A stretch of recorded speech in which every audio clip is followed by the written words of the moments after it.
TikTok, time to rock. Good evening, good morning, good afternoon to everyone who's watching from all over the world. You poor, poor souls being so horribly treated by me being late. Did you not see that we ran over with the last one? And I have to change settings and stuff? Look at this. Look at these complainers. Come on, man. Yeah, I mean, you were trying to get all of Jake's brilliant arguments about the Islamic dilemma out there, and people just wanted you to cut him off and didn't want to hear it. Those who wait upon David Wood shall renew their funny bone.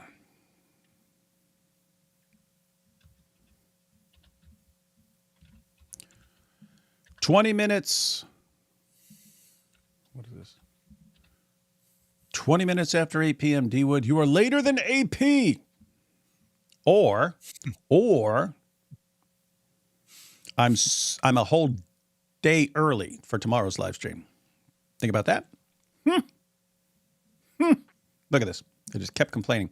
18 minutes after 8 p.m. They're doing a countdown. D. Wood, can your audience die of waiting? Sometimes I hope so. When all they do is complain. D. Wood has tied with AP for tardiness. Terrible. No concept of gratitude. These awful, terrible people. It's horrible. Hey, yo, Thaddeus. What's up, man? All's good. Made a decision to make a video about the biggest fails of Dawah for January. Dawah never fails. And I decided a little bit late because I knew it was a lot of work to put together all the fails of January. So I was going back and forth, finally decided to do that, put that video out, and then I asked you if you wanted to cover it, and you're like, yeah, definitely. Worst month in Dawah history. Got to cover that. People complaining about me being reddish. I have not adjusted this yet. Let me see what happens when I click manual. Ha ha! Is that better, everyone? You like that? Now let's see what happens when I switch it back on auto. Let's see if it adjusts correctly or keeps me red.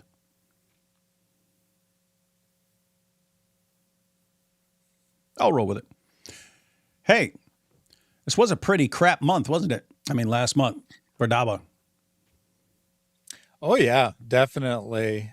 I started to compile the list, and I was like, yeah, I got like 8-ish things, and then you encouraged me to get to 10. I'm like, no, I'm gonna have to stretch to get to 10. But it turns out I did not. there was a legitimate top 10 fails. I didn't have to add anything that wasn't all that notable. Yeah, and I want everyone to know, I haven't seen Thaddeus's video, but I've seen January 2026. We're not joking. We're not exaggerating. This isn't like when people say, "Oh, this guy got destroyed," and you may just be exaggerating and so on. This is not hyperbole. January 2026 was the worst year in Dawah history. 2025 was the worst year in Dawah history. Before that, 2024 was the worst year in Dawah history. There's no exaggeration here. There's no hyperbole. Do the math here. It's getting worse. It's snowballing. Every single month gets worse for Dawah because more people are learning how to respond to the stupid Dawah script because they have no tricks left to fall back on. And more people are learning the problems with Islam. Dawah worked pretty well in an atmosphere of total ignorance about Islam. They could say whatever they wanted. No one knew how to respond to them. Now people know how to respond to them, and Dawah is just crumbling, and they can't figure out why they can't get back to the glory days of 20 years ago. Why? Things were so great back then. Yeah, when you had an atmosphere of total ignorance. You don't have that anymore. And we're not going back to that ever. So do the math. You Dawah guys are, as the French say, les screwed. You're in trouble. You're in trouble. You're in all kinds of trouble. All right, Thaddeus. So we've got you've put together everything. You've put together why 2026. You've put together all the different ways 2026 was the worst month in Dawah history. Anything you want to say before we get started? Yeah, I'll just give a little preview after I come for number 5 on the countdown. And it is actually a countdown. I go from the ones I think is most notable, or I mean least notable to most notable. But after I do number 5, we're getting down to the best. Yes. Interesting. So we start with the least notable. And I do actually have a little bit more coverage as they go along as well. So they start off brief and then they get a little bit more extensive. But after I do number 5 on the list, I'm like, that could have been the worst fail of the year 5 years ago. And now it doesn't even make the top 4 of January. And again, not exaggeration. I think you'll probably agree when we get to that point. This is cool. You actually got me wanting to see what's coming up. These are cool times. Cool times. Just take these first 3 super chats real quick. See you guys. See, guys, ever since David's true identity came out, he's been late. Coincidence? I think not. His cartel is taking up his time. Or now that it's been revealed that I am, in fact, Mexican, I got to take a siesta before the show. Pray for Cameron Bertuzzi. He's live streaming with Sam Shamwow. Funny. Oh, wow. The month of January ran longer than the Malik saga did. Oh, we're not done with Malik. We took a slight break from Malik because he was attacking a bunch of Dawah guys. And we're like, just let him go on. Then we'll get back to him. Is this the end of a Dawah era? First, it was Anjem Chowdhury and Shabir Ali, post 9/11 era, and now Mojab, Ali Dawah, and Uthman, Angry Zut era. Yeah, gotta wonder what the next era is going to be. All right, we ready to get started, Thaddeus? Yep, let's get into it. Let's check out Thaddeus's ranking of the worst month in Dawah history. Here we go. Was January the worst month in Dawah history? Yep, it was. I'm not sure, but it certainly was bad. Stay tuned for the 10 biggest fails of the new year, and let me know your thoughts in the comments. Hey, this horrible noise isn't copyrighted, is it?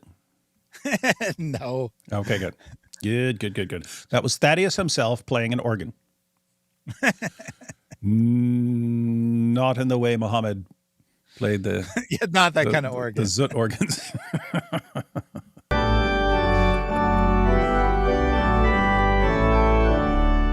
In the closing moments of 2025, David Wood made a bold prediction. What are we? We're about 7 minutes from 2026, which will be the worst year in Dawah history until 2027.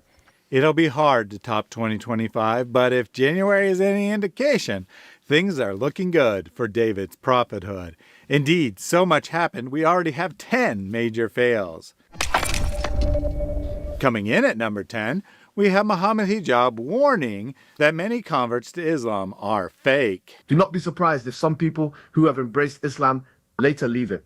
In some cases, this is done intentionally to sow doubt. The Quran refers to this in Surah Al-Imran, believe at the beginning of the day and disbelieve at its end, so that they may turn back. Nice try, Muhammad, with your intentional doubt nonsense. But we all know the real story here. Many people are pressured into saying a shahada but never actually believed, while many others quickly leave Islam once they discover what it actually teaches. Speaking of hijab, he's also the subject of number 9. All right, just wanted to pause it right there. We'll probably pay 1 point at a time and then add any comments we might want. But yeah, what you have to wonder, like hijab obviously has an agenda. Matter of fact, let me go back to exactly what he said there.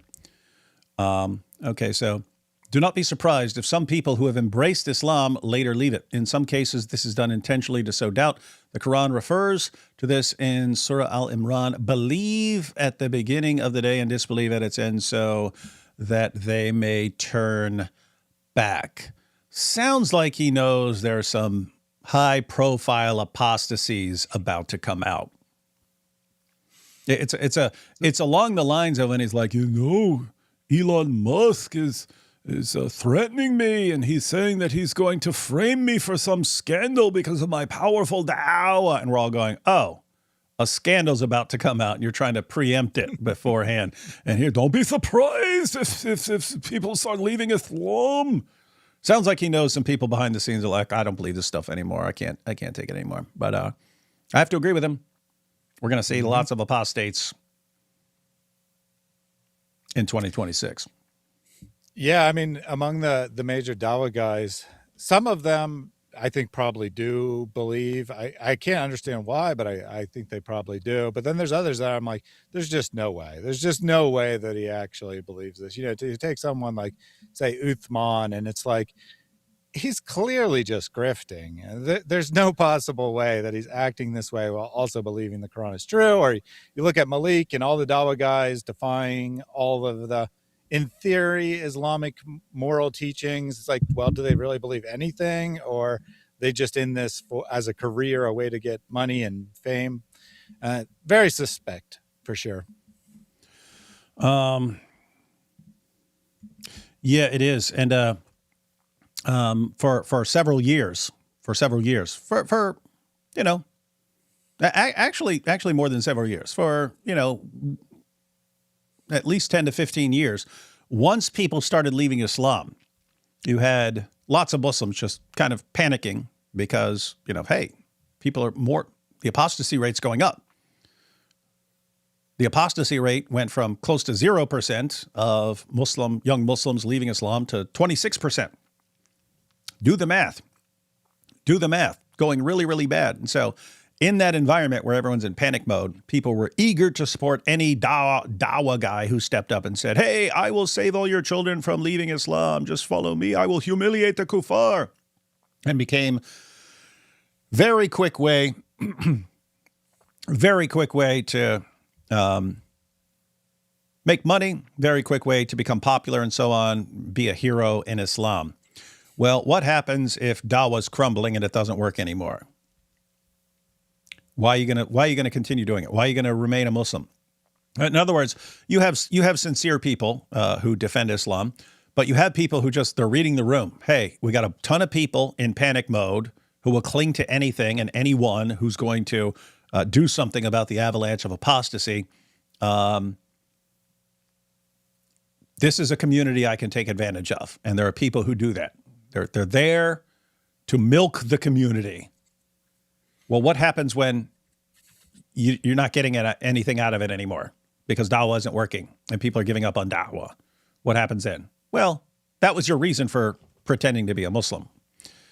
Or if you were a Muslim, you were raised a Muslim and you started Dawah and then you eventually realized it's not true. Well, guess what? That's your career now. That's your career now. Okay, what happens when it doesn't work anymore?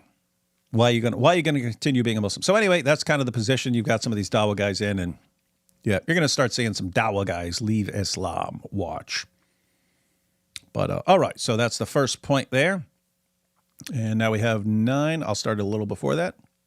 Discover what it actually teaches. Speaking of hijab, he's also the subject of number 9. One of the top moments of 2025 was Hijab losing his defamation lawsuit and being forced to pay £800,000 for wasting the court's time. The judge found that the claimant was not a credible witness.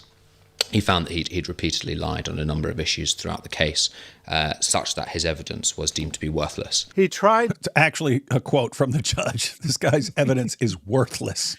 He's such a liar. Yeah, and that's the Spectator's lawyer there describing the case. So he's being very friendly, right? Very conservative about the way he describes it. And he's like, yep, we crushed him. The judge was like, your evidence is worthless. And he actually says, like, we only needed to prove one of 2 points, but actually we totally crushed him on both points because you have to prove both that it's untrue and that it's damaging. And he said, we crushed him on both points. The judge said that it wasn't damaging and it was true. Mm-hmm. started MMA career to pay his debt, but let me back up because that's wasting funny. the court's time. The judge found that the claimant was not a credible witness. He found that he'd repeatedly lied on a number of issues throughout the case, such that his evidence was deemed to be worthless. He tried to start an MMA career to pay his debt, but apparently that went nowhere, much like his arguments for Islam, and Hijab was forced to declare bankruptcy towards the end of January. I hope the court makes sure he isn't hiding his assets with fraudulent statements like those he submitted in his defamation case. Real quick, and just because I wanted to get to this super chat because it was relevant to point number 10. 1 second. Matter of fact, I'll just read these real quick. Where did I stop? All right.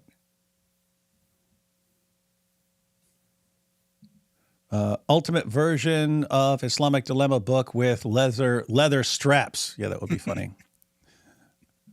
It's nice to see you so happy now that your work has come to fruition, David. You're doing the Lord's work, brother. God bless and keep you safe. Thanks.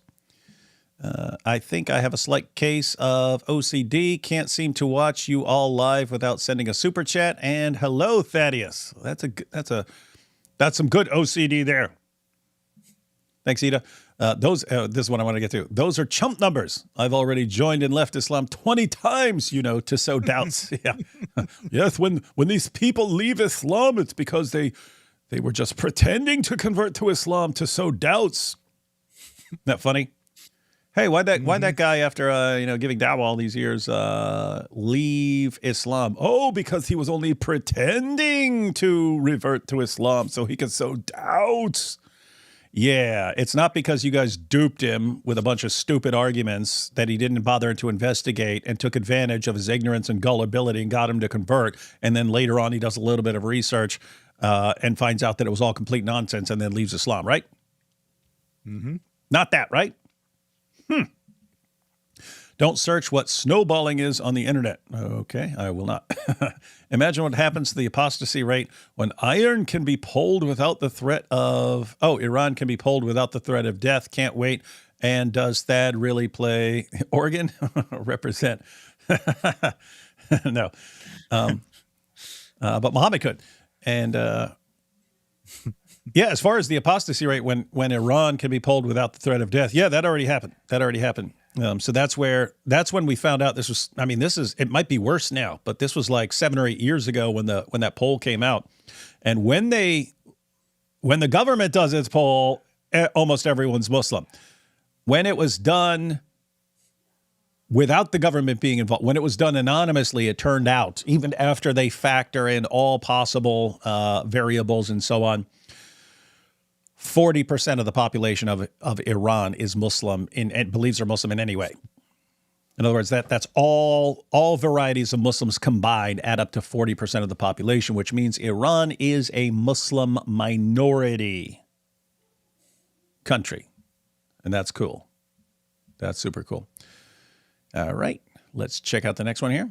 The final month of 2025 saw a flood of Muslimas hitting hang on here. Back up here. Admitted in his defamation case. The final month of 2025 saw a flood of Muslimas hitting TikTok to call out the Dawah scene. Coming in at number 8 was the continuation of that trend in the new year. Enough is enough. Enough is enough. For years, we've had to listen to the condescending speeches, the dismissals, the constant harassment and unsolicited advice. And now, finally, we are speaking up. Keep your foots on their rusty, unwashed neck. Muhammad, the so-called prophet, didn't value these women, but us Christians certainly do. Islam, of course, has been oppressing women for centuries based on the so-called prophet that enabled such abuse. So why are these women suddenly speaking up now? That would be the biggest story of 2025, the ex-wife of the woman abusing Muhammad Hijab, Aisha, going public with Hijab's abuse. Which takes us to number 7. During a live stream...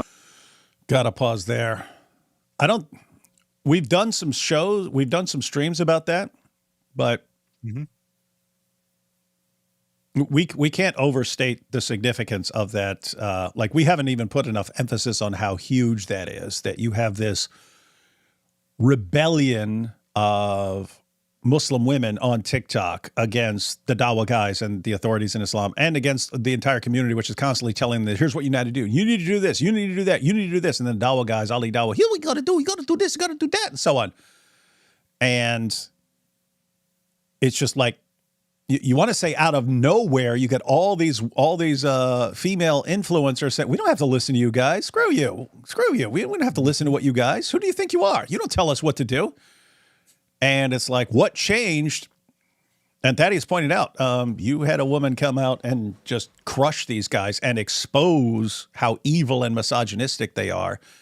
Like what contempt they have for Muslim women, that they basically think of them on the level of like just prostitutes. Like, here's a woman I get for sex, and then I toss her aside when I'm done with her. And that was like, you had the Dawah guys that, we know we're doing this.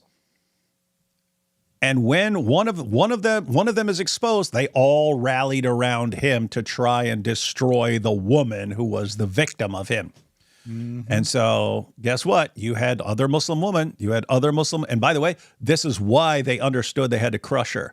They had to completely crush and destroy Aisha as a warning to other Muslim women, do not challenge us, or this will happen to you. Your life will be destroyed forever if you cross us. What happened?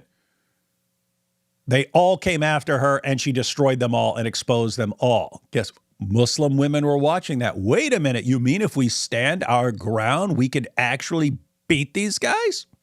Huh. You don't say. These are awesome times, man. So, yeah. Indeed. Lots of credit to Aisha. Muhammad Hijab picked the wrong person, right? He spent years grooming her and gaslighting her and prepping, and it's like, yep, this woman will be perfect for my harem. And then it's like, as soon as he tried to change the term, she's like, nope, I'm not having none of this. And then he tried to abuse her and convince her to stay silent after she got divorced. And she's like, you know what? I'm going to keep fighting this no matter how long it takes. And it did take a long time. She estimates she talked to 100 Muslim leaders before she finds someone willing to go public. Some agreed with her, but were afraid of hijab. Others just agreed with hijab. And finally found someone to bring it public. And look at the way it's changing the Muslim world, especially for Muslim women in the West. And I mean, all the different kinds of pressure that someone like the Muhammad Hijab and the Dawah guys are able to put on a woman to keep her quiet, right? Just like, if he dupes you into getting married to use you, and, you know, he just wants sex out of it and doesn't want to have a family, doesn't want to have a house. He told her he did. Hey, yeah, we're going to have a family together. We're going to have a house, and we're going to live our lives together and stuff. Told her all that stuff. Then after he consummates, actually, I only want to see you in the hotel. That's the only time I want to see you. Most women, especially most Muslim women, are not going to want to expose that, right? Because, you know, they got duped, right? They also like, what? You fell for this guy, so they want to do it. So guess what? The Muslim, Muhammad Hijab, will take advantage of that. They understand, hey, I can do this to a woman and get away with it, because what woman's going to want to come forward? What woman's going to want to come forward and say, hey, I was used like this? So that's kind of first line of defense. People don't want to come forward if it's going to like hurt their reputation as well, or make them look dumb or something like that. Like they got duped. They don't want to do that. So manipulators will take advantage of that. If they do come forward, you want to make sure you completely destroy them. And so they understand, can't win against this guy, and that sends a message to others. And so Hijab, gets all the Dawah guys rallied around him to destroy, and they just flat out lied about her. They made a fake AI confession from her that was exposed. They made the fake Photoshop thing from her that was exposed. They tried everything, but so they were trying that. Then anyone who would side with her or confirm her story in any way, like Sheikh Toran, we will destroy your life. That guy got hospitalized. They messed him up so much. That guy ended up getting hospitalized over it. But then also, these guys all keep dirt on each other. So if anyone comes forward, we'll destroy his life and reputation. They've got all these things in place, all these safeguards in place to keep themselves able to abuse women and treat them like prostitutes, to treat women like garbage, Muslim women like garbage. And one woman said, you know what? I don't care what they do. They can come at me with everything. I am not backing down on this ever. And she crushed them. And other women were watching. Mm-hmm. Good times. Good times. All right. We got the next point here. Going public with hijab's abuse, which takes us to number 7. During a live stream on Inspiring Philosophy, Dean Responds called in to spread lies about Q, the Gospels, and the Church Fathers. From what we know about Q, is there anything within there that contradicts Islam? Yep. I'm not agreeing we even can reconstruct it. No, from what we know, what's in Q. We don't know what was in Q, is my point. Yeah, I didn't even see this, but yeah, just if you're going with Q, that's where Jesus says, no one knows the Son except the Father, and no one knows the Father except the Son, and anyone to whom the Son wills to reveal him. It's you can only know God if Jesus the Son reveals God to you. And that so Jesus is the one who decides whether you can ever know God or not. And that's what the Son does, Father and Son. That's in Q, guys. That's in Q, which it's a hypothetical source, but when scholars are putting together, these are the contents of Q, that's on the list. Yeah, so Mike did challenge him on a couple specific points. I didn't put that portion in here, but he challenged him on specific points. And then Dean would go to something else and say, oh, you're misinterpreting Q because this church father of the 2nd century disagrees with your interpretation of the Gospel of Mark. And that means Q didn't say what you think Q said. And it was just a complete disaster. Kept going in circles. Mike kept pulling him back. And then eventually he gave up and tried to attack you. Actually, what? Why do people keep bringing me into stuff? Everyone said it in his debate with Avery, Jake keeps talking about me. What the heck, man? You know, Malik doxed me, forcing us to move. But no need to worry, because I live rent-free in Muslim heads around the world, apparently. Construct it. No, from what we know, what's in Q. We don't know what was in Q, is my point. No, we do. We know generally what's in Q the same way we know generally what's in Mark from Matthew and Luke, as you just showed. No. We know what's in Matthew, Mark, Luke, and John, and we know that where there's agreement.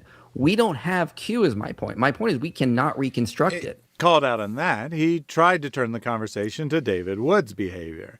This created the perfect chance for me to confront him on his own behavior. Do you think it was appropriate for you to conspire to cover up the actions? What'd you say? I just said you want to pause, so I did put it in the clip. But basically, he tries to get. It was rough. It was rough because it's rough when there's two Thaddeus speaking. What'd you say? You don't know which one. So he tries to get Mike and myself to condemn you for ripping up a Quran. Basically, is the gist of. Yeah, I know. He doesn't. He doesn't know my behavior, obviously, but. Okay, so Dean Responds apparently had no clue who Thaddeus was when he showed up. Thaddeus, do you condemn the desecration of the Quran? All right, here we go. Conspire to cover up the actions of Muhammad Hijab and his abuse of Aisha. After being pressed, Dean admitted his true feelings. By the way, let me back up. Oh, so you called him on that. He tried to turn the conversation to David Wood's behavior. Okay, so do you condemn David Wood's behavior? And you're like, what are you talking about? You're trying to help Muhammad Hijab cover up. Oh, wow. Here we go. This created the perfect chance for me to confront him on his own behavior. Do you think it was appropriate for you to conspire to cover up the actions of Muhammad Hijab and his abuse of Aisha? After being pressed, Dean admitted his true feelings. And by the way, if someone's going to do a contract, a nikah, you have to agree to it. So if she agreed to a nikah contract and those people that were there, supposedly, they were there and they were handpicked by hijab or whatever, like you're saying, She chose that for herself, and her father chose that for herself. She was tricked. Yeah, she was manipulated into it. I agree. She was gaslighted. So why do I care about some? So even if I grant everything's true, why do I care about some dumb girl that put herself in that situation? Why do I care? You catch it? Look at IP's face, man. Yeah. Look at IP's face. Guys, that's like, think about this for a second. So what he just said there is, if she allowed herself to be duped, because keep in mind, it's not just Muhammad Hijab proposed marriage, she accepted and so on, and then he turned out to be a jerk or something like that. He told her, yeah, you should marry me. Yeah, all these people who think I mean the way I am online, I'm actually a way nicer guy. I'm an awesome guy, a guy who will really take care of you. We're going to live together. We're going to live together. We're going to have a house together. We're going to raise kids. We're going to do all this. We're going to have this wonderful life. She agrees to it. She agrees to it. They get married. He has sex with her and says, yeah, just so you know, I'm only going to see you when I want sex, and that'll be in the hotel. And other than that, nice knowing you. And she says no. And then Muhammad Hijab gets all the Dawah guys, including Dee's response here, to help him destroy her life for coming forward. Okay, I would regard all these guys as evil scumbags after that. You are all evil scumbags. You got a guy who's treating a Muslim woman like a total whore, and you tried to help him get away with it. He manipulated her, he tricked her, he lied to her, and you help him. You don't expose him. You help him lie about her. And even to the point where Hijab thought it would be fine if she just ends herself. Hey, what do we care? She's going against the Dawah, right? Now think about that. What is Dee's response here? What's his response? If she fell for that, why would I care? Why would I care? Yeah, keep in mind, it's not just, oh, she's stupid, she fell for it, blah, blah, blah. He helped. He was helping Hijab lie about her. But his attitude was, if you fall for the manipulation, if you fall for the lies, if you believe Muhammad Hijab's lies, why would I care? Why would I care what happens to you? This is the exact same mentality as people have about like Andrew Tate. Andrew Tate would take women who wanted to marry him, right? They had zero interest. I mean, his PhD program was about how you get women who have no interest, who don't want to do any sort of OnlyFans or anything like that. They don't want to do any of that. They just want a relationship with you. How you get them to fall in love with you and how you use their love for you to manipulate them into eventually doing porn for you. That's what he did. Now, keep in mind, Libiano was, Dee's response, I can't tell them apart. I know Duck Lips has the duck lips and stuff like that, but in my mind, I can't tell the difference. Dee's response would say, why would I care about a woman who fell for that? In other words, the manipulator is innocent. It's the people who fall for the manipulation. And the reason I'm telling you how bad that is, as someone diagnosed with any social personality disorder, I can tell you that is exactly how psychopaths think. I'm manipulating you, and if you fall for it, it's your fault because you're a freaking idiot. That's on you. You're the one who fell for it. And Jordan Peterson says this about manipulators, people with all the various kinds. You're narcissists, you're psychopaths. They believe if you fall for it, it's your fault. So they're not. What do you want to do? There's a sucker born every minute. If you're a sucker and you fall for what, that's on you. Then think about what he's saying. If she fell for it, I don't care if Muhammad Hijab lied to her, manipulated her, deceived her, tried to ruin her life, ruined a sheikh's life, and got all of us to be complicit with him in attacking a victim. I do not care. She fell for it. Dee's responds, you are an absolute evil scumbag, man. And that's a guy who spent years in prison for bashing his own dad's head in with a hammer, calling you that, an evil, pathetic scumbag. And I would say the same thing about my 18-year-old self. But, I don't do that stuff anymore. You're still an evil scumbag. Anyway, what are you saying, Thaddeus?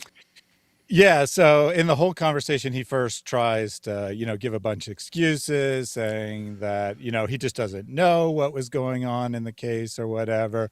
Then he tries to lie about the text conversation, saying that, well, we don't know when those messages were sent. So then I ask him, well, were they before or after the case went public? And he refuses to answer that. They're obviously after the case goes public.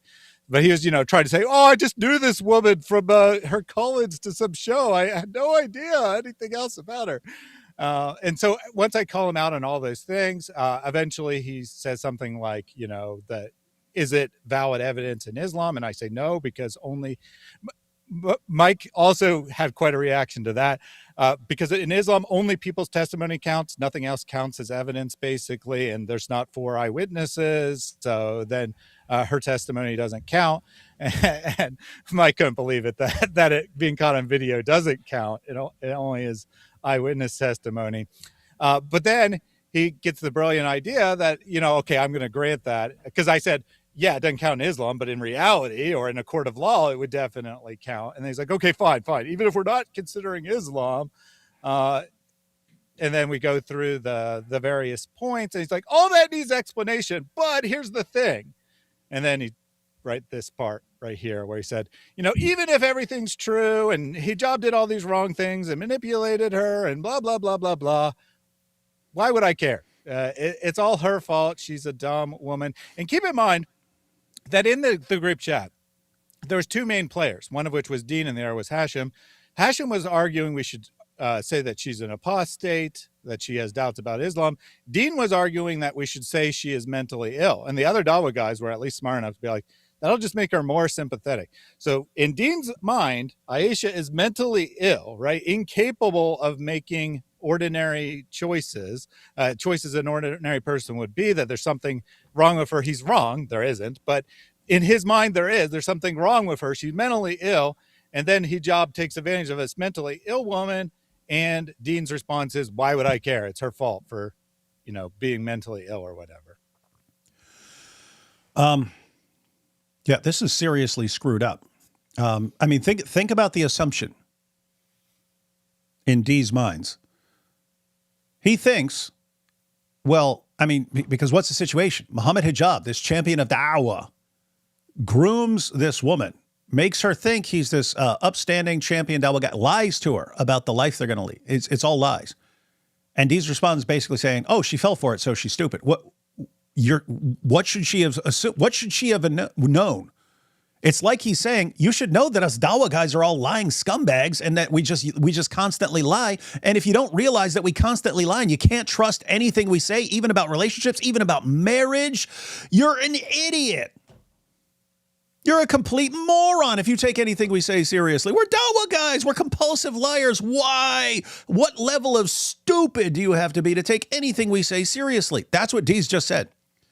If Muhammad Hijab comes to you and proposes marriage and tells you about the life you're going to live together, and you believe him, according to Dee's response, you are an idiot and you deserve whatever happens to you because you're so insanely stupid that you listened to Muhammad Hijab and believed what he said. That's what Dee said. And his actions show, yeah, but I'm on his side. I'm on that guy's side. And I'm against anyone who's stupid enough to believe Muhammad Hijab. Mm-hmm. This is Dawah, guys. This is the guy who's lecturing you all on why you need to convert to Islam. What a Yeah, and he said that explicitly several times, actually. Like, I will always take Muhammad Hijab's word over some woman, right, is what he said. Even when, it's obvious, even if you're granting that this stuff happened, if you grant that this stuff happened, what is it? So Muhammad Hijab lied. So I will take the side of a lying manipulator who dupes women into basically being prostitutes, just like Andrew Tate. Sick, evil stuff. I'm backing up just so we get this in context here. Yeah, so pay close attention to IP's face. IP's face was awesome. He's like... Oh, it gets better, actually. It does? This is my point. My point is we cannot reconstruct it. Called out on that, he tried to turn the conversation to David Wood's behavior. This created the perfect chance for me to confront him on his own behavior. Do you think it was appropriate for you to conspire to cover up the actions of Muhammad Hijab and his abuse of Aisha? After being pressed, Dean admitted his true feelings. And by the way, if someone's going to do a contract, a nikah, everyone watch IP's face. You have to agree to it. So if she agreed to a nikah contract and those people that were there, supposedly, they were there and they were handpicked by Hijab or whatever, like you're saying, She chose that for herself, and her father chose that for herself. She was tricked. Yeah, she was manipulated into it. I agree. She was gaslighted. So why do I care about some? So even if I grant everything's true, why do I care about some dumb girl that put herself in that situation? Why do I care? Some dumb apostate. Why do I care? Well, obviously you don't. I mean, we've established that quite well. I don't know anything. I don't know anything of her. Sadly, can you guys just imagine this? Oh, shame on David for destroying a book. Oh, what's something that you don't care about? Destroying a woman's life. I think that's fine. That's what they don't get. We value a human life, any human life, a Muslim woman's human life. We value that massively more than your stupid book. And why? Your stupid book causes you guys to act and think like these complete scumbags that you keep you display what you are in front of our faces. What is this, man? Backed up real quick. And notice he's so unaware of how ridiculous this will sound to any normal person that he's like, why should I care? And I'm like, well, you clearly don't. And he's like so eager to emphasize it. He interrupts me to say, yeah, I don't care about her. Like he thinks that's so obvious that you shouldn't care about her that he has no idea how ridiculous he sounds saying that. And that's an ongoing problem. These guys, you see how they think? Guess what? How they think? Perfectly acceptable in their community. So they can go and say it. Everyone else who's watching is having IP's reaction right there. Like, oh my goodness, you guys are evil. Yep. Well, obviously you don't. I mean, we've established that quite well. I don't know anything. I don't know anything of her. Sadly, his view of women is the normal one of Dawah boys and Islamic men in general. Before departing from the subject of sexual abuse, we must talk about Junior and his monkey antics at number 6. Monkey antic.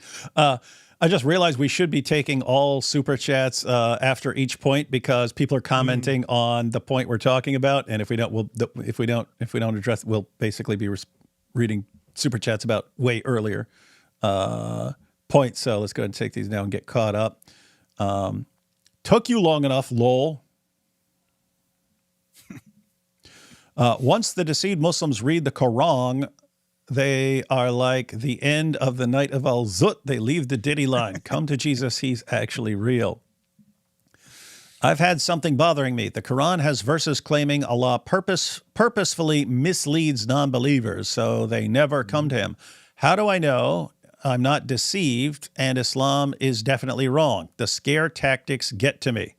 The scare tactics should not get to you. If I say right now, hey, talons and tails, I'm a true prophet. And if you don't believe me, it's because God is punishing you and making you not believe me.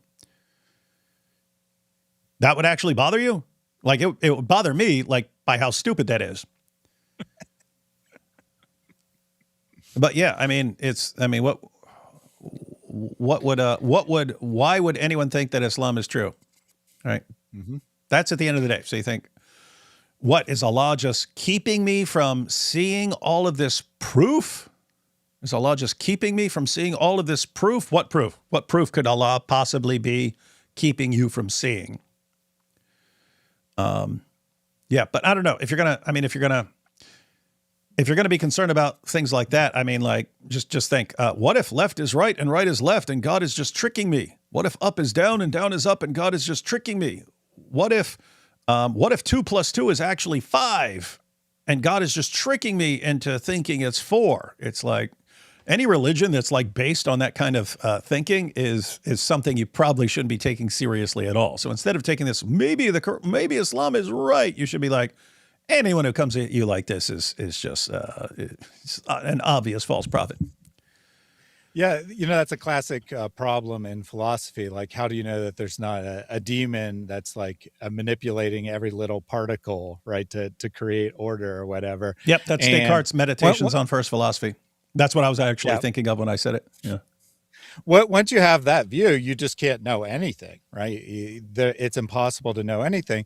But actually, the fact that this bothers you should actually indicate that it's not true under the Islamic view, or at least the Quran view. Muslims generally don't agree with their Quran. Yeah, but why wouldn't Allah determines everything? Yeah, no, I just wanted to point out, like, if you're worried that Allah is making you think that way, well, why would Allah make you start worrying about it? Right? If Allah's doing that. Sorry about that. I just want to toss it in there. Go ahead.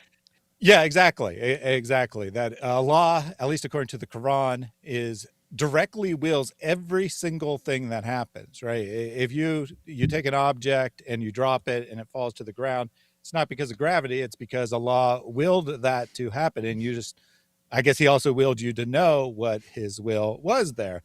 But if he's intentionally deceiving people, right? He's intentionally leading people astray, then he wouldn't also give them thoughts that would make them doubt being led astray. He'd want them to be led astray and, not give them those doubts. So it actually is self-contradictory. Yep, it is. So don't let the scare tactics get to you. Ida, hey, David, they all have a crush on you. You just don't understand. Yep. The Dawah bros are in love with D-Wood. You can check out anytime, but you can never leave. That is correct. You're just so lovable, they can't help it. That's true. In the end, Momo just wanted to deceive and control people. Your warriors run from battle? Add Jenna and 72 virgins. Muslims talk to Momo during dinner. Hey, don't ask questions about Momo's revelations. Yeah, cult warlord. Definitely, absolutely king of all cult warlords. They had to destroy Aisha like the prophet, but this time Aisha came on top, not like the Al-Zut. Sorry for the dots, YouTube censors. That's good. You figured out a way to bypass their censoring. A slice of cherry. Oh, that's a super sticker. I was like, what? Why is Philman commenting a slice of cherry pie? Imagine what stupid traps Mojab fell for. He thinks he deserves it for being stupid now. No. Shaking my head, a bunch of whack. You were watching the last one, right? So. Yes, it seems to have already been a trend. Yeah, it's kind of rough because without seeing, for anyone who wasn't there in our last live stream, a guy whose actual name is Waqas Ahmed showed up and started arguing. But yeah, it looks like whack ass Ahmed and so on. So everyone just started calling him whack ass. And yeah, apparently that's going to become a thing now. So shaking my head, a bunch of whack ass. Wow. That's actually a funny name. We need more of these whack ass dudes to come and leave comments so we get this trend started. We had leather straps of the anus. We popularized that one. Then definitely the zut. That one got popularized. Now we need whack ass. D-Wood, your video about DL Kabi as well. Oh yeah, D-Wood, your video about your past did a lot of good for me. For me, it showed me an example of a person with a past that has strong convictions for Christ. Inspirational. Love the whole apologetics road show. Oh yeah, these are going to be lots of awesome stuff going on this year. A 6-year-old can consent to marriage, but a 15-year-old cannot consent to sex. Dawah bros, yes, that is true. And how does D's get from eat Quran to dead Muslims? Yeah. Wild stuff. All right. Now let's check out the next one. During a debate on whether Israel or Palestine is more wrong, Junior launched into an unhinged rant about how apostate prophet should give Netanyahu sexual favors. Go ahead, leave so I can actually have a conversation with a actual human being, not a monkey who went to Israel and got fed bananas by Netanyahu. If you're going to eat bananas from Netanyahu, at least enjoy. At least convert to Judaism. At least suck his dick. Oh. You didn't even censor that, Thaddeus? No. I don't censor stuff. What's crazy is the like 70 IQ idiot sitting with yeah. I'm gonna play that. Funny. Yeah, I'm gonna play that last part back, guys. But yeah, watch the idiot Julian beside him. He fed bananas. The point here, guys, is this is Dawah 2026. You're looking right at it. What's crazy is Junior is funny to watch, but Junior, we're not laughing with you, buddy. We're laughing at you. Here we go. With a actual human being, not a monkey who went to Israel and got fed bananas by Netanyahu. Check out Julian. If you're going to eat bananas from Netanyahu, At least enjoy it. At least convert to Judaism. At least suck his dick.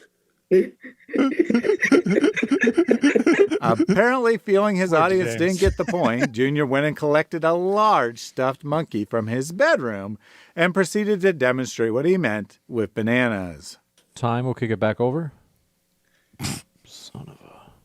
I love that you can actually, James, hot mic, they got you on, you got yourself on a hot mic, James, son of, it's like, what did I do?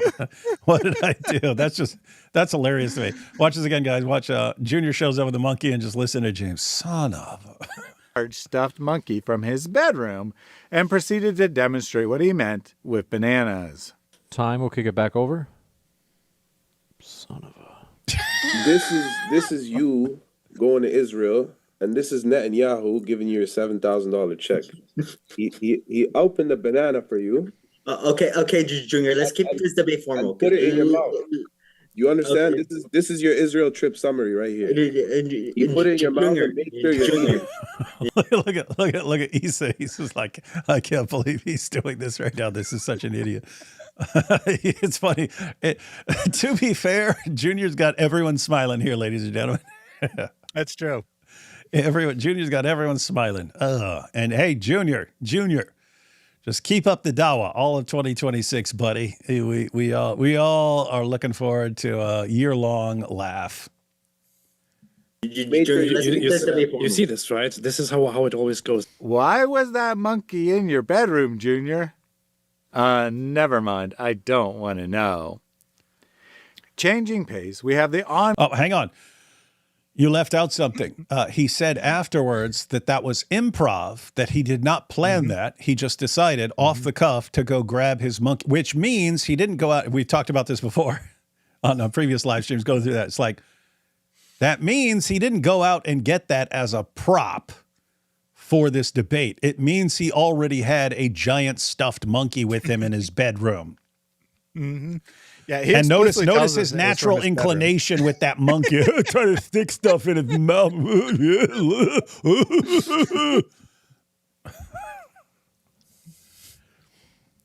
Yeah.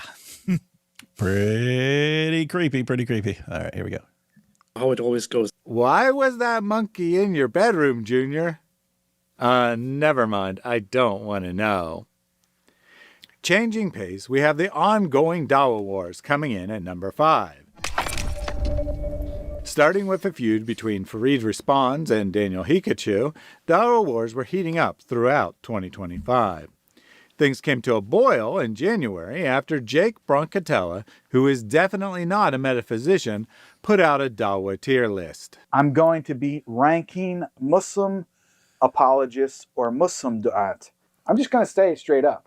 This man is upon kufr and shirk. I think he's one of the top out there. Really. I'm not even saying this to glaze him or because Can you imagine Farid is at the top and Shabir Ali is at the bar? Are you joking? Well, he's going to say why Farid is at the... Well, he's going to say why Farid's not at the top. It's not because he's my friend, right? Which, of course, is actually a major reason why he's at the top of the list. And shirk. I think he's one of the top out there. Really. I'm not even saying this to glaze him or because he's my friend. This is my honest opinion. Let's go to this, brother. Smile to Jannah. I have some strong criticisms of him. I have to really devalue somebody like him because some of his Islamic positions. Hold on 1 second. I'm going to be ranking Muslim apologists or Muslim du'at. I'm just going to say it straight up. This man is upon kufr and shirk. I think he's one of the top out there. Really. I'm not even saying this to glaze him or because he's my friend. This is my honest opinion. Let's go to this, brother. Smile to Jannah. I have some strong criticisms of him. Kufr and shirk. I think he's one of the top out there. Really. I'm not even saying this to glaze him or because he's my friend. This is my honest opinion. Let's go to this, brother. Smile to Jannah. I have some strong criticisms of him. I have to really devalue somebody like him because some of his Islamic positions and some of the takes that he's had, specifically him still being willing to publicly associate, and not only publicly associate, but to glaze somebody like Daniel Haqiqatjou. Many narcissistic da'is and their fans were incensed by their ratings, and Jake took a lot of heat. Right? Notice the pattern. If you like Jake, you agree with him, you get a high rating, right? Or if you are friendly with Jake's enemy, Daniel, well, then you get a low rating. That is the pattern. And Shabir is the lone F in the original tier list. So I put Shabir on there. Hang on.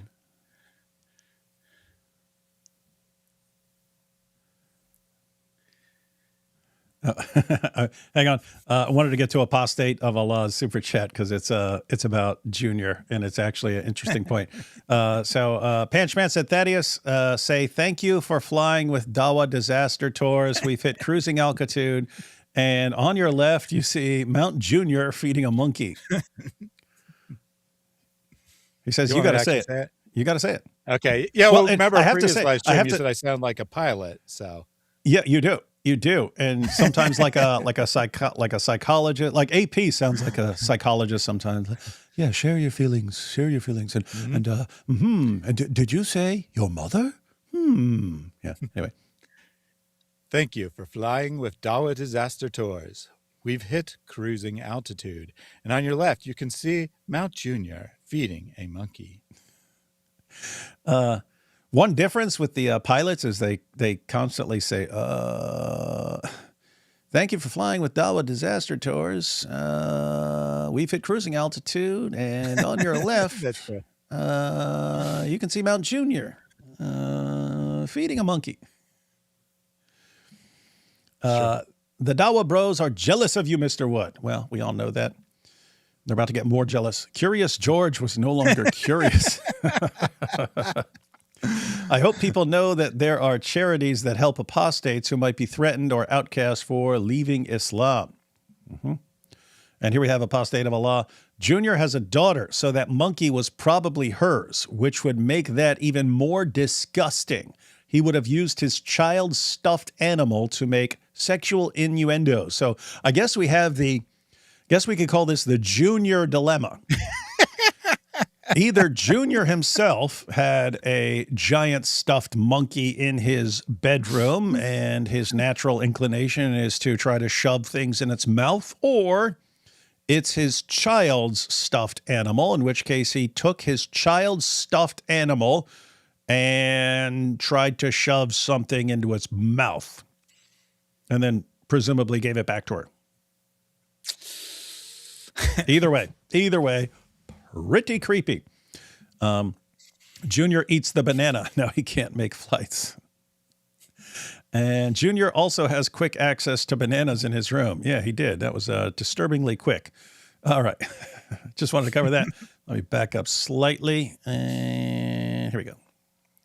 Pikachu. Many narcissistic da'is and their fans were incensed by their ratings, and Jake took a lot of heat. This hurt his feelings, and he went on a tirade where he effed and D'd the lot of them. Come on, Thaddeus. You knew it. That Come sounded on, like I couldn't resist saying that. Come on.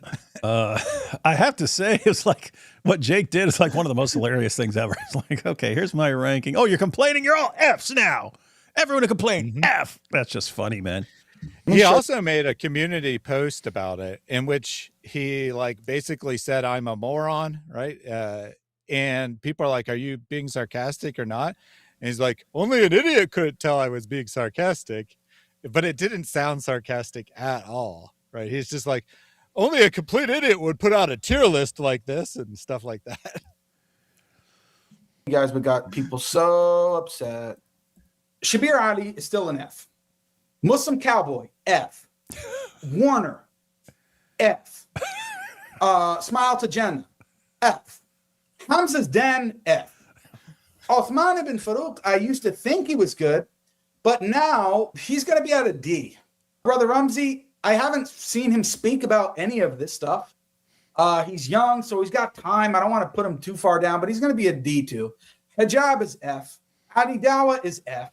Ijaz, F. Muslim Lantern, I view him somewhere similar to Uthman ibn Farouk. So he's going to be at the D. Abdullah al-Andalusi, he's F.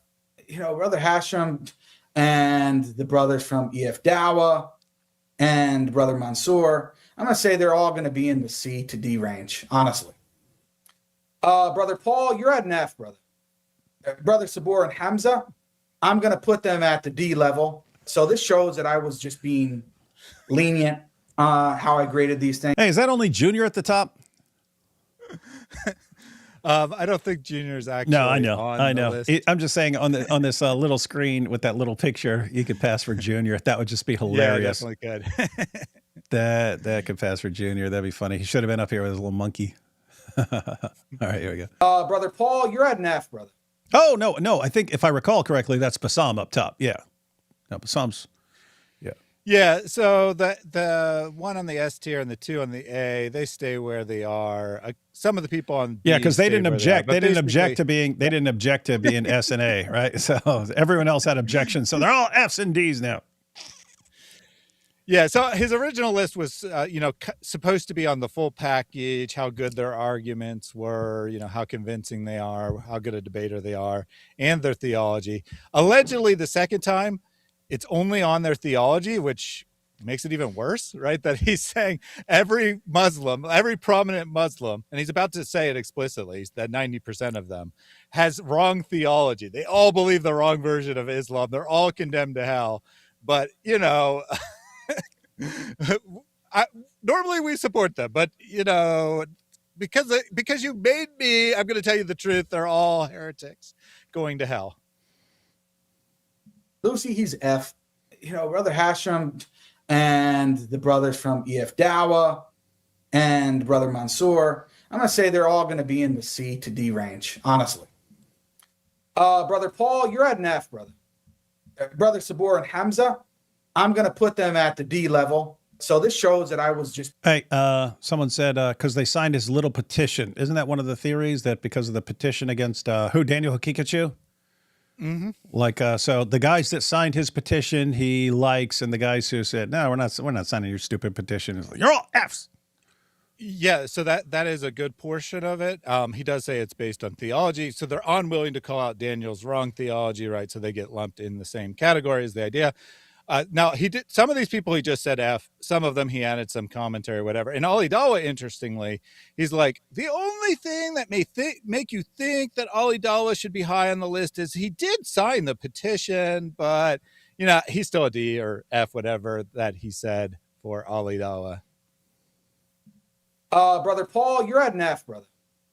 Brother Sabur and Hamza, I'm going to put them at the D level. So this shows that I was just being lenient how I graded these things. 90+% either they are outright deviants, don't even claim to uphold the Quran and Sunnah, and almost all of them fail miserably. Daniel and Dean called in, leading to a 10+ hour chat that was later abrogated by Jake, but not before the embarrassment was saved for everyone to enjoy. That could have been the worst Dawah fail of the year just a couple years ago, but here in 2026, it doesn't even make the top 4 of January. Yeah, I mean, that is serious Dawah wars, especially the fallout afterwards when they all throw tantrums and stuff like that and start attacking each other. That would have been huge back in the day. And Muslims would have been screaming, stop the division, brothers, stop the fight. Now people don't even realize, we can't stop it. These guys are just destroying each other. Why? Because you got a bunch of narcissists who are all competing for who gets the most attention. And guess what? Imagine that. Imagine, guys. Imagine making sure the leadership of a terrible ideology becomes entirely populated by narcissists who will then destroy each other. That could be a good way to take down dangerous ideologies. You just make sure all their champions are narcissists. That will work for a while because narcissists are good at getting attention for themselves. And as they're building up popularity, then that'll work. But eventually, these guys want all the attention for themselves. And so they will inevitably destroy each other, like we're seeing right now. Mm-hmm. And so is my prediction correct? Did you agree that that would have been the worst fail of the year in previous years? That would have been huge back in the day. All these guys fighting. Back in the day, you'd have like this guy starts fighting with this guy, and then all Muslims start going, stop the fighting, brother, stop the fighting. We have to focus on Dawah. Now people understand we cannot stop these guys, and so it's just not nearly as big as it was. Takes us to number 4, Doxer Malik, the Dawah snitch. One of the biggest fails of 2025 was Malik getting upset at being called a Jew and ranting for over an hour about the horrible things Dawah guys do behind the scenes. Misuse donations to buy drugs and get high, abuse women, enjoy threesomes with their Dawah buddies, and have sex with anything that moves. The Warner is probably the fakest of them all. Like between Libiano, Central, all them, Warner in terms of the Islamic stuff, fakest of them all. This guy is the biggest pothead on this planet, bro. The guy you take Dawah from, all he does is roll one up. That's all he does. Chat, this guy gets high as hell all day and all night. Guys, I gave this guy money. I gave this guy money for Qurans. He went to the dispensary. He went to the dispensary and spent my money instead. Warner's been married 9 times. 9 times, chat. Muta. This guy's a muta. Bro, this guy went on vacation with a Moroccan girl, married her for 5 minutes, and then divorced her on the way home. Hey, chat, who knows about Warner and Adam Saleh having threesomes? Adam and Slim. We do now, thanks to you. Yep. And Sneeko. None of us would have known that before, but thanks to you, Malik, we all know now. Sorry, had to rewind a little bit. Muta. This guy's a muta. Bro, this guy went on vacation with a Moroccan girl, married her for 5 minutes, and then divorced her on the way home. Hey, chat, who knows about Warner and Adam Saleh having threesomes? Adam and Slim and Sneeko all run trains and rooms together with Warner there. What did Libiano do? What do you mean, what did Libiano do? What did he not do? Malik was determined to make the new year better, so he came up with a brilliant plan. He put death threats on David and attacked God Logic's wife. People were sending chats and so on, and then sending me messages saying, Malik is threatening you on TikTok. No DT said Malik put a picture up of Avery's wife in a bikini in his live like 6 or so minutes ago. Y'all get that? What's the rule? Apparently they're live about me right now. Does he know this is a rule? Does he know that going after people's wives is a big no-no? Yeah, he knows, and he keeps doing it anyway. Here we are in 2026. He knows the rules. I'm sitting here telling him, this is the rule. Don't go after people's wives. If you do, I will launch the world's biggest Quran desecration campaign ever. What's he doing? Putting up pictures of God Logic's wife in a bikini. Does he know the rules? What does Surah 6 verse 108 say, guys? Who's responsible? Him. He knows the rule. After David ripped a page of the Quran in response, Malik went nuts, doxing Mike Jones of Inspiring Philosophy, God Logic, and David. Or maybe I should say trying to, since he got most things wrong. Declaring David's real name. What do you mean? Oh, I was going to say, what do you mean? He found out I was David Segata, and I heard you're actually going there. Since you're paused, I was waiting till the next time you paused, but Jake is actually in the chat. The real Jake Brancatella is in the chat, and he said, nah, I just think it's funny, right? So he thought that his tier list is funny. Wait, Jake's in this chat?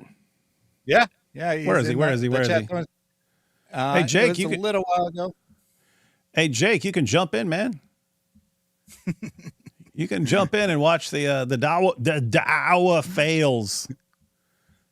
What's his channel? Jake Brancatella? Oh yeah, I see. Apostate of Allah. Yeah, Apostate of Allah wants to know, why did you block me on X? That's a good point. Oh, here we go. Let's see. David, where did you find the bootleg version of yourself from that stream yesterday? You know what he's talking about? I don't know. What was your stream yesterday? Wasn't it a debate review? I was on Giant DOC's channel. It's a long time ago. Oh yeah, What I was on their channel. I think that it was you looking at. It was probably on their channel, but it was looking at the debate with Jake on the Islamic dilemma. Jake says, bring me up. Message Thaddeus, Jake. You can jump on and watch this with us. Jake, message Thaddeus at Reasoned Answers, and he'll send you a link. All right. In the meantime, we'll continue this. But things might get more interesting as we get Jake. Yeah. Putting up pictures of God Logic's wife in a bikini.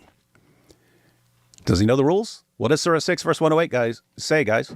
Who's responsible? Him. He knows the rule. After David ripped a page of the Quran in response, Malik went nuts, doxing Mike Jones of Inspiring Philosophy, God Logic, and David.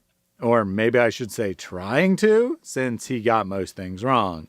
Declaring David's real name to be David Sagara, and Mike to be a real estate mogul with a long criminal record. Mike Jones. Can anyone imagine Mike Jones committing a crime? No, I looked up. What? Hey, Chad, I looked up Mike Jones. Found out he's committed all kinds of crimes, like thousands and thousands. Can you believe that? Pas amigos. You see this bendejo gringo? This bendejo gringo Malik. Ha ha! He messed with the cigaras, man. He messed with the whole cigaras, and now he brought in some of our associates in the cigar cartel. We got our associates who does our land deals for us. Hey, Miguel. That's right. We've been doing lots of land deals here in Arizona. That's why we got to be close to the border, working with the Sagara crime family. They help us move some contraband. We do the front stuff, keep everything on the books clean. That's what we've been doing. And we also have Senior Thaddeus. Wait, he said we do the front stuff. Did no one pick up on? Did I not make a zoot joke after that? No, you let that one go. You let it go. I can't believe it, man. That's my number one rule. Never let a zoot joke go, man. I can't believe it. Fail. Got to retire after that. Hey, Tortuga. He is not Tortuga. We got our associates who does our land deals for us. Hey, Miguel. Look at this. That's right.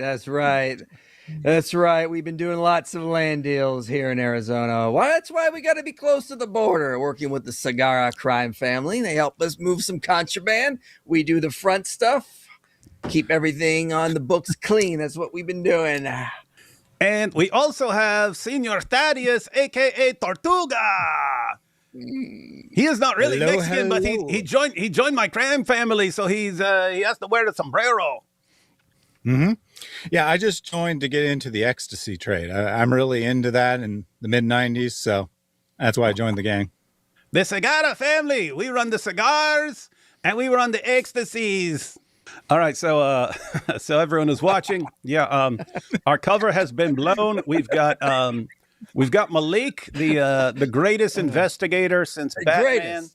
Yeah, so he's been doing lots of searches and so on, and he discovered that my real name is not David Wood, it's David Sagara, right? And that I'm actually Mexican, and I've just been lying about my name. So we got that, and then just yesterday he found out. This guy found out some stuff. He searched for Mike Jones. He looked up Mike Jones and found there's only one in the entire country, and he's a real estate mogul. But he also discovered apparently I have an extensive criminal history. Hold up. Someone says, Jake just requested to go on. I don't think David has replied to the request. I said, yeah. Message Thaddeus, and Thaddeus was sending. I'm not just going to post the link and then everyone tries jumping in right now. You're right. Yeah. And he did message me, and I sent him the link, so he'll probably join. So yeah. So guys, he has the link. He can jump in at his leisure and watch these 10 Dawah fails of January. And then, just yesterday, he found out, this guy found out some stuff. He searched for Mike Jones.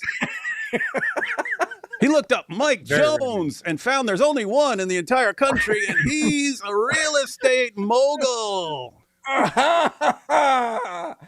But he also discovered apparently I have an extensive criminal history. Malik declared war over the resulting Quran ripping, going after wives, which led to the opening of Quran Demolition Ranch.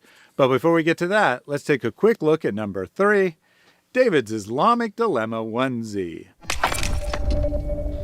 All right, so number 3, I'll just take these couple super chats real quick. Maybe Jake shows up. Hey, here we go. Hey. Hold up, here we go. I got to jump out of this real quick. There we get. Where is he at? Here. And there we go. We got the man. There we go. Taking some super I'm looking chats. for the real David Segara. You got me, man. The leader of the Segara cartel. You didn't get my joke from earlier. What? Which one?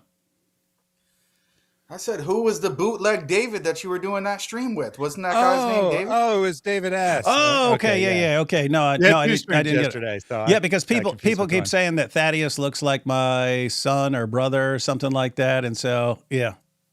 So and I didn't even I've done so many live streams over the past 2 days. They're all kind of a blur, so I don't remember which one. So where'd you find this guy from? That bootleg one. He looks more like David Segara. He's my Mexican cousin, man, and my auntie Maria. She said, "Hey, you got to help out your cousin David." I said, "Okay, we're good. I'll help him out." Well, man, he needs a lot of help. I'll tell you. I watched that stream. Pretty bad. Hey, I bet he'd be willing to have a debate or discussion with you on some stuff. I would. That's what I'm going to actually propose, but I'm not going to debate him alone because I don't know the guy. I would like to debate both of you at the same time on the topic that you just discussed. Just discussed when? On that stream. Oh, you mean yesterday? Yeah. When you said just discuss, I was like, what? Like in this live stream? Yeah, you got to get a partner though. Not doing any 2-on-1s. I'm not the Warner and Sneeko or something. You got someone? Is my connection all right? Because you guys are like blurry on my end. I don't know if it's my connection. Yeah, I think that's your connection. You look fine though, and we hear you clearly and we see you clearly. So yeah, don't worry about how we look on your end. Okay. Yeah, because I just want to ask you, because he was the one presenting, do you agree with most of what he said in that stream? I'm assuming you do. I'm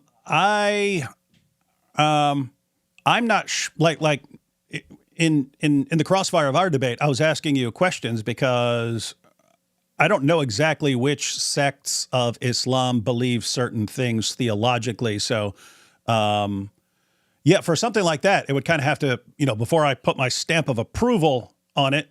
I mean, some of the dilemmas are dilemmas and so on, but it would kind of depend on what you're building those out of. So, I'd be happy to have him on there and you on there and someone else on there and kind of go through and is this accurate and is this accurate and is this accurate? And if so, does this dilemma follow from those things? Be happy to do that. Yeah, but how is any of that related to the Islamic dilemma? I'm really struggling to understand. Aren't those, if you consider them to be problems, aren't they totally independent of the Islamic dilemma? One you could think of the name Islamic dilemma. His book is titled something like 100 dilemmas that it's the death of Allah, 100 dilemmas that destroy Islamic theology or something like that. So even if it's not an Islamic dilemma as we're using it, it's still you can call something an Islamic dilemma. But especially the ones that are about scriptures and scriptures being corrupted and so on, I'd say they're adjacent, Islamic dilemma adjacent. Okay, because he spent a lot of time talking about the preserved tablet and the Quran and the so-called Wahhabi view of Allah's speech and all of this kind of stuff. So, and you also asked me about that during the debate. Mm-hmm. You brought up the preserved tablet. So, and I'm really struggling to understand this. I really truly want to know where this came from, because I suspect it came from Sam Shamoun. I'm going to be honest with you. And wait, hang on. The preserved, that there's an eternal preserved tablet? Yeah. Interesting. I mean, I'm assuming that. I'll give you an example. I've heard that, but yeah, I didn't get that by studying Islamic theology or something like that. So, yeah, I've always heard it as a problem, because now there's something that's co-eternal with Allah. And then the response that I've heard from Dawah guys was, no, of course, it's one of Allah's attributes. And of course, Allah's attributes are going to be eternal with him. Yeah, but where did you hear the idea of the preserved tablet being eternal? Co-eternal with Allah. I've just heard that for a long time. Okay, so you just heard it so much that you don't recall where it originated from.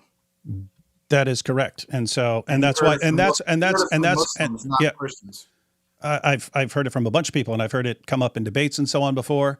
I mean, Nabil brought it up in his debate with Shabir Ali all those years ago. But if you're saying no, then that's why I said, well, I would want to see it confirmed before I build a dilemma out of it.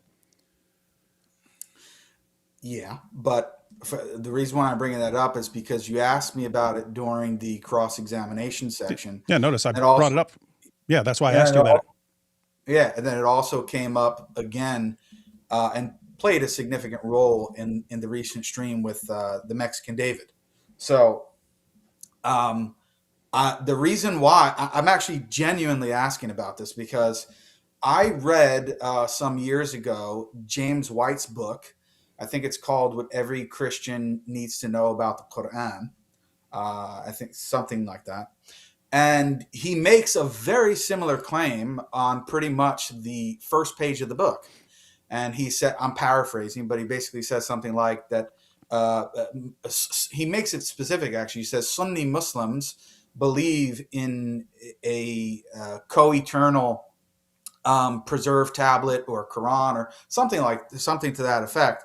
And mysteriously, there's no footnote actually for that or reference for that in the book. And then he goes on to make the same claim. I think I counted about 4 or 5 other times throughout the book. And there's no footnote. There's no reference for what it's whatsoever. I emailed him about it to ask him where he's actually getting this from, and he never responded. But he's responded to me about other things. So I hear it keep being repeated by people like yourself, James White, Sam Shamoun, these different people. But it's just very strange to me, because I don't know anyone who that actually believes that in all of the different Islamic schools. Let's see. I just check. What is this site? Quran Gallery. According to Search Discovered Classical Islamic Scholarship, Allah al-Mahfuz, the preserved tablet, is the eternal, unchangeable, divine repository of all knowledge, events, and decrees concerning creation. Mentioned explicitly in the Quran, 85:22, it is understood as the original heavenly archetype of all divine scriptures, particularly the glorious Quran. Classical commentators like Ibn Kathir and Al-Tabari explain that its preserved nature guarantees the Quran's absolute protection from corruption, addition, or deletion, affirming its divine purity. This concept is foundational to the Islamic doctrine of divine decree, signifying God's omniscience over all events, including the free choices of humanity, without compelling them. Other Quranic terms, like Mother of the Book, are seen by scholars as references to this same reality, establishing it as the ultimate source of all revealed guidance. Check a different site here. Let me just AI what it thinks. Is what? I'm just going to ask. ChatGPT GPT, man. It's not going to help you. I've never been on ChatGPT. I just want to see what it says. I just want to say, this is just Google. This is just Google. So also what happens, I think, quite frequently, and what I think you guys did in the David Squared live, is that there's a conflation between the Quran and the preserved tablet. Do you think that they're the same thing? No, and that's why I asked you, does it contain all the books? And so that, like, the follow-up, if I wanted to keep like exploring the idea, would be, is this just a collection of, are all books included in this? Is there other things that are included in this beyond the books, like other just revelations that didn't become a book? And then beyond that, is like, everything that happens also included in the same book, or is that separate or something like that? Literally everything that is taking place now, that has taken place in the past, and that will take place in the future is contained in the preserved tablet. But that's all in the same thing. It's not just God's. What I'm trying to say is, it's not limited to God's speech. It's not limited to the Quran. It's not even limited more broadly to Revelation. It includes all of God's decrees and everything that's going to happen. And that was written at some point in time. Correct. Yeah, it had a beginning and a time. It's a physical object. It's as if, the way that you guys are presenting it, and Avery seems to think the same thing. Honestly, I think you guys should just blame Sam Shamoun, because I know you're not a fan of him anymore. Well, he didn't write this AI. He didn't write that Muslim website I just went to. He didn't write Wikipedia. Let me just read the record. So here's what AI said. So I wrote, I want to understand this just before you read that. What I was trying to say is, it's as if you guys have this idea that there's like God, there's Allah, who's co-eternal, and then there's this like giant physical tablet that's a preserved tablet that contains everything that I just said. And that is like uncreated, distinct, and co-eternal with God. Is that the view that you have, like, in your mind? That's definitely what it sounds like. Okay, so yeah, there is literally no Muslim that believes this in terms of classical Islamic theologians. Wait, is there an actual tablet somewhere or not? There's no tablet? Yeah, there's an actual tablet, but it has a beginning and time, and it's created. It's created by God. Okay, hang on. So the AI says, in Islamic theology, the heavenly tablet is generally considered eternal, unchangeable, and existing with God, containing all divine decrees, cosmic events, and the original preserved text of the Quran. It represents God's eternal knowledge and was created before the rest of creation. There it says created before the rest of creation, but it also says eternal. So how was it created before the rest of creation if it was eternal? You're asking me? No, but I'm that sounds like a conflict, doesn't it? According to what the AI or whoever's writing this. But you also have to keep in mind. Let's scrap the AI. Let's check out what. Hold on a second. I'm giving the AI a way out here. Okay. The term eternal could also mean pre-eternal or post-eternal. Like you could say that, it's eternal from the time of its existence going forward, that it's not going to be destroyed, and that it will exist everlastingly in the future, right? So eternal kind of has that ambiguous nature to it, that it could mean something without a beginning or something that has a beginning but is not going to end. I prefer to refer that to as everlasting, because then it gets rid of the confusion. Mm-hmm. But that we wouldn't have a problem with. But to say that it is a physical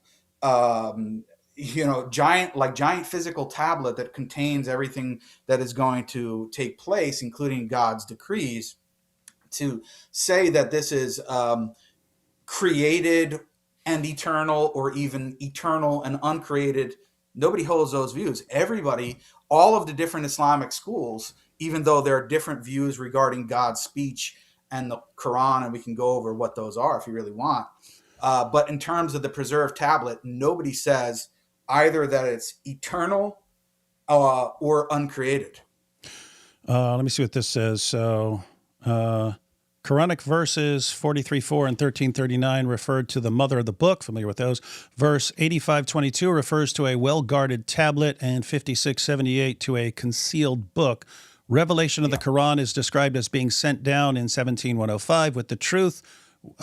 We have sent it down, and with the truth it has come down. It is also called Kalam Allah, the word of God, and to most Muslims is eternal and uncreated attribute of God as opposed to something written or created by God. The Quran that resides in heaven is distinct from the earthly Quran. It is disputed whether the revealed Quran is a precise copy of the heavenly Quran or an abridged version. Commonly, the Injil and the Islamic notion of Torah are thought to be part of the heavenly Quran. Yeah, where are you reading from? This is there's an no. I'm just going down the list of searches, and there is a Wikipedia article on the heavenly Quran. Yeah, all of this is garbage. We need that's what I'm saying. If this is all garbage, and this is what pops up as soon as I ask the question in a search, and it comes up as most Muslims believe heavenly tablet. Eternal heavenly tablet. Yeah, but David, I don't know what those searches are that you're looking at. Okay, am I able to share my screen, or can I send you a link for something? You can share your screen. Okay. You guys trust me, right? I'm not going to flash you. You're not going to post. You would get too excited anyway. Let's be honest. Hey, no one is tossing around any insults, man. Don't make me pull out a Quran, dude. You ready? What do you want to go to? Okay. I thought you could get some of my humor, David.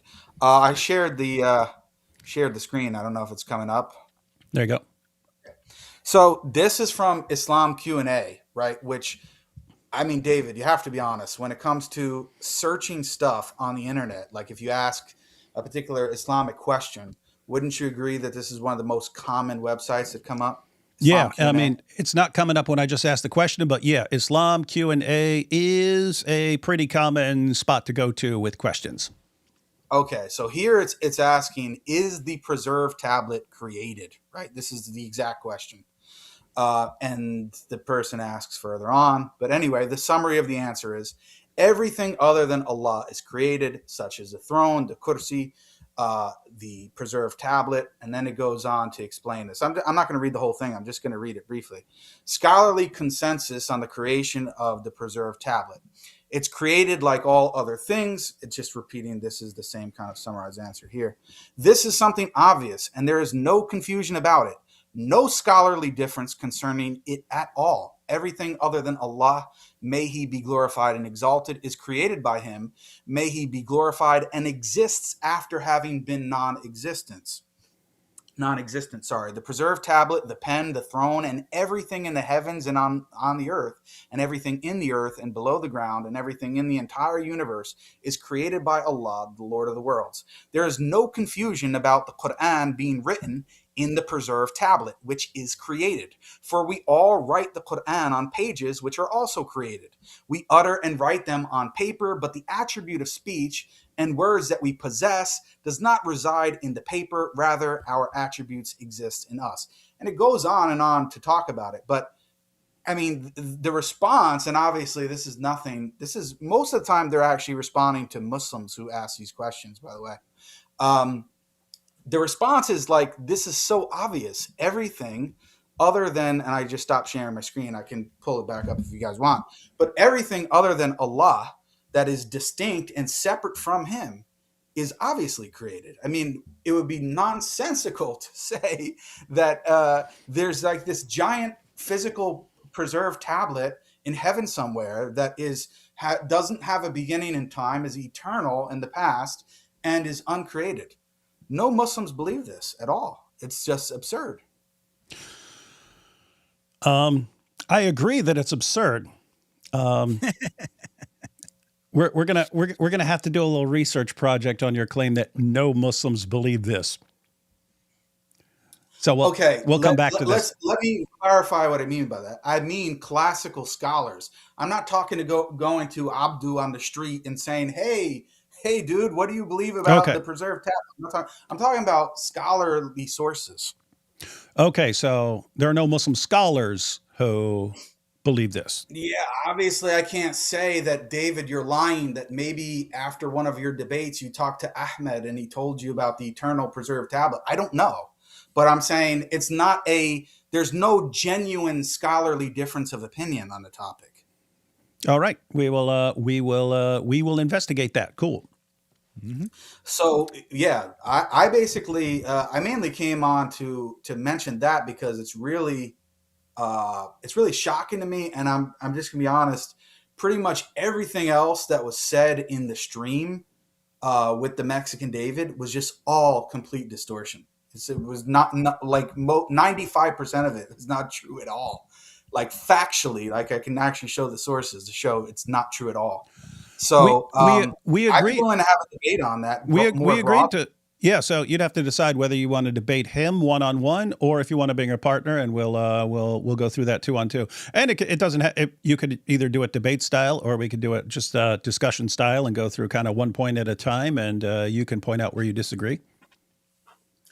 If I was going to do it, I would want you to be there and be a part of the debate, because I don't want you to throw Mexican David under the bus or back over the border. I will gladly throw Mexican David under the bus. That's exactly the point, right? So I don't want that to happen. Like, and then you say, "Oh, well, he's not representing my view," or that would be like, you don't want to debate some random guy that you think is supporting the Muslim view, right? So I think it should be a 2-on-2 in that case. I'd have to think about who it is. As you guys can see, I don't get along with too many people, so we've noticed such things. Yeah, I'd have to see who the other person would be. Hey, bring Malik. Malik is no. I don't think that's going to happen. What about speaking Muslim? You get along with him? Yeah, but I would probably tell him to just be quiet most of the time and let me talk. Okay. Well, yeah. Think about it, and find someone we can have a nice little discussion. Yep, that'd be cool. Anyway, I'll let you guys go and continue. Before you go, can I just ask why so you seem to be correct. I mean, we'll do more research to find out, but at least it seems to be a common view at minimum that the tablet itself is created. I'm not quite sure why that actually matters, though, right? Because it's still the majority view that the Quran is uncreated, right? The speech that encompasses the Quran. So I'm not really sure how that changes anything. I am so confident in my view that I don't have any problem spending time and explaining all of this to you right now. But I don't know if you really want to do that. No, hang on. Just to be clear, so you believe the Quran is created, right? No. Okay, the Quran isn't. So wait, you're just referring to the heavenly tablet. The Quran is uncreated, but at some point it's put into tablet form. Let's define what the Quran is. When I say that the Quran is uncreated, what do you think I mean by the Quran? What do you think I mean by that? Basically, like Allah is eternally speaking what we now have written down, something along those lines, which I agree sounds weird, but that's what it sounds like. Okay, no, that's not what I mean. Do you think when I'm referring to the Quran, I'm like referring to this physical book or something like that? It would depend. I mean, if you say, "Hey, I just picked up a Quran," I would think you mean a no. I'm saying an uncreated one, like as it was mentioned earlier, right? The author of the article on Islam Q&A said, obviously, it's written. The Quran is written in the preserved tablet. The Quran is written on ink with ink and pages and so on and so forth. All of those things are created. The preserved tablet is created. The ink, the pages are created. When I say, at this point, I will admit that regarding the different Sunni theological schools regarding what the Quran is and if is it eternal or is it uncreated, and if so, in what sense, there is difference of opinion on that. I don't think that, from my point of view, because I'm a little bit hardcore, I don't accept those as genuine differences of opinion. But when it comes to the preserved tablet, No, there's no difference of opinion about it whatsoever. It's a created thing. Now, the Quran itself, okay, when I say, and I'm representing the so-called Wahhabi view from Mr. Mexican David, is that the Quran is an act of speech of Allah, which he actually spoke. And when I say that the Quran is uncreated, I'm referring to his uncreated act of speech. I'm not referring to a physical book floating around in orbit or anything else like that. I'm referring to his act of speaking. His act of speaking is uncreated, because if you say that it's created, then the question is, well, who created his act of speech? And then you wind up and you have this sort of infinite regress. Now, hang on, like when so I'm not speaking now, and then if I say, hey, I'm thirsty, is that speech uncreated, or did I just create it? You yourself? Yeah. No, your act of speaking is created. Okay, so I created my act of speaking, and so I would be co-creator with Allah. No, I was just going to say, no, we don't believe that.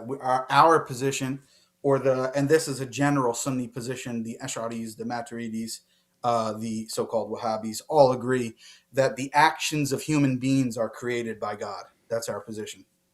Okay, now, but you agree that, I'm just kind of joking when I say co-create or something like that, but it's like, okay, when I speak, I'm creating that act of speech. So when you say that the Quran, that's what I mean. I don't understand if you're saying the Quran is uncreated. If Allah is speaking it, how is he not creating it as he speaks it?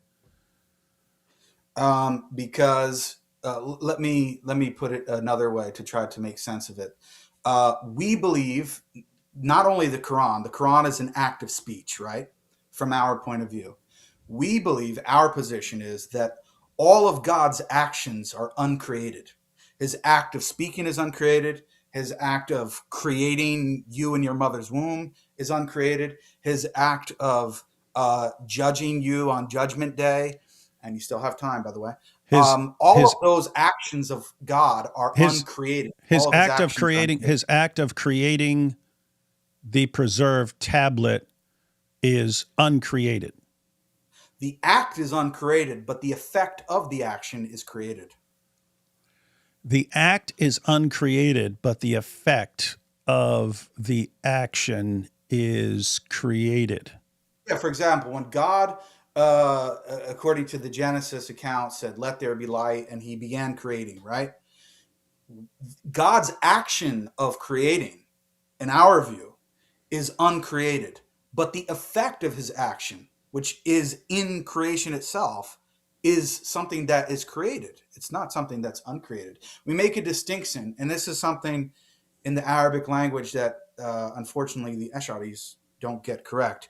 You have three things. You have the agent or the doer of the action, you have the act itself, and you have the effect of the action. In the case of God, the agent himself, God, is uncreated. His actions are uncreated, but the effect of his action, the effect of him creating something, is actually created. So the preserved tablet is created, but his action, his action, which is resides within himself, so to speak, or is inherent to his essence, that is not created. Because if you go with the other position, if you say that God's action is created, then I would ask you, who is that action created by? Well, if you say it's other than God, then now it looks like you have two gods. If you say that it's God himself, then God is creating his own actions, but that act of creating his own actions itself would have to be created, and you wind up with this infinite regress of created actions of God, which is just bizarre. So God can act from all eternity, but then the effect of that act can be temporal. Okay, so now you're going into another question, which Mr. David, Mexican David, did not understand. Again, this is another difference of opinion. The Athari, Salafi, Wahhabi, Ahl al-Hadith, whatever wording you want to call us, we believe that all of God's actions, or any action for that matter, we believe that cause and effect are necessarily temporal.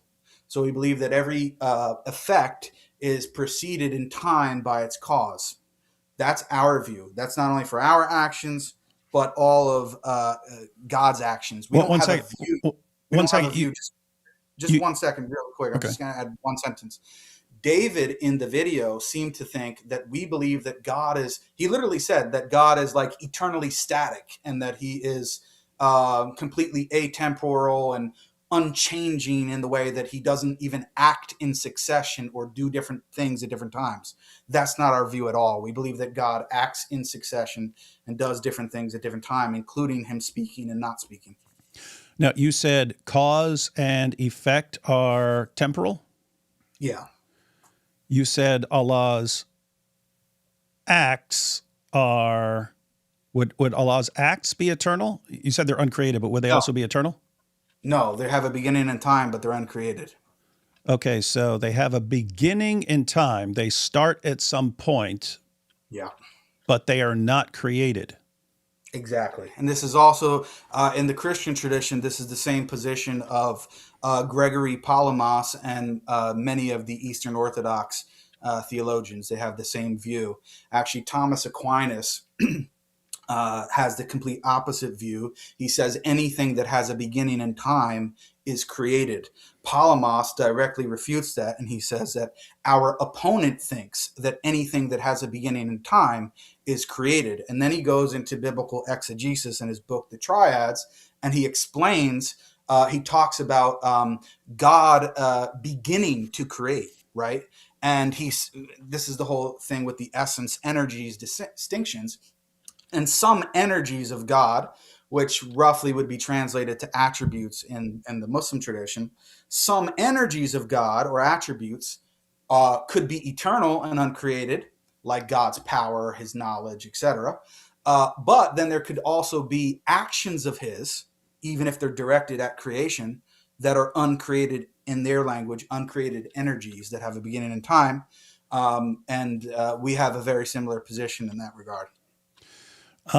Now, as far as... So to be clear, we don't even believe that the Quran is eternal in that sense.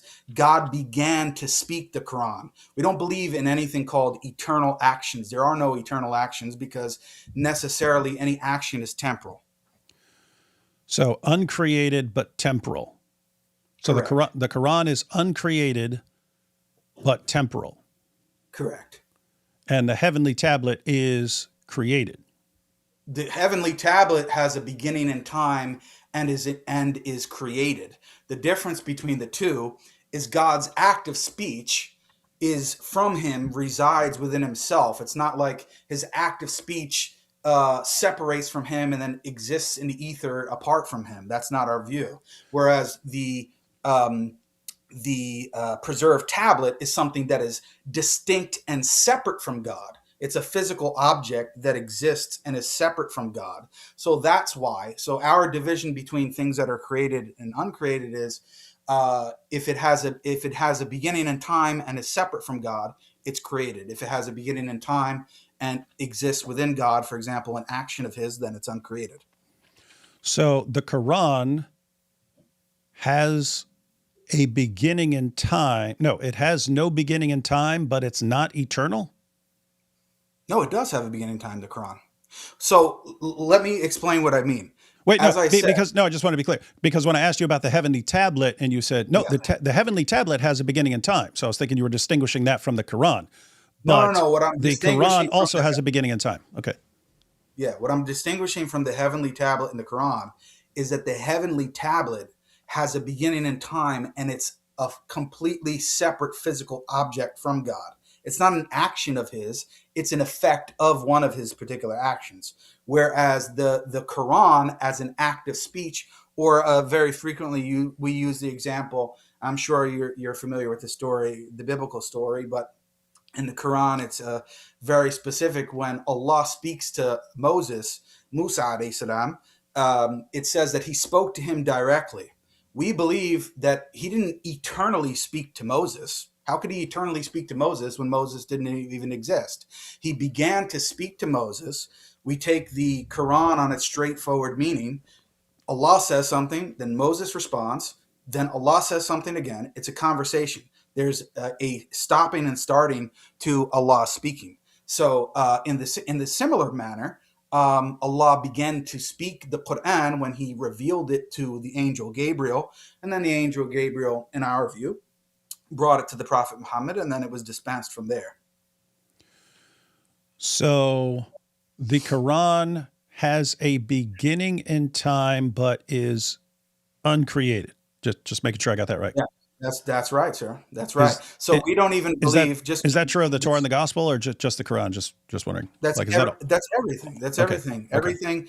Every action, including Allah's actions, have a beginning and time. We don't believe in eternal action, as you asked earlier. This is actually, well, so there are three different positions on this, right? In the so-called Sunni tradition, I'll just be charitable. The Ash'aris believe that, and they're following Abul Hasan al-Ash'ari. They believe that all of God, on the opposite side of the spectrum, they believe all of God's actions are created. Okay, so the reason why that is, they equate the action of God with the effect. They say that they're the same thing. Okay, so they say there are actually only two things. There's God and the effect, and the action just is the effect. They're the same thing. They're not two different things. You don't have God's action which produces an effect. I think that that's ridiculous. It breaks all of common use of language in the Quran. And anyway, I have many problems with it, but that's another side of the spectrum. And so, but they agree with us that necessarily every action has a beginning and time. But they take Aquinas's view, or many other theologians' view, that anything that has a beginning and time is created. So they say all of God's quote-unquote actions have a beginning and time, as we do, but they say that they're created and they exist and created. The act is the same thing as the effect itself. Okay, so that's the Ash'ari view. Our view is the opposite. No, all actions do have a beginning and time, but if they're from God or they're God's actions, they're uncreated. If they're other than that, then they're created. Then you have a view in the middle, which is the Maturidi view, which agrees with us in one sense that all of God's actions are uncreated, but they say that all of God's actions are eternal. They don't have a beginning and time. So they agree with us saying that God's actions are uncreated, but they say that all of his actions are eternal, rather than our view that all of them have a beginning and time. And those are the three broad views. And the reason, and this is why you wind up having different views regarding the Quran, because the Quran is speech and it's an action. So it falls under the broader category of God's actions. So if you have different schools that have different views on God's actions, then naturally when it comes to the Quran, which is an act of speech, you're going to have different views on that. The Quran is uncreated but has a beginning in time. That's does it begin in time before the creation of the heavens and the earth, or after? Wait, say that again. I just want to be clear. And when you ask, you're asking my view, because I just told you there's different views on that, right? Yeah, no, and it's good. Yeah. When I ask, if you know the other views, and I'd be interested in hearing them and so on. But mainly asking for your view. But if there are difference of opinion, it's cool. Like it's cool when you say there's no difference of opinion here, or if there is a difference of opinion.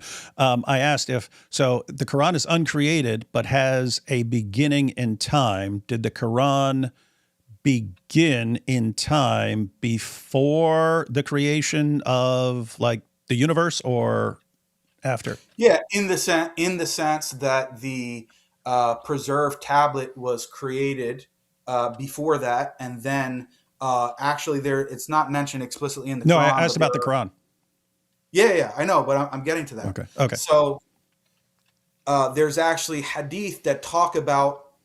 It's not mentioned in the Quran, but there are hadith, and I'm a Sunni, so this is what I believe, that God actually wrote with his own hand in the preserved tablet. So if you're talking about the Quran existing in the sense of being written in the preserved tablet, then yes, that was an action of God writing in the preserved tablet at a particular moment in time. No, I mean the speech. Yeah. Okay, I'll get to that. If you're talking about, because there are many different ways this can be construed. If you're talking about the Quran in the sense of God's knowledge, then this is eternal in the sense of God knew what he would speak from eternity before he ever spoke anything, including the Quran. Wait, hang on. And that's in that sense. So in terms of knowledge, the Quran would be eternal. Yeah, that's the only sense in which you can say that. But as far as my point of view, as far as when it's actually spoken, that would have a beginning in time. When it's spoken by Allah or written by Allah, those actions have a beginning in time. But the knowledge, obviously, we don't what's the view called again? I'm trying to think of it. We don't have a dynamic sort of omniscience view that God doesn't really know every future contingent fact. We think he knows everything from the beginning.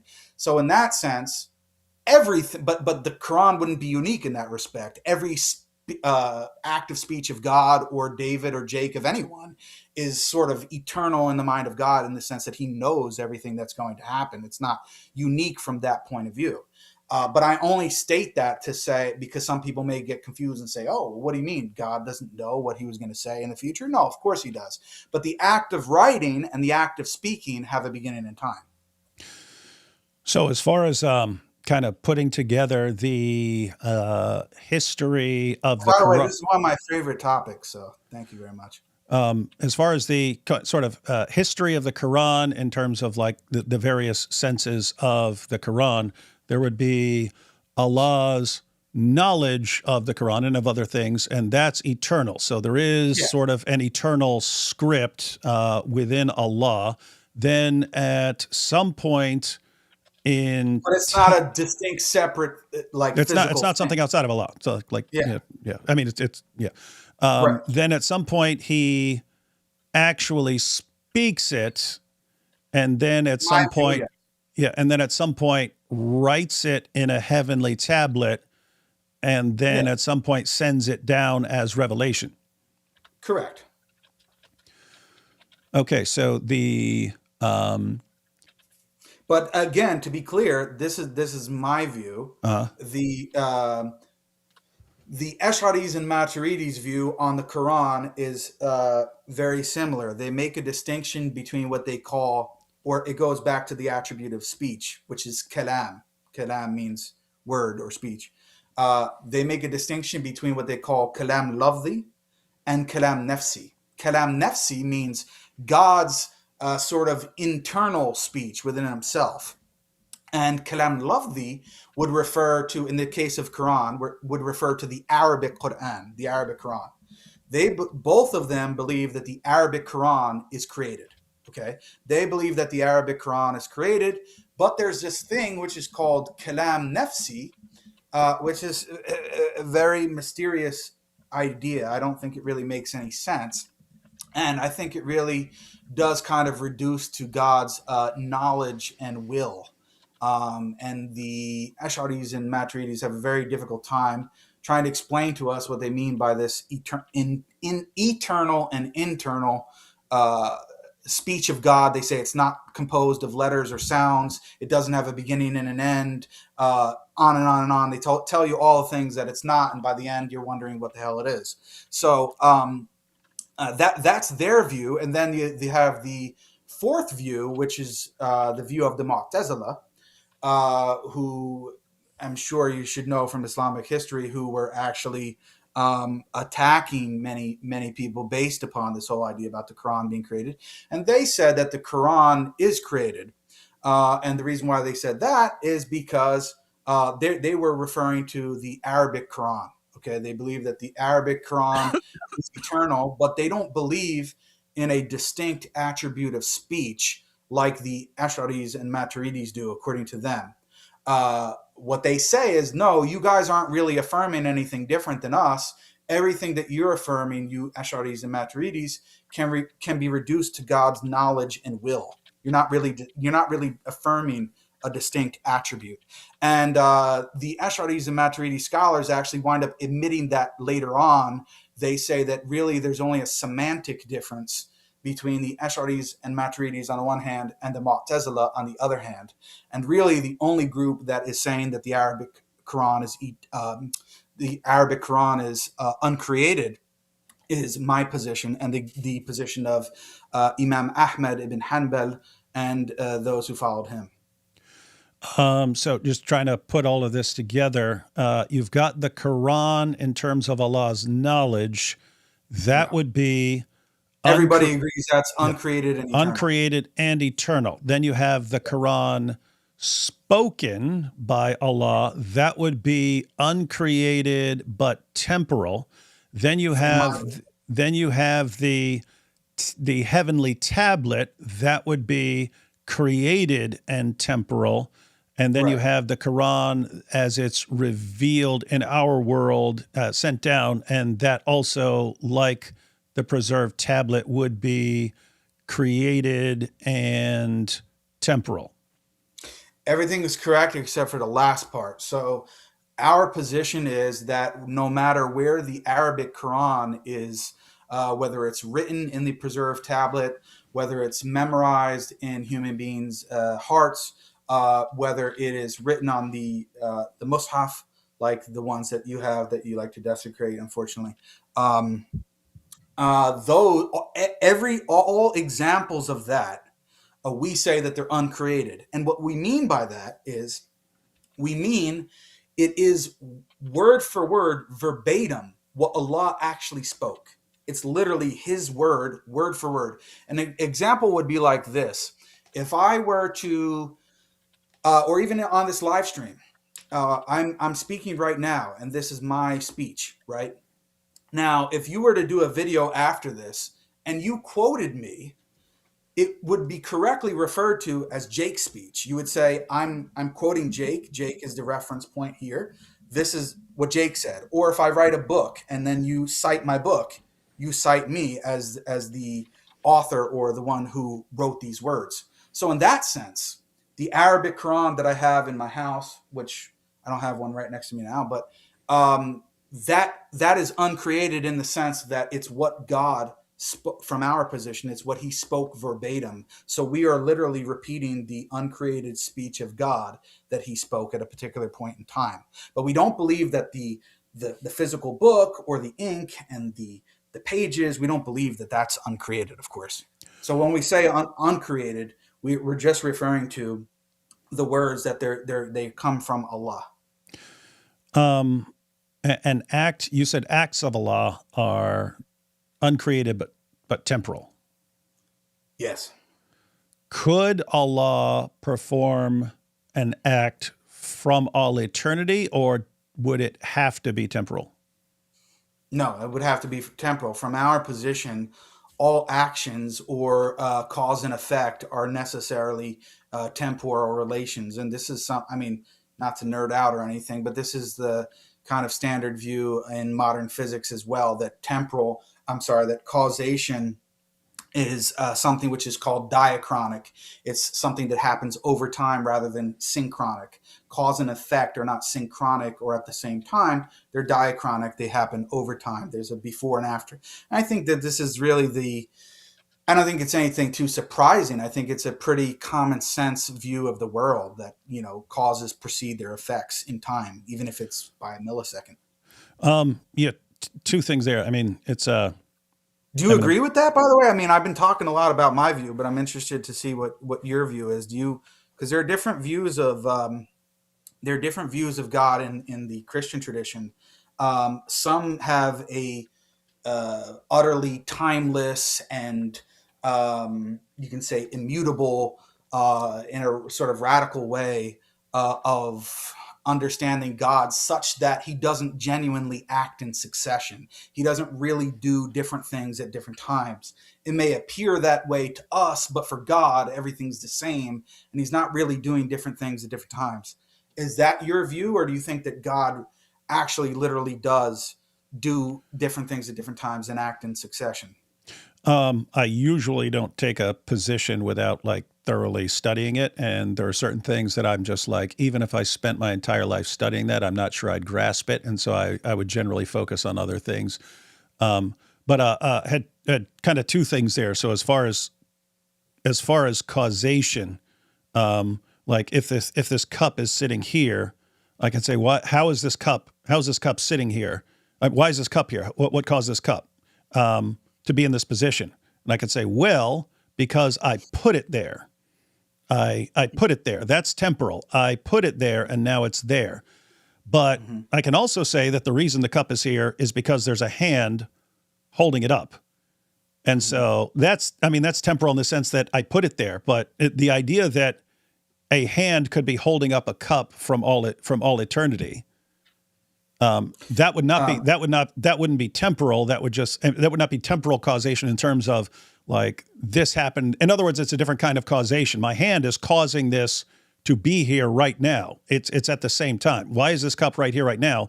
Because this hand is holding it in place. Why is this hand holding? Because this arm is holding it in place. And so that's all happening simultaneously, as opposed to putting it there. But simultaneous is a temporal relation. That's even if you say right now. For example, if I asked you, is God doing something right now? Even if you said he's doing something right now, if he's holding up a cup, that's still a temporal relation. No, I mean, in other words, could God hold something? And I would understand that anything outside of him would have to be. So that's what it's going to come down to. Like in a pure thought experiment, I get what you're saying. I studied this back in university days that Kant actually used a similar example. And you have the famous example of like the bowling ball and the cushion, right? Sort of indenting into the cushion. I'm aware of this, but what I'm saying is from a theological perspective, which is what I have to, what I'm beholden to answer it by, the answer would be no, because the cup necessarily would be created and therefore it would be temporal.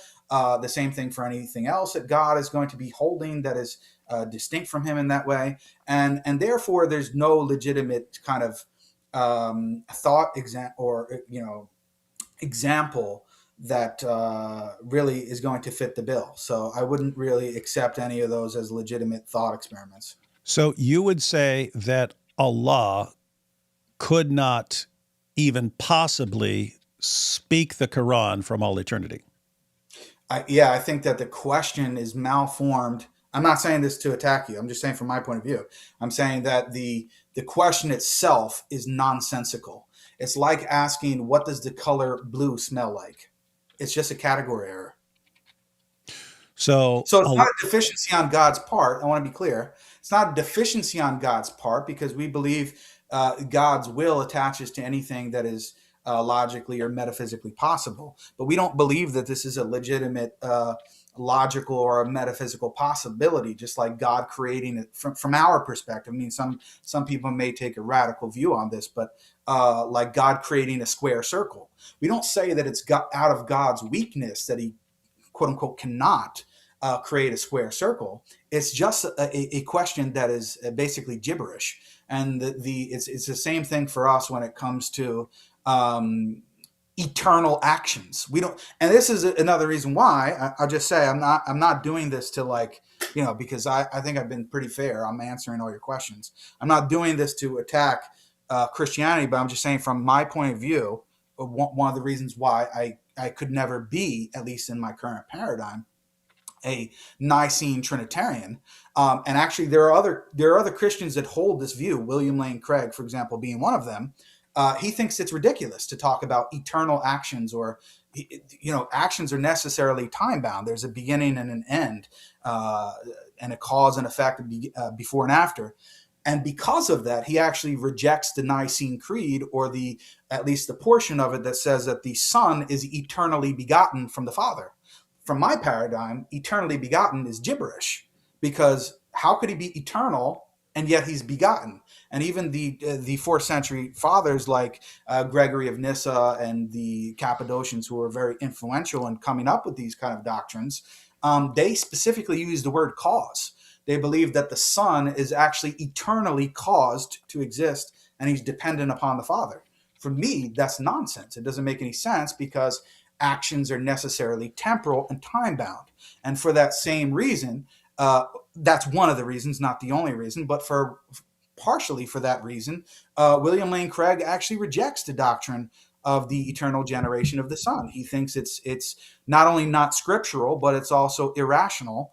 And if you watch his recent discussion or debate with Muhammad Hijab, he says exactly that, and he agrees with what the Quran says about that position. Again, I'm not trying to do that to take a dig or go down that route.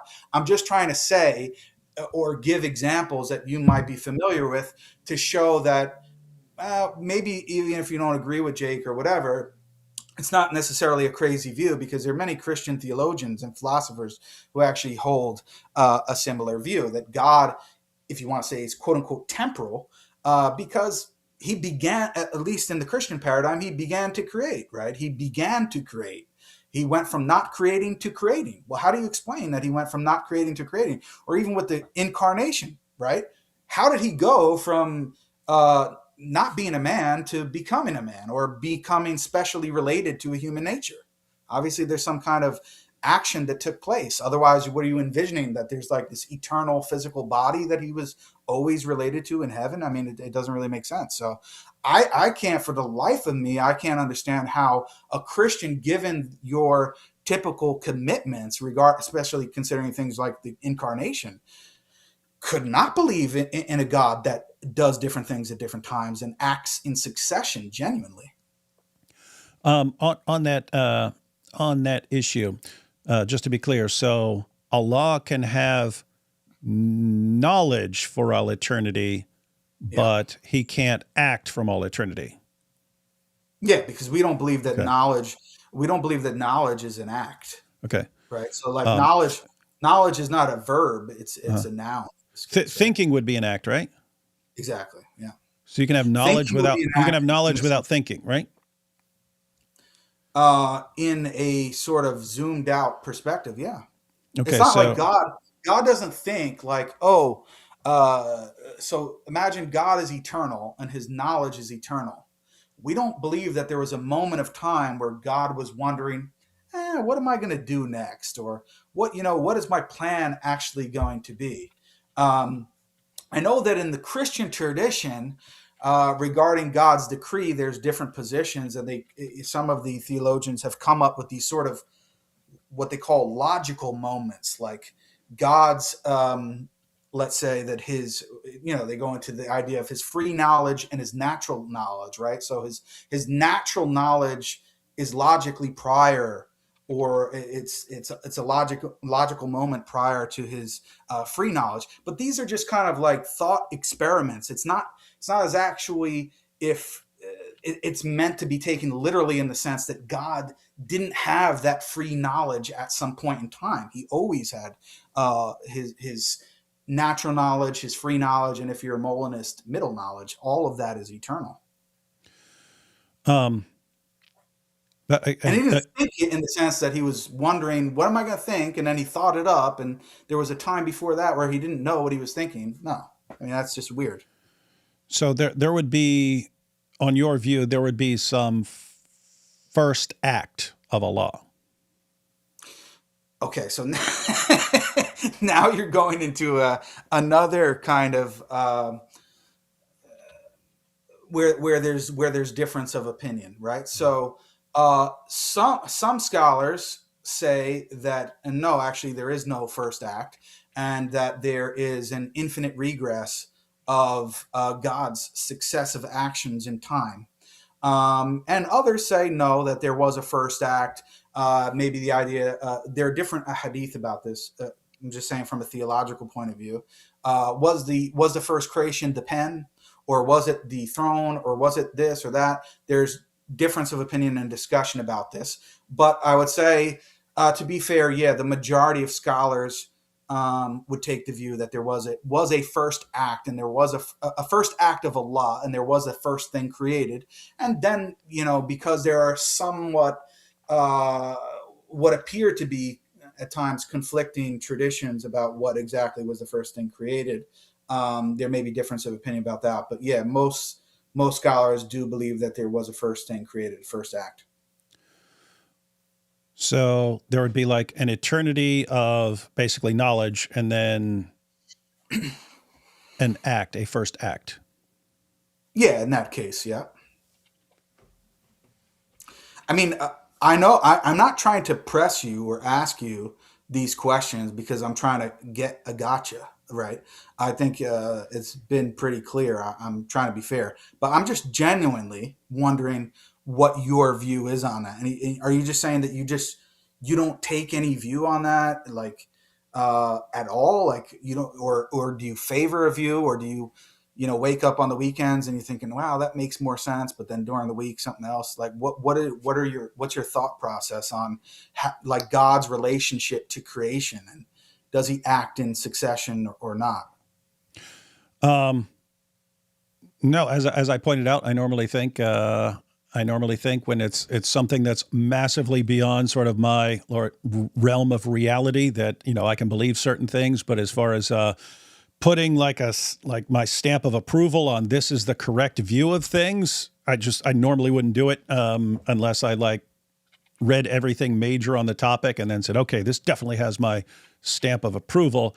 But if it's a topic where I'm like looking at that going, I don't think I would ever be able to get my mind around that, then I don't. You don't go into it. So this is not something that really interests you, or it might, but you just think it's beyond you, so you don't waste your time. Yeah, I'm interested enough to hear what people say or to listen to a discussion or something like that. But as far as like the kind of like studying the topic that would be necessary before I say, oh, I think this is the correct view. Yeah, it's not like that to me. And as far as even asking you questions, it's sort of okay if you want to have like a debate with David S. or a 2-on-2 or something like that. I at least want to understand exactly what your position is, so we're not straw manning you or saying you believe something else. I don't have anything to hide. I have an entire article, like several articles written on my academia page related to this from the Islamic tradition, and explaining basically what my view is and trying to ground it in the early tradition. But I'm just curious because William Lane Craig is a giant in the Christian apologetic community. I think we would agree with that, right? Mm-hmm. Are you familiar with his views on this? Because I've watched a lot of his material, and he spent a lot of time speaking about this. So have you seen any of his discussions regarding God and his relationship to time?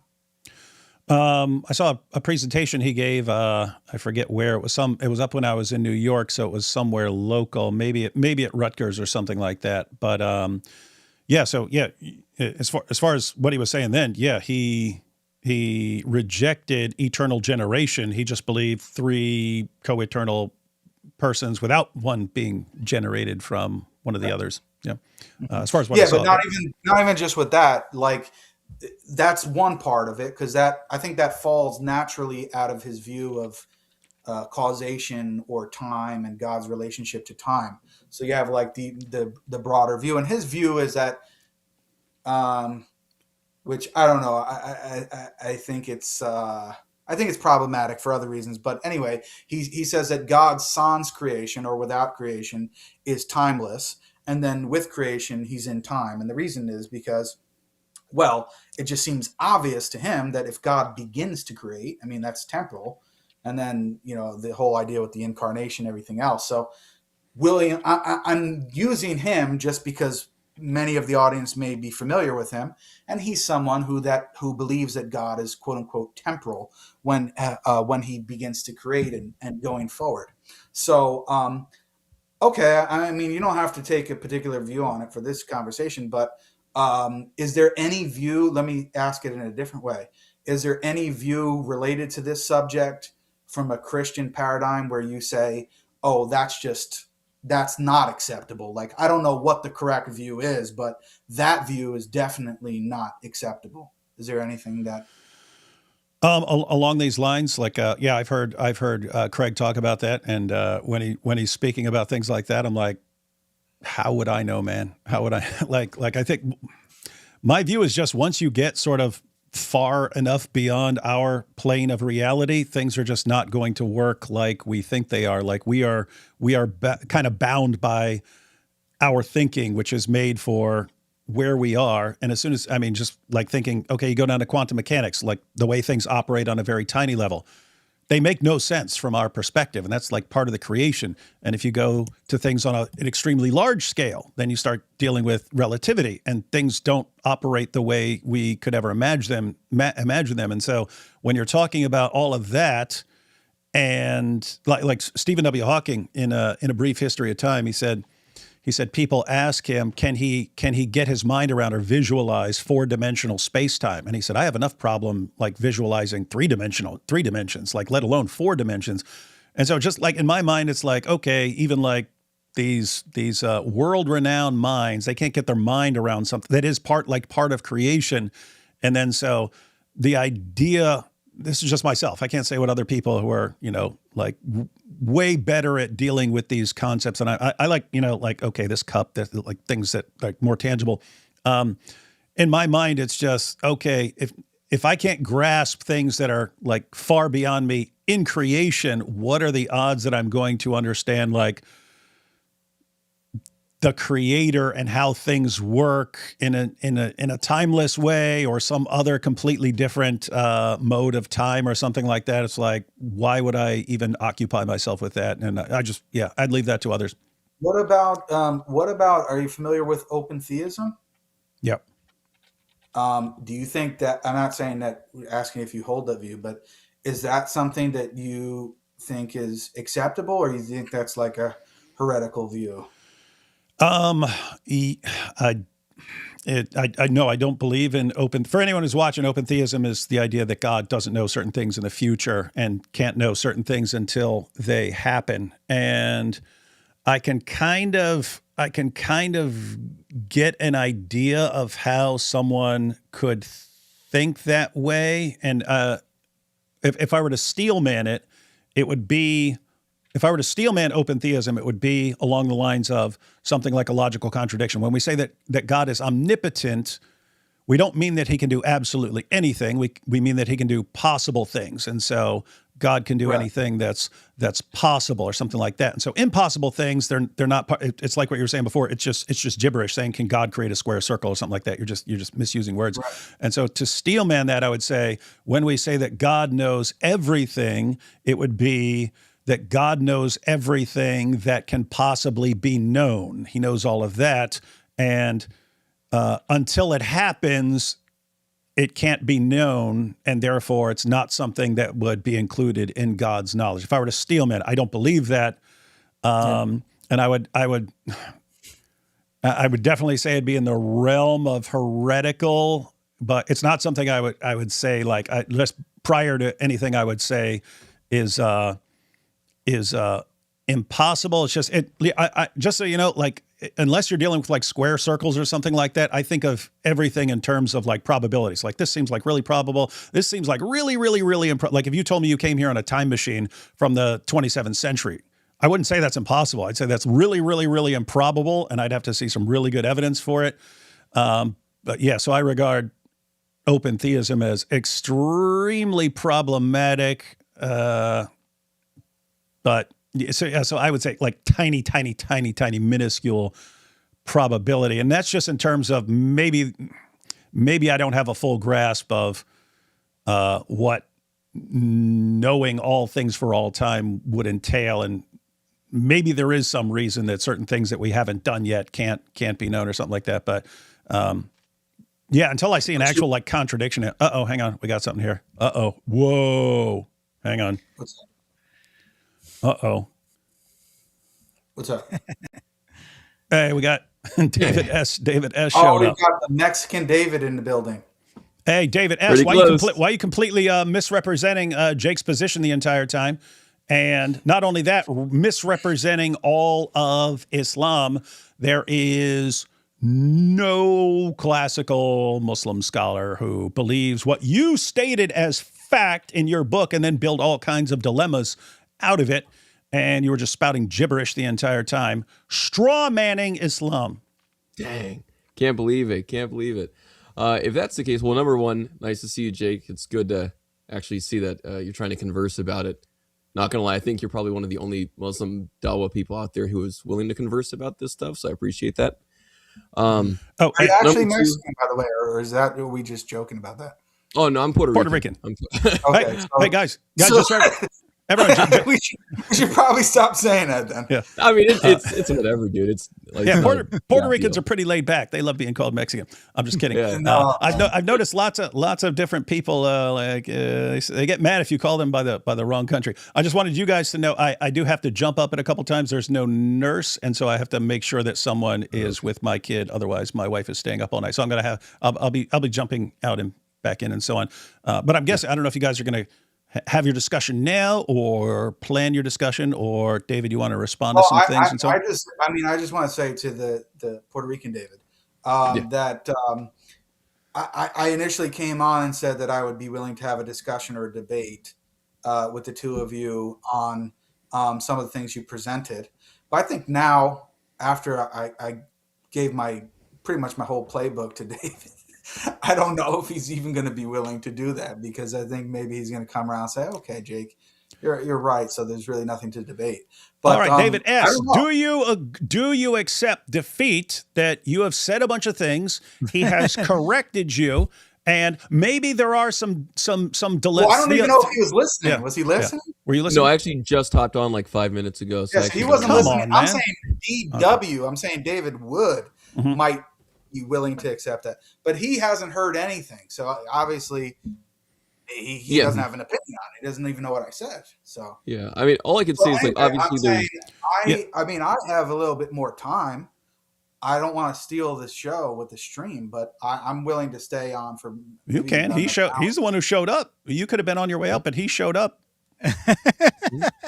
Yeah. So but I don't know what your plan is here. If we're really like, honestly, I just wanted to chat because I didn't get a chance to really hold on. But yeah. Hey, David, I have to jump up real quick, but just to recap, Jake jumped in, said you're a complete loser. Who, I mean, but he said you're getting a lot of things wrong, and I asked him a bunch just so that there's no misrepresentation in the future, because he was saying we could have a discussion, or he actually said debate about this, and like a 2-on-2 debate about this, but he said you're wrong on he said you're wrong on a bunch of things, and so the idea would be, so I asked him a bunch of questions just so, like, to clarify exactly what his position is, so you can check that out later. But I asked him a bunch of questions about what his position was on various things. With that said, I'm going to step out real quick. You guys can converse amongst yourselves. Really quick, David, just ask you really quick.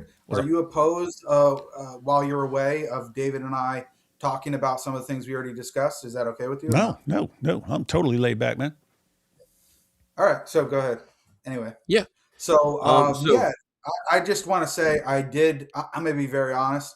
I watched a stream earlier today when I was receiving medical treatment because I was at the hospital all day. And it was entertaining. It did entertain me while I was bored by myself. But I thought that, and it's not only me, like, I had a bunch of different Muslim friends messaging me because I was on the thumbnail naturally. So they're like, Jake, you're on the thumbnail and it says heretic. Yeah. You guys are saying you're wrong about all these things. So, but pretty much all of my friends who know anything about these topics were just flabbergasted. I mean, from our point of view, you just were misrepresenting like 95% of the stuff that was being discussed. Now, I went over some of those things with David, mainly by him questioning me. I don't have a problem doing that here or having a back and forth discussion. But I'm just going to be honest. I put together like a 20 to 25 minute clip of everything that I had pretty much everything that I had a problem with what you guys were saying. And I was planning on doing a video reacting to that, but I'm happy to talk about it here. Sure. Yeah, well, I appreciate that you had a chance to look through it. That's great. I hope you don't have further medical troubles in the future. That's too bad about that. I have MS, so I have a chronic disease, multiple sclerosis. So, there's no known cure right now. So, yeah, I'm stuck with it for now. Oh, understood. I'll be praying for that.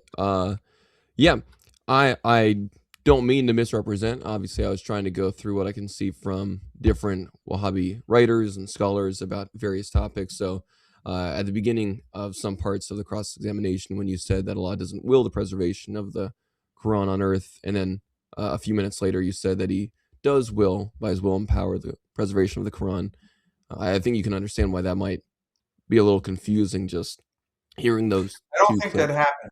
I don't think that actually happened.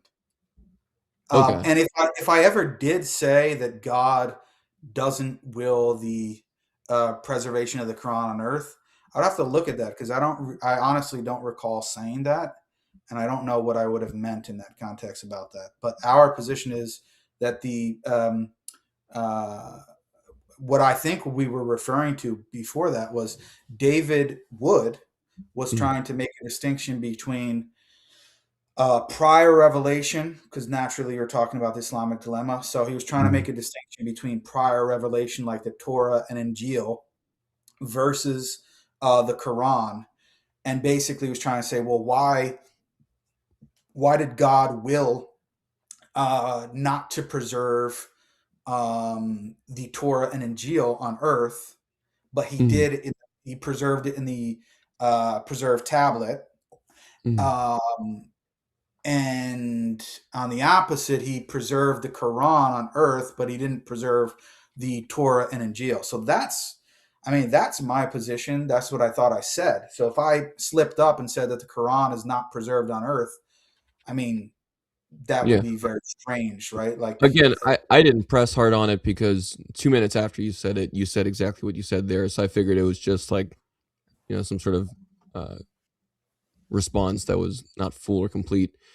So I think it makes sense to say that Allah's will is one, right? Like Allah's will is not divided. It's one, it's complete, for the sake of like saying that God's not composite or divided or has parts or anything. Yeah, I want to talk about that. What do you actually mean by that? Because a lot of those terms are kind of loaded and they're debated between theologians. So what do you mean by that? What do you mean by one, or the opposite of one, composite? What do you mean by these things? What are you thinking about? Yeah. So when I see like Muslim scholars saying that Allah's will is not divided or contradicted against itself, or no attribute of Allah is like contradicted against itself, as like some of these foundations of Tawheed, then I'm assuming, at least on the part of the will, it's the idea that Allah, since he is, in many Islamic schools considered timeless, right?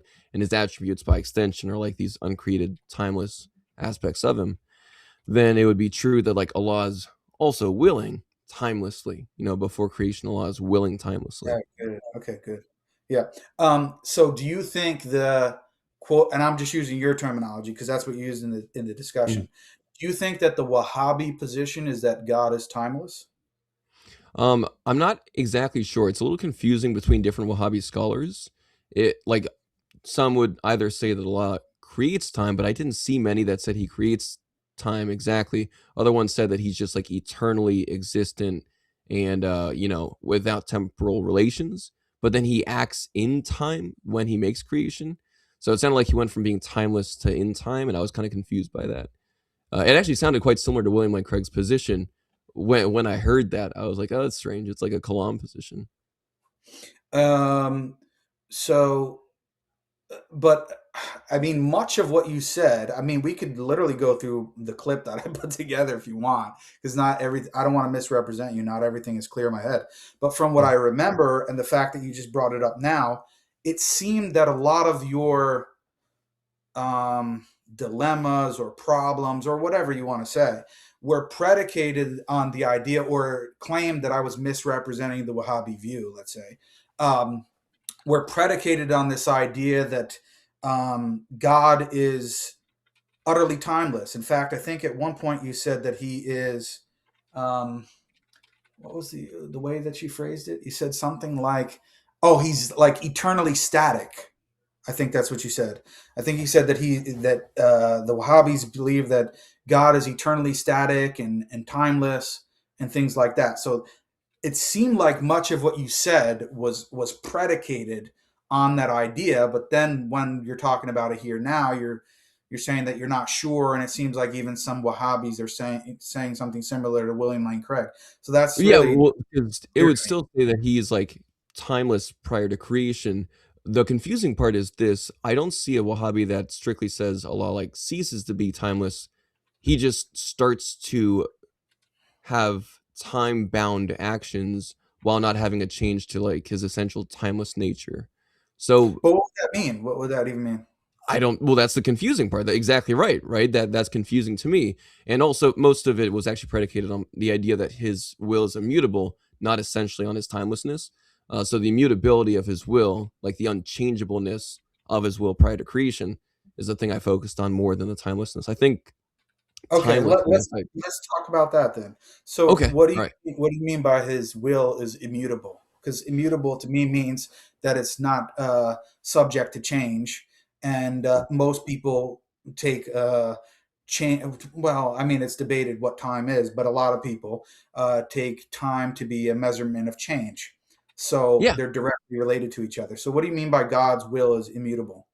Okay, perfect. So, if the Wahhabi position is it correct to say that the Wahhabi position is that Allah's will is immutable? But that's what I mean. I have to understand.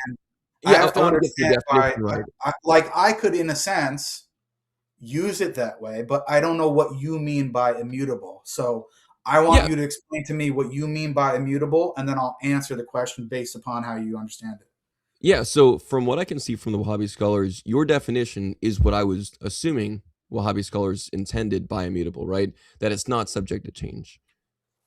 And by subject to change, you just mean temporal succession, like a before and after relation? I mean, that along with like other things that might potentially cause change. But sure, since you had mentioned before that one example of change would be time as a measure of change, then if immutable means not being subject to change and time is a measurement of change, then of course Allah's will being immutable means it's not subject to time.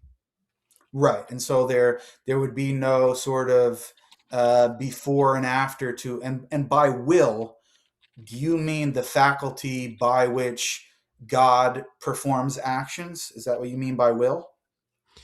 From what I can see amongst the Muslim scholars right now, I know there's the two wills. I think I made mention of that in the presentation, right? There's like the universal will, and then there's like the legislative will. But from what I can see of the universal will, it's some sort of eternal attribute of Allah by which certain decrees come to pass with necessity. Okay. And so God performs actions. Does he perform action under the Wahhabi view? I'm asking how you understand it. Do you think that the Wahhabi view is that God's will is the attribute by which he acts? I think is confusing because a lot of the Wahhabi scholars are quite unclear on that. They just say it's his will. And if you look at like the universal will, they say this attribute of his will, this universal will, is just the means by which all things come to pass. So if you say his actions, then sure, you could say that his will is his ability to bring all things to come to pass. The things he likes and the things he doesn't like, the things that he loves and the things he doesn't love. His will is the thing that brings all of it to come to pass. Okay. And in the case of the will being immutable, so basically, are you saying that all of God's actions or willings, so to speak, are eternal? Is that what you mean by it being immutable? Well, just as you said before that you define immutability as like not having change, not being subject to change, and then you also said that time would be a sequence of changes. By definition, if his will is immutable, that means it's not subject to temporal changes, so it is a timeless will. So, right, that would be like the Wahhabi position would be that if those definitions hold, then his will would be timeless. Therefore, the means by which all of these different events or actions that he wills in the universal will, the means by which all those come to pass would be timeless as well, because it's a timeless will. Okay, so then that's what you think the Wahhabi view is. Then when it comes based off the definitions you just gave me too, you told me you view immutability as like not being subject to change, and then you said time is a means of measuring change, right? So if I take your two definitions, it would make sense to say, since it's not subject to change, it's not subject to time, therefore it would be timeless. Would that be like... Right, but do you think that's what the Wahhabi position is? Do you think that they believe that God's will is immutable in the sense that it's not subject to time. Yeah, that seems to be correct. If your definitions reflect the Wahhabi position, then yeah. Okay, and where, besides me talking to you now, because I'm just talking about the words, what source would you go to justify this? You don't have to even give it to me now.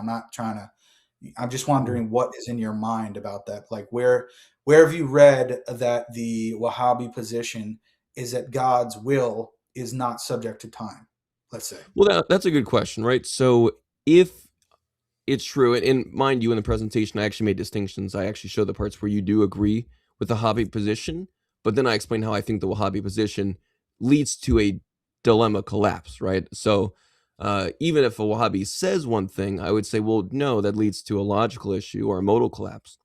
And so let's say that according to the Wahhabi scholars, the will of Allah is considered to be an eternal attribute of himself, which is by definition immutable, right? This will of his, if it's immutable, therefore it's timeless. Therefore, if it's an essential attribute of Allah that's timeless, then Allah would be timeless as well, right?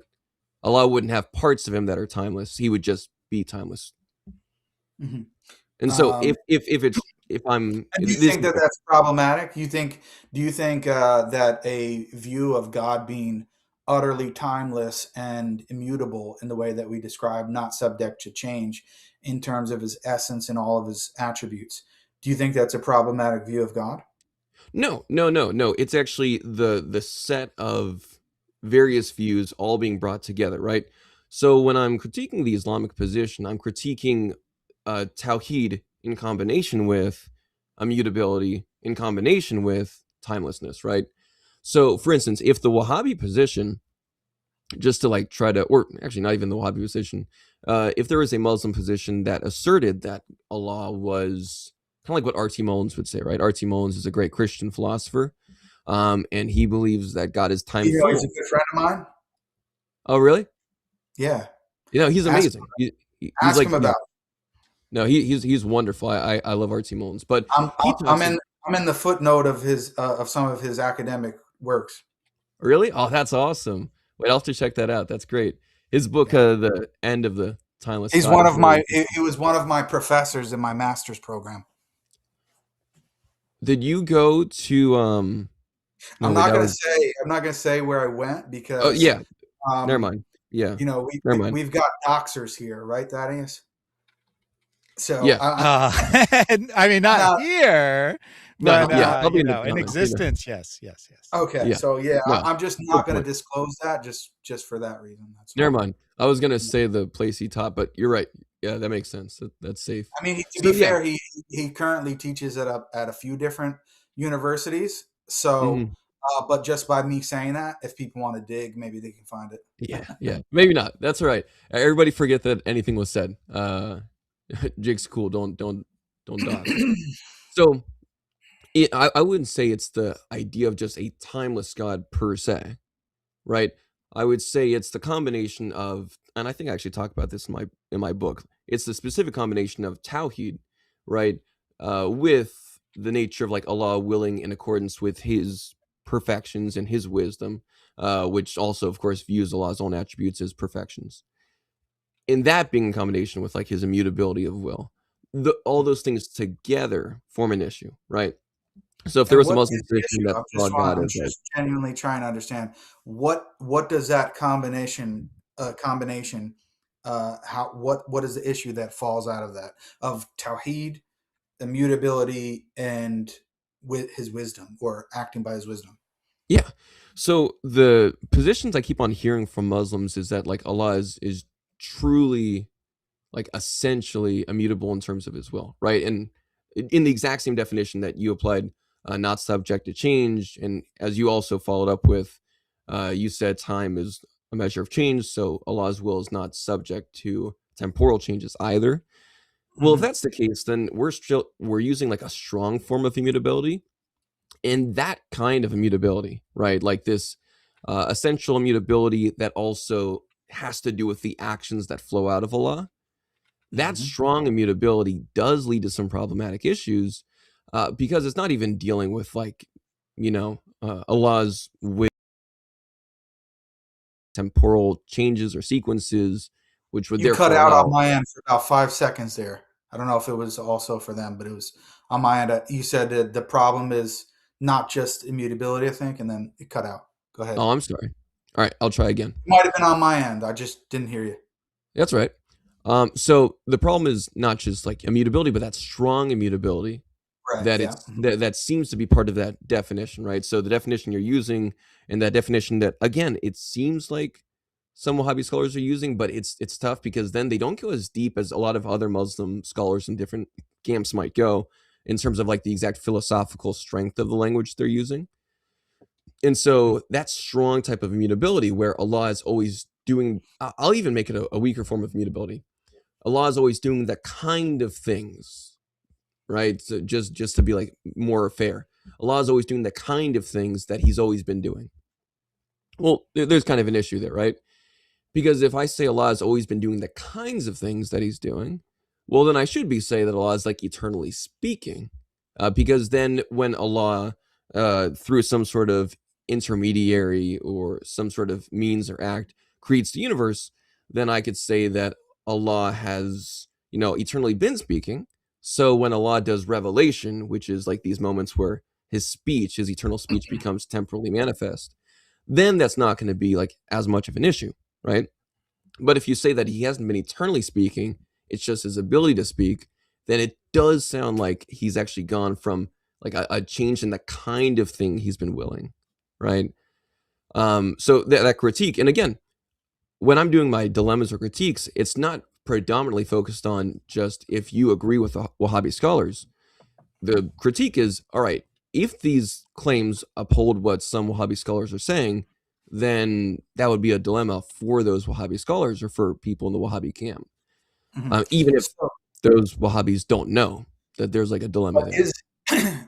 Is the strong immutability claim, let's go with that, or even if what you said about weak immutability in the way that you characterized it, are those and then God having revelation at a particular moment in time, you're saying that that's problematic? Why would that be problematic? I'm just trying to understand. Yeah, no, that's fair. Those are good questions. So those are problematic in the sense that if Allah hasn't eternally been doing the kind of thing, right? So just going with even the weak immutability, where, all right, Allah can go from not doing a certain thing to doing a certain thing, but he's always been the same kind of being, doing the same kinds of things, same categories of things.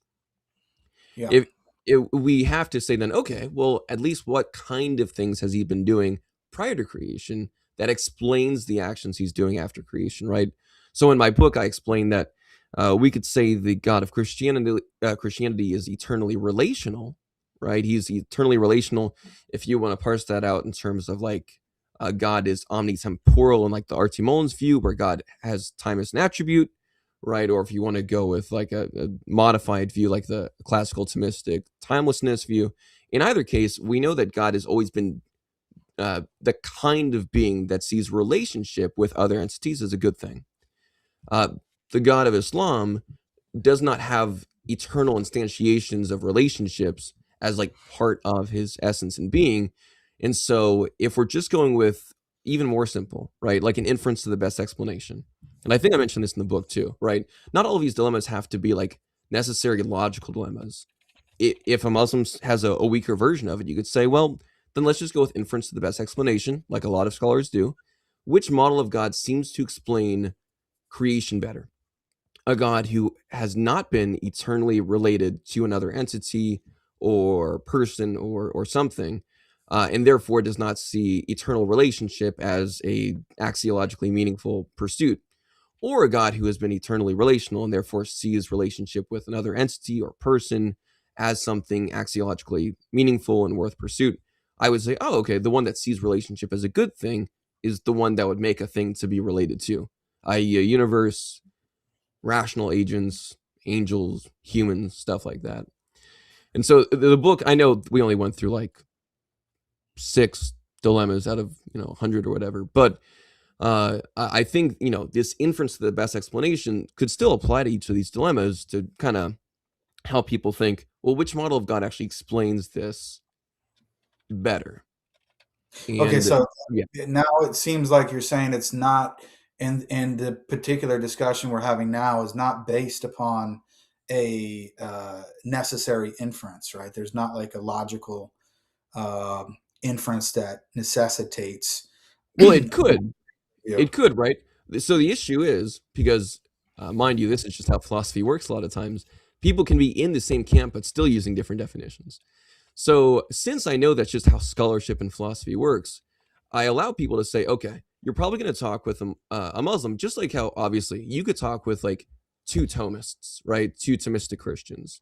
And you'd probably end up at some point being able to find Thomists who have, like, a different specific understanding of timelessness or like, you know, pure actualization, like pure act with God, act as purest. Do you have a particular view on these questions, by the way? Are you a Thomist? Are you I used to be an existential Thomist. I don't really hold to like the pure existential Thomism anymore. And not so much to the like exact forms. I think someone who does a pretty good job exemplifying my view is someone who would be a good example. He's a good scholar for this, because like R.T. Mullins has some good stuff here and there that I think is like meaningful, even if I disagree with him on some points. I think he's got some good, meaningful approaches to how he summarizes things. Idol Killer on YouTube has like good models for dynamic omniscience that allows for like strong relationality. I didn't hear what Idol Killer on YouTube. Okay. So he's good. We actually briefly talked about that earlier. So are you sympathetic to open theism? Not to like that form of open theism. I think that open theism, the claim that, you know, you can't know the future is an issue. Obviously though, I would hold to somewhere more like, I don't know what to say, if it's like an essentialist Thomistic view, or like maybe an analytic model. I'm still trying to figure out exactly how I'd parse out God's relationship with time. And so I'm trying to see exactly what I would do with that. I'm still trying to figure out exactly how I'd parse it. But all this to say that when I say it doesn't have to be a logical inference of necessity, I'm saying as you're talking with people, you'll probably find a Muslim who is in a Wahhabi camp, or, you know, maybe any of the other camps that I've described in the book, who end up saying, well, I don't hold to that strength of it, right? For instance, there's people who hold to like strong divine simplicity in the Christian tradition, and people who hold to like a weaker version of it. So obviously, if we're using the same term, divine simplicity, we have a view on that? I think that divine simplicity in its like strongest Thomistic form has some issues. I think that, you know, like the weaker forms of divine simplicity, kind of like how Inspiring Philosophy says it, right? Divine simplicity is what does he say?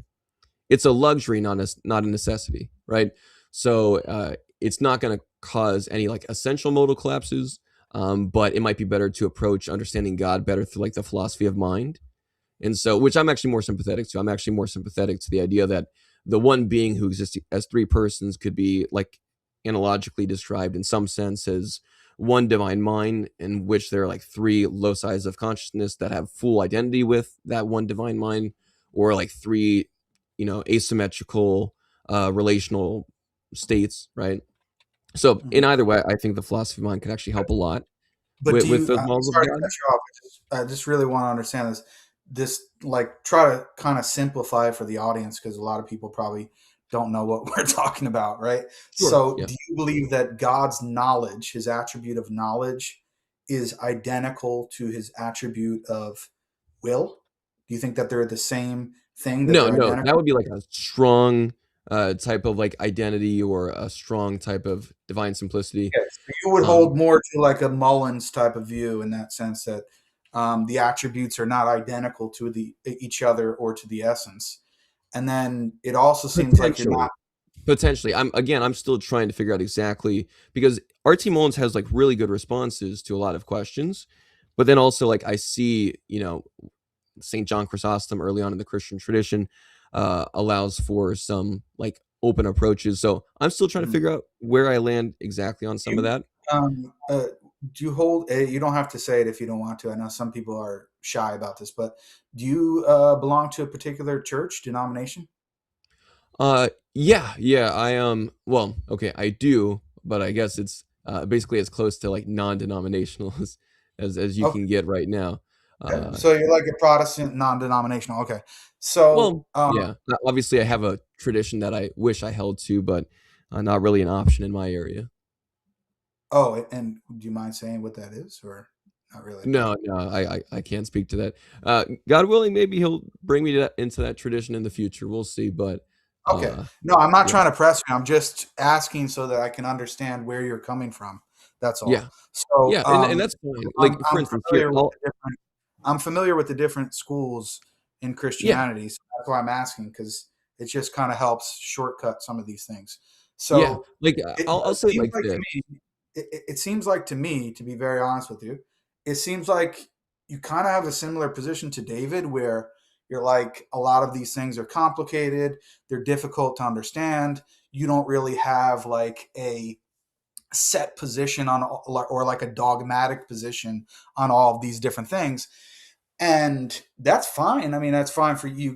You can follow your own conscience, but I just find it weird that if that's the case, how would you be using any of these type of arguments against Islam or certain models of God or certain views in Islam if you're not really dogmatic on any of these questions anyway? So it seems like eventually the issue gets reduced to God as quote unquote Unitarian or unipersonal, that he's one person. And so it seems like really that's the main crux of the problem for you, not any of these questions about God's timelessness or lack thereof or his will or anything like that. It seems more so to be a difference between Trinity, three persons, and Unitarian, whether it be Unitarian Christian or Unitarian Muslim. That's really seems to be what the problem is. Well, I think that's actually something I lay out in the book pretty clearly, right? I try to actually keep it to like 4 main claims or attributes. And so I would say that's a pretty correct statement, because that's exactly what I say in my book. I don't really like try to hide, behind any wall. I'm saying the very notion of a Unitarian God who values relationship despite having like an immutable set of axiological preferences or an immutable wisdom by which certain choices of will or action come about, it doesn't seem to explain as much as a God who is eternally relational, eternally tripersonal, right? Or at least eternally multipersonal, and therefore sees relationality, active relations, causal relations, as being significantly more valuable than a Unitarian one, right? So obviously, I can understand your confusion, but if I find, and if I give good reason to say that a multi-personal God makes more sense for moral facts, like moral ontology, aesthetic facts, aesthetic ontology, the very nature of revelation, divine revelation, the nature of creation, the existence of a universe, and I hold that a multi-personal God has stronger explanatory power than what you would find in a unipersonal God, then I think that automatically makes for like a more meaningful claim. Is it possible to say all of that while still saying I'm trying to figure out where I view God's relationship to time, even though I do find R.T. Mullen's approach to time being an attribute of God very attractive?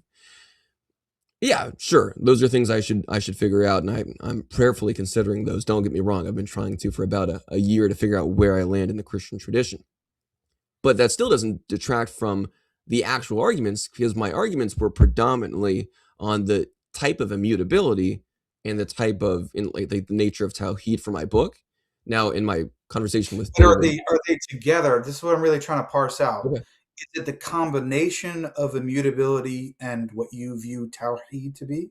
Or is it strong immutability in and of itself?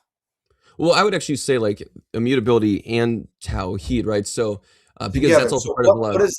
What is the combination of strong immutability or immutability, as you say, and Tawheed together? What does Tawheed add to the immutability claim that makes it problematic together, whereas immutability in and of itself without Tawheed is not problematic? That's what I'm trying to understand. Yeah, that's great. So if I see the will of Allah as something which, again, as you even affirmed, is immutable in a type of timeless sense, and it's also, of course, in relation to Allah's hikmah, to his wisdom, right? Which is for the good and benefit, especially in relationship to his own attributes. And Allah has one will in the understanding of Tawheed as like one will, one of being, one of essence. Everything is one, without a contradiction of will or any other attribute.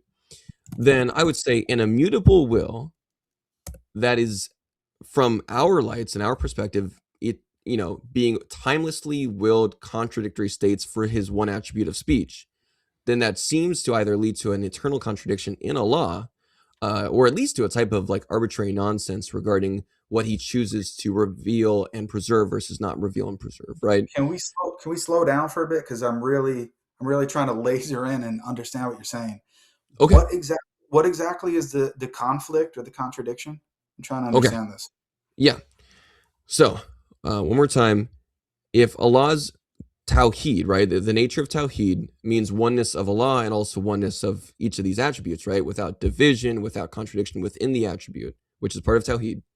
So he has like one will, and also that will is immutable, right, with like a type of strong immutability, as you said, not even subject to time or temporal relations. If it's not, let's say that it's not. Let's say that he has that attribute of will, and it's not a strong immutability. Okay, well, we can change definitions, right? It doesn't seem like the Wahhabi scholars are so quick to hold to a weak immutability, but if you want to, we can. No, I'm just saying. I'm just asking for the sake of argument to really understand where exactly the problem is. If somebody holds what you call weak immutability and so-called tawheed, or there being an attribute of will, what's the problem with that?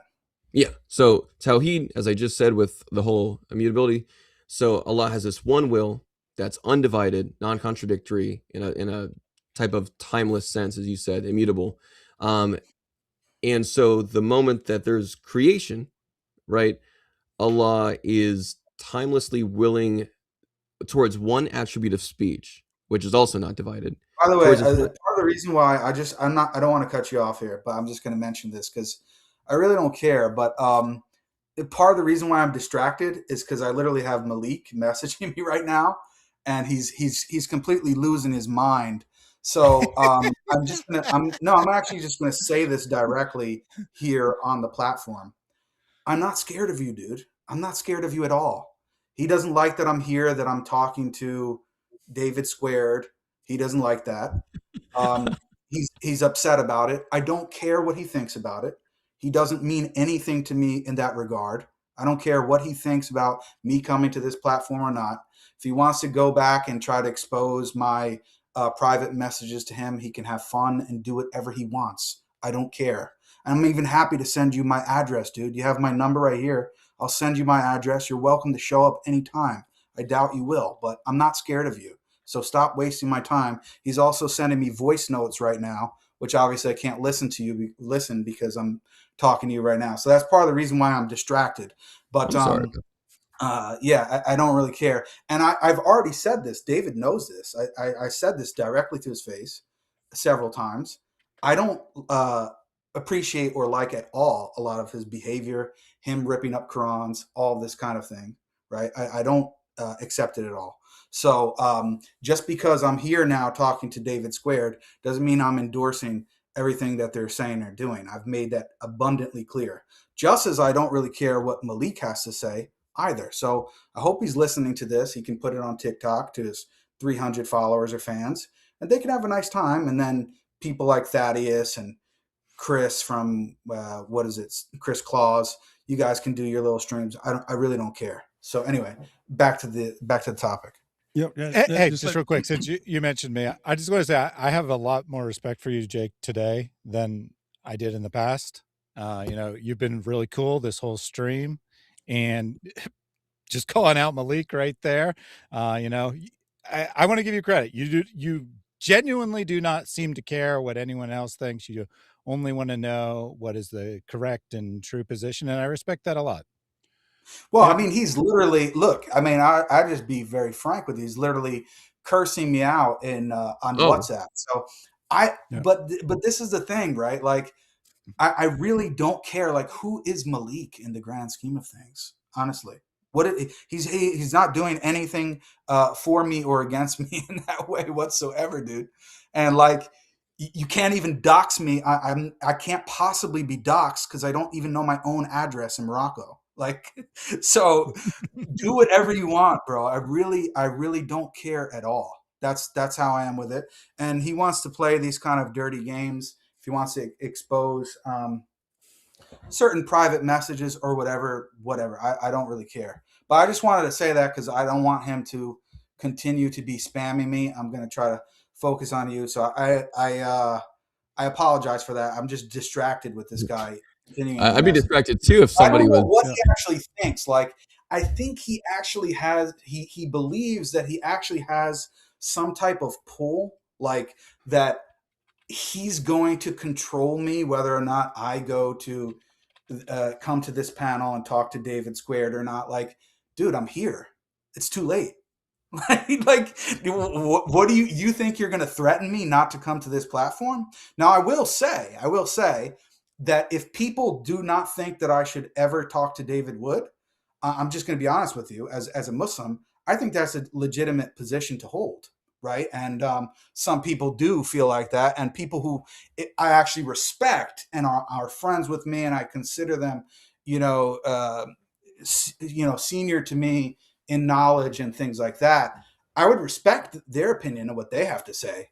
But Malik, I don't give a shit what you have to say, dude. Like, it doesn't mean anything to me from that point of view. Who are you to try to control me to who I can speak to and who I can't? Now, if other people who I respect have a problem with that, they can come and talk to me. But you don't mean anything to me in that regard. Okay? So, but I'm just trying to be honest too, by the way, David, that I do think that your behavior and the things that you've done and your track record, I think it is a legitimate position for some Muslims to take, to say, we don't want to talk to that guy at all. And we don't think anybody should really be giving him a dignified, session and speaking to him in this way. I really don't think there's a problem with that. But my position is that I'm coming on here in what I think is a controlled environment. And there's, from what I see, there's no blaspheming going on. There's no Quran ripping or desecrating. And I think it's a good opportunity for me to provide the message that I want to on this platform. So that's what I'm doing. And if people don't like it from the Muslim side, that's fine. They can come and speak to me about it. But Malik, I don't care, bro. It doesn't matter. Yeah, I'll just I'm not gonna be part of this because you guys are having a good conversation here. I just wanted to point out, as everyone knows, I'm happy to go to war when there's war, and happy to escalate and so on, but also happy to have a friendly conversation when that's what's going on. And as far as what's going on here, David S. was on a live stream yesterday, made a series of arguments against Islam, and Jake believes that those arguments are flawed, and came on here to correct what he believes are misrepresentations of the Islamic position. And why a Muslim would not want that to happen, say, no, don't correct this guy who we believe is saying false things about Islam. That is just weird. With that said, I understand what Jake was saying, that I also believe it could be a legitimate position to say, no, this guy's gone too far. This guy's gone too far. So any Muslims who are saying, you know what, David has crossed too many lines, so we're not talking to him, that's totally up to them. Yeah, but I would say the same. I would say basically something similar to what Jake just said. Malik, you don't get to tell anyone what to do. Not me, not anyone else. And if you say you're talking about, I don't care what you say. Your behavior is so terrible that your thoughts on this issue become irrelevant to me. With that said, other people could say, like what Jake was saying, hey, let's not interact with David, and I wouldn't find that position terribly unreasonable. So with that said, you guys can go ahead and continue. Yeah, I do just want to say that this is where this is stemming from, or part of the discussion is that there are two primary verses in the Quran which mention that to not sit with people who mock the verses of Allah. I'm paraphrasing, but I think, David, you're familiar with this. And until they change their speech, or until they change their discourse. So if you look at the tafsirs, and I sent this to Malik, and he never responded to it, maybe because he doesn't understand the issues associated with this. But if you look at the tafsir, it explains it's conditional upon when the person begins to actually refrain from engaging in that speech, right? So there's room to speak to somebody like, first of all, David S. I'm going to be very honest with you. That's the first time I ever saw you. I don't know who you are really at all. I'm just being honest. So you don't fit that bill to me. But even somebody like David, there could be an opportunity to speak to that person. It's not as if you can never speak to them ever again. Right? That's not my view. That's not my understanding of the verse of the Quran. It's conditional. Now, if David right now, I'm just saying this, if he were to start doing something blasphemous from my perception, or doing something ripping the Quran, or promoting that while I'm here, I would just log off. I would just leave. Right? So that's my view. That's my understanding how this is. I don't believe that somebody like especially David S., someone who's associated with David merely by going on his live stream, that means I can't speak to that person. That's not my view. So, but anyway, I know that some Muslims are going to be offended by that. They don't think that David Wood should be spoken to at all. I think that's an honest, fair position, to be very frank with you. But when it comes to Malik, I don't really care what your position is. I mean, you have no status when it comes to the Dawah community. What are you offering, right? What are you offering in terms of intellectually, or anything community based? What are you actually offering to the table? So that's where I am with it. But yeah, that I just want to put this sort of backdrop to say that it's not coming out of nowhere why certain Muslims feel that way, because they think there's a Quranic injunction that when somebody is doing these kind of things, we're not able to sit around them, because then basically we become one of them, because it's like, oh, we're just sitting there while they're doing it as if we don't have any problem with it. And that's when it becomes problematic. So, yeah, that's where I'm at with it. But we can kind of get back to it, David S. Yeah. I appreciate that. And so yeah, you were asking about really David Segara? Claro que no, not a chance. No. Okay. No. Right. No. So anyway, but I didn't want to keep calling you Puerto Rican David, so I'm going to call you David S. But go ahead. Yeah, I forgot where you left off. No, it was definitions. The definitions on immutability and Tawhid. And so, what I was go ahead. Sorry. Yeah. So, if Tawhid is like oneness of all his attributes, including oneness of will, and also if he is like this will is truly immutable, such that he's just only ever doing the kind of things. So that's the weak immutability. He's only ever doing the kind of things he's doing. Well, then I think a Muslim should say that he is eternally either willing his speech, if you want to say that, or eternally speaking, so that he's always doing that kind of thing that he was doing prior to creation, which was speech. Therefore, the act of revelation doesn't become problematic. So this, I can't remember which dilemma that would be able to get rid of, but I know one of the dilemmas was that movement in which you claimed that he wasn't always speaking. He just had the ability to speak. So you'd be able to get rid of that dilemma pretty easily if you change to a weak immutability. And I know it's kind of weird for the audience. Why am I telling him how to beat my dilemma? Well, that's what you do in philosophy. You actually have to give people like definitions to show them how they would destroy an argument. So my argument would be crushed if you change to a weak form of immutability to say he's always doing the kind of things he's doing, and he has always been speaking. So when he makes a creation, which is its own question, but when he does make a creation, he's always been the kind of being that speaks. So revelation is, a thing that might flow from that. Of course, people would then say, well, no, he doesn't have like relational speech. He just has the act of speech. So would he ever make anything to speak with at all, like a universe or rational agents? And I would argue no. But I do think you could break one of my dilemmas if you just hold to like a weak immutability in which he's always doing the kind of things, which is speaking, not just the ability to speak. Does that make sense? Is that like, does that fall a bit more? When you say the weak immutability view that he's always doing certain kind of things, what would it mean for him to always be speaking? What would that mean? Well, I mean, so in the same way, and that's actually a great question. And by the way, what Jake's doing right now is what everybody should be doing with like any theological, philosophical discussion. Ask for definitions. That's what I always tell people when I train them in college or elsewhere. I always say first step is definitions. So we would say that it's like the same mystery of what does it mean for Allah to always be powerful? Like, what does it mean to just have this eternal attribute of ability, of power, right? Or what does it mean for Allah to eternally be all-knowing? That's just like an eternal attribute, right? That's just an eternal attribute of God to have all-knowingness. And so he's just like actively knowing all things, right? He's actively all-powerful.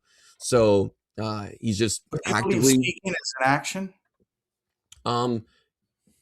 If you want to say that he is, which actually, yeah, I would say you would have to, so that he's always been doing the eternal kind of thing, which is speech, right? So if you hold that it's like an eternal action that he's doing, which flows from his attribute of speech, then that would be a easier way to break one of those dilemmas for sure. Can you just repeat that again? Sorry. No, yeah, that's right. That's right. Don't worry. No, that is okay. This is fine. Go ahead. Yeah. Sorry. All right. 2, 3, 4. Okay. So Tawheed, oneness of will, immutability, right? So this weak immutability. So he's always doing this kind of thing. So Allah is eternally willing, his own speaking, right? So from his attribute of speech, he's eternally willing his own speaking, such that when he makes a creation, then it's not a serious issue for him to like have these revelations that appear to mankind, because now he's always been the kind of being that speaks. So now he has his speech manifest. Now, of course, the issue that David and I were arguing is that his speech seems to be, or his will towards his one will towards his manifestation of speech, towards his speaking, seems to be contradictory, right? Especially with like this kind of timeless, immutable will, where he is timelessly willing the preservation and corruption of his own manifestations of speech. And that seems like a contradiction that's essential to his will, right? To essentially, eternally will opposite states, or as people would say, a contradiction. Allah eternally wills towards his one attribute of speech, preservation, and Allah eternally wills towards his one attribute of speech, corruption. So if Allah is willing A and non-A for the same attribute at the same time, eternally, then that is by definition a contradiction. Yeah, but then in that case, what I'm trying to point out is what you're presenting, as far as I'm concerned, is nothing unique to Islamic theology, right? Because I could make the same point. Well, okay, somebody can have a Christian view of God, maybe even be Trinitarian, and hold that God is immutable and he has these two actions at the same time that appear contradictory, right? And it doesn't even have to be about preserving his word. It could be anything related to God's plan that could, if you're saying, like, for example, at the same time, he's eternally willing for David to exist and also not exist at the same time. Well, okay, that's contradictory, because David can't be alive and dead at the same time, right? But because the action is eternal and that's within his will and he's immutable, then now it's a problem for that view of God as well. So what I'm trying to say is, first of all, I don't even think it's a problem. I can explain why. But even if it is a problem, it doesn't seem to be a unique problem to Islam. Like, there's nothing about the Islamic conception of God that is unique in this respect that causes a specific problem. That's what I just not seeing that. No, that's great. So I actually really appreciate that. And I think that I do mention that in the book as like a caveat. in case somebody were to say that. So in this case, right, what the example you gave was, Allah's will, or just some model of God, right? His will towards something in creation. Mine was towards his own attributes, like towards himself. So there is like an ontological distinction between my existence and Allah's necessary attributes.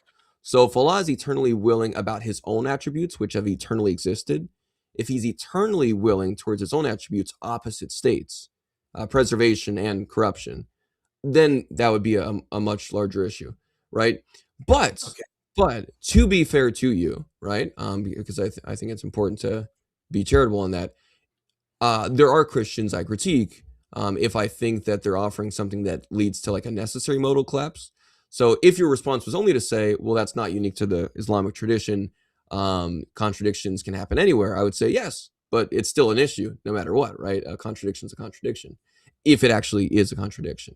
That being said, you did say, again, to be fair to you, you did say that you don't think it's an issue for Allah to be eternally willing towards himself, towards his own nature, his own attribute of speech, timelessly willing. Well, I do think that's a problem. I mean, we kind of have been dancing around here, but I think I should just cut the chase and tell you the same thing I told David Wood, which is that I don't believe in a. Oh, I think you're getting called. I'm sorry. One second. All right. This is. I feel so bad about this. I'll be back in like 2 minutes. I hear something I have to address real quick. I'm sorry. Okay. Go ahead. Yeah. I'll be real quick. Sure. All right. So in the meantime, we can talk about in anticipation of Malik's big expose. Okay. Been there. I'm trying to think of what he thinks that he's going to expose. So he's called me a munafiq, which means hypocrite. So that's you could argue that's essentially declaring me a disbeliever. What else did he say here? Sorry about that. Some we are words all that on here, but let's see. What else? Anything else? He says it's going to be juicy. It's going to be a juicy exposing. Oh, what did I just walk into? What happened about juice? Yeah, no. I figured, hey, man, we don't want to have dead air time here, but yeah, and he keeps calling me fat as if I don't know that I'm fat. Like I know I'm overweight. It's almost like the Sam Shamoon thing where, and it's weird. I don't think he's really that fat, but it's almost like the Sam Shamoon thing where he's so embarrassed that he's so fat and overweight that he can't even go outside to go get to church and get communion, that he thinks that everyone else who's fat is like so disturbed by it that when he calls them that, they're not going to leave their house too. So I think maybe that's like what Malik has going on. I don't know, but it doesn't really bother. No, with Malik, you can go back anytime someone calls him out for anything, like in the chat or something like that. If he knows them, he instantly goes for personal attack. Like if it's a woman, he'll attack her for being old or unmarried or something like that. He's just he likes to go with the personal attacks and attacks on parents. In other words, things that really have nothing to do with any arguments or discussions that are going on. Yeah.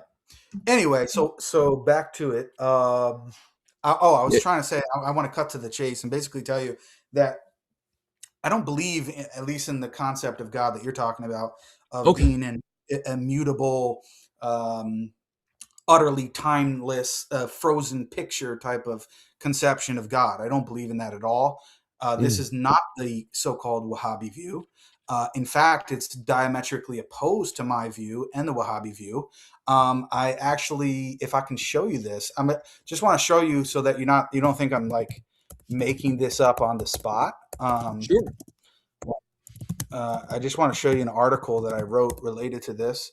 It's on my academia page. And since you mentioned R.T. Mullins, it was actually graded by him in my master's program. Let me share this here. Okay, so I have a bunch of different articles related to this, but one of them is called "The God of Aristotle is not the God of Abraham." Jake, did you want this on the screen or not? Yeah, can you see it or no? Yeah, I see it. Here you go. Okay. Yeah. So I just want to show you this so you see. Like I wrote this in 2024, right? So this is almost like 2 years ago, and it's called "The God of Aristotle is not the God of Abraham." And what I argue here is, just looking at the abstract, I say there's been extensive debate in the Jewish, Christian, and Islamic traditions concerning the relationship between the God of Aristotle and the God of Abraham. Are they the same God? This paper seeks to address this question from an Islamic perspective. After providing the necessary details for the theology of Aristotle, the focus will turn towards detailing the legendary Sunni scholar of Hadith, Muhammad al-Bukhari, his understanding of divine action. The author, meaning me, will support the interpretation being argued for by utilizing the interpretation of al-Bukhari's view on divine action from Ash'aris and Maturidis. Basically, I'm showing that I'm not just getting this from Wahhabi sources. I'm showing the interpretation of those who are opposed to the view, but admitting that Bukhari held this view. Commentary from Muhammad Anwar Shah al-Kashmiri will serve to vindicate the who's a Maturidi scholar, by the way, will serve to vindicate the controversial theologian Ibn Taymiyyah, demonstrating his compatibility with the theology of al-Bukhari and Ahl al-Hadith, the people of Hadith, or the scholars of Hadith. A parallel will be drawn between the Mutakallimun, or the practitioners of Kalam, and Aristotle's notion of divine immutability and its relation to divine perfection, followed by a brief rejoinder. Finally, a response will be provided to another common objection to the theology of al-Bukhari and Ibn Taymiyyah based on the well-known Quranic reference, Laysa kamithlihi shay, there is no God, there's nothing like unto him. As understood by al-Bukhari, the Quran portrays God, Allah, as a dynamic creator, capable of acting in succession. On the other hand, the God of Aristotle is a static, simple God, incapable of thinking anything except himself. Despite protestations by some of the Islamic philosophers and Mutakallimun, practitioners of Kalam, the God of Aristotle is not the God of Abraham. So anyway, basically in this entire article, what I'm trying to argue from an Islamic paradigm, from the Quran, a straightforward reading of it, and from the, I focus on al-Bukhari because he's pretty much accepted by all Sunnis, that as a legitimate scholar, that he held the same view, and Ibn Taymiyyah, who's a later scholar who gets a lot of attacks from the other theological camps, is just holding the same view as him. So I'm arguing that the God of Aristotle is not the God of Abraham, in the sense that the God of Aristotle is a static, immutable, simple God that doesn't really have any real distinct attributes or actions, doesn't act in succession or anything like that. And the God of the Quran does, I think, also the biblical God, from my point of view. And I tried to represent that from early scholarship like Imam al-Bukhari. So I'm saying that to say I'm not coming up with this like unique response just to get out of this David's dilemma. Sure. This has always been my view. In fact, R.T. Mullins, who keeps getting shouted out. We have to start asking to get paid by him at this point. He should be paying us for shouting him out on here. No, but he's a good friend of mine. He was one of the teachers in my master's program, and in his second book on God and time, he actually uses me in a footnote related to the Islamic position on God's relationship to time. So I say all of that to say this is not a new position that I'm adopting in light of this problem. I was saying to David earlier, I think even the idea of eternal action, in the sense of actions or causal relations not being temporal and having a before and after, I think is completely nonsense. So I don't hold that view. I don't hold the view of strong divine immutability or simplicity. I think God has real distinct attributes, including distinct actions, and his actions, all of them, have a beginning in time, because any action is necessarily temporal and has a before and after relation. So that's my view, and this is the so-called Wahhabi view. This is the Athari Salafi Hadith view, and I think I can demonstrate this. Now I'm getting another call, so yeah, things are really gonna pop off here. But so this is my view, and I think on the one hand, you misrepresented the Wahhabi view, and on the other hand, I don't really see how the argument is really landing. Yeah, no, that's great. So that's excellent. Now, I totally understand that the Wahhabi view is very different from the rest of like these other Islamic views, which do hold to some sort of Aristotelian inspired philosophical set of presuppositions. So I totally get that.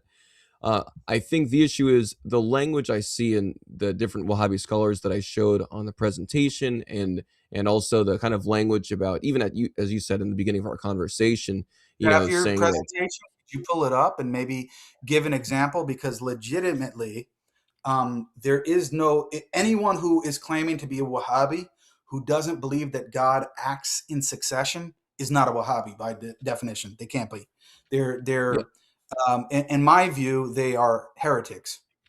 Well, no, so it wasn't that. It was the fact that there's some of them are saying he acts in succession while also having a will, like the causal will that is immutable, and by extension of an immutable will, therefore timeless, right? So it's confusing for me I'm to telling see. you, brother, I'm telling you, there is no so-called Wahhabi scholar who believes that God's will is immutable such that it's not subject to succession or time in that way. There's none.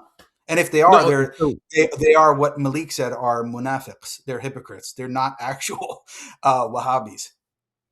So it's just confusing then, because at the beginning of our conversation, when you spoke of like an immutable will, and then said like, lacking change and time is a set of sequence of changes, and therefore the will by extension would be like timeless, is what we said at the beginning.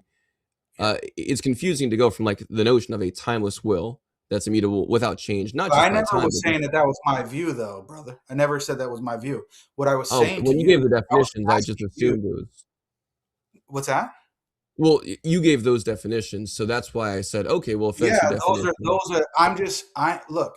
My theory of language is that the meaning of a sentence or a word is partially based upon the intention of the speaker, right? So if David uses a word in a particular way, to answer his question, I have to ask him, especially if it's an ambiguous term, I have to ask him what he means by the word, and then I'm going to answer it based upon what he's looking for, right? So that's what I was trying to do with you. As long as when we're talking about the subject, we understand what each other's saying based upon common definitions, that's fine for me.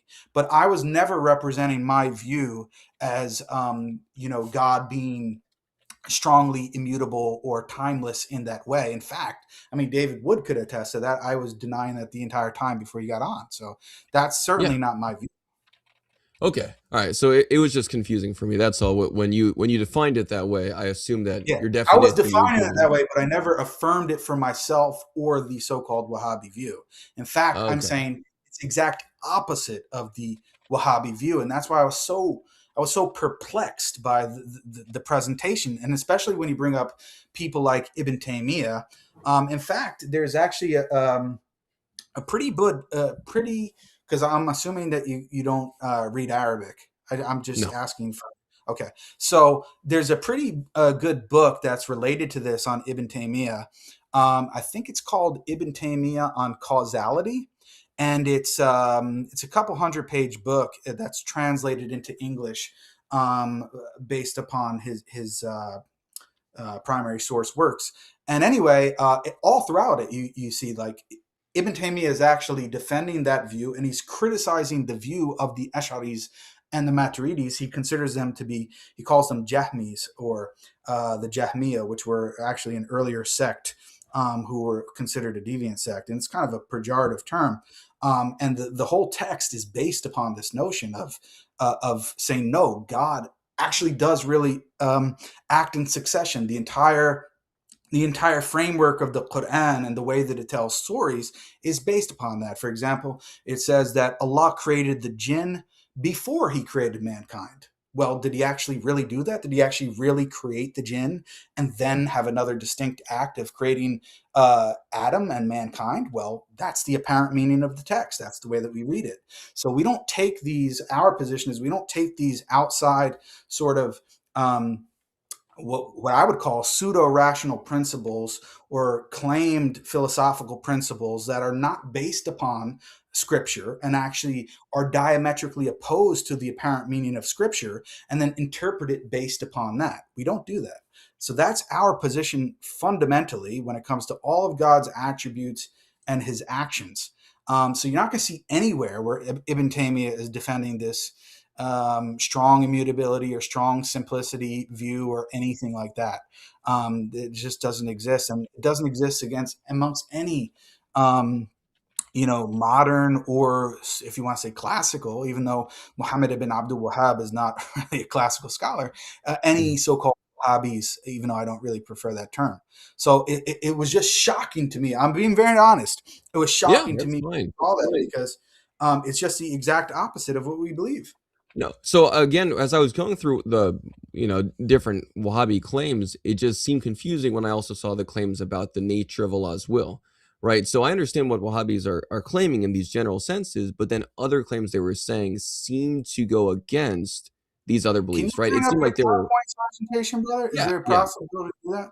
Can you bring it up and show me like a quote? I'll show you a part that was kind of confusing for me, and maybe we can go through it. Yeah. I mean, obviously I don't have all this stuff memorized, but I'd be happy to look at it later. But I specifically want to see who is the scholar and who is the one that's confusing you on this point. You want me to pull that up, David? Yeah, go ahead. Yeah, it's just these different aspects, right? So I'd have to ask, would you, and do you think Wahhabi scholars would hold to this idea of like a universal determined will of Allah just to start, so we can figure out if we're on the same page or not? Yeah, that's correct. Yes. Okay, so you do believe that Allah has this will of all of these events that have to occur, written and decreed by necessity. Say the last part again. That it's what by necessity. So kind of like what it says here. I wonder if my dots. There it is. So this relates to everything that Allah wills, his actions, and what he brings into existence, what he loves and what he's not pleased with. It is bound to occur as he has written and decreed. Such as the birth of one person, death of another, etc., etc. So all of this is to say it's bound to occur. This will, this universal determined will of Allah must happen. So anything that he intends to happen and anything that he wills to happen will take place. It can't fail. Okay.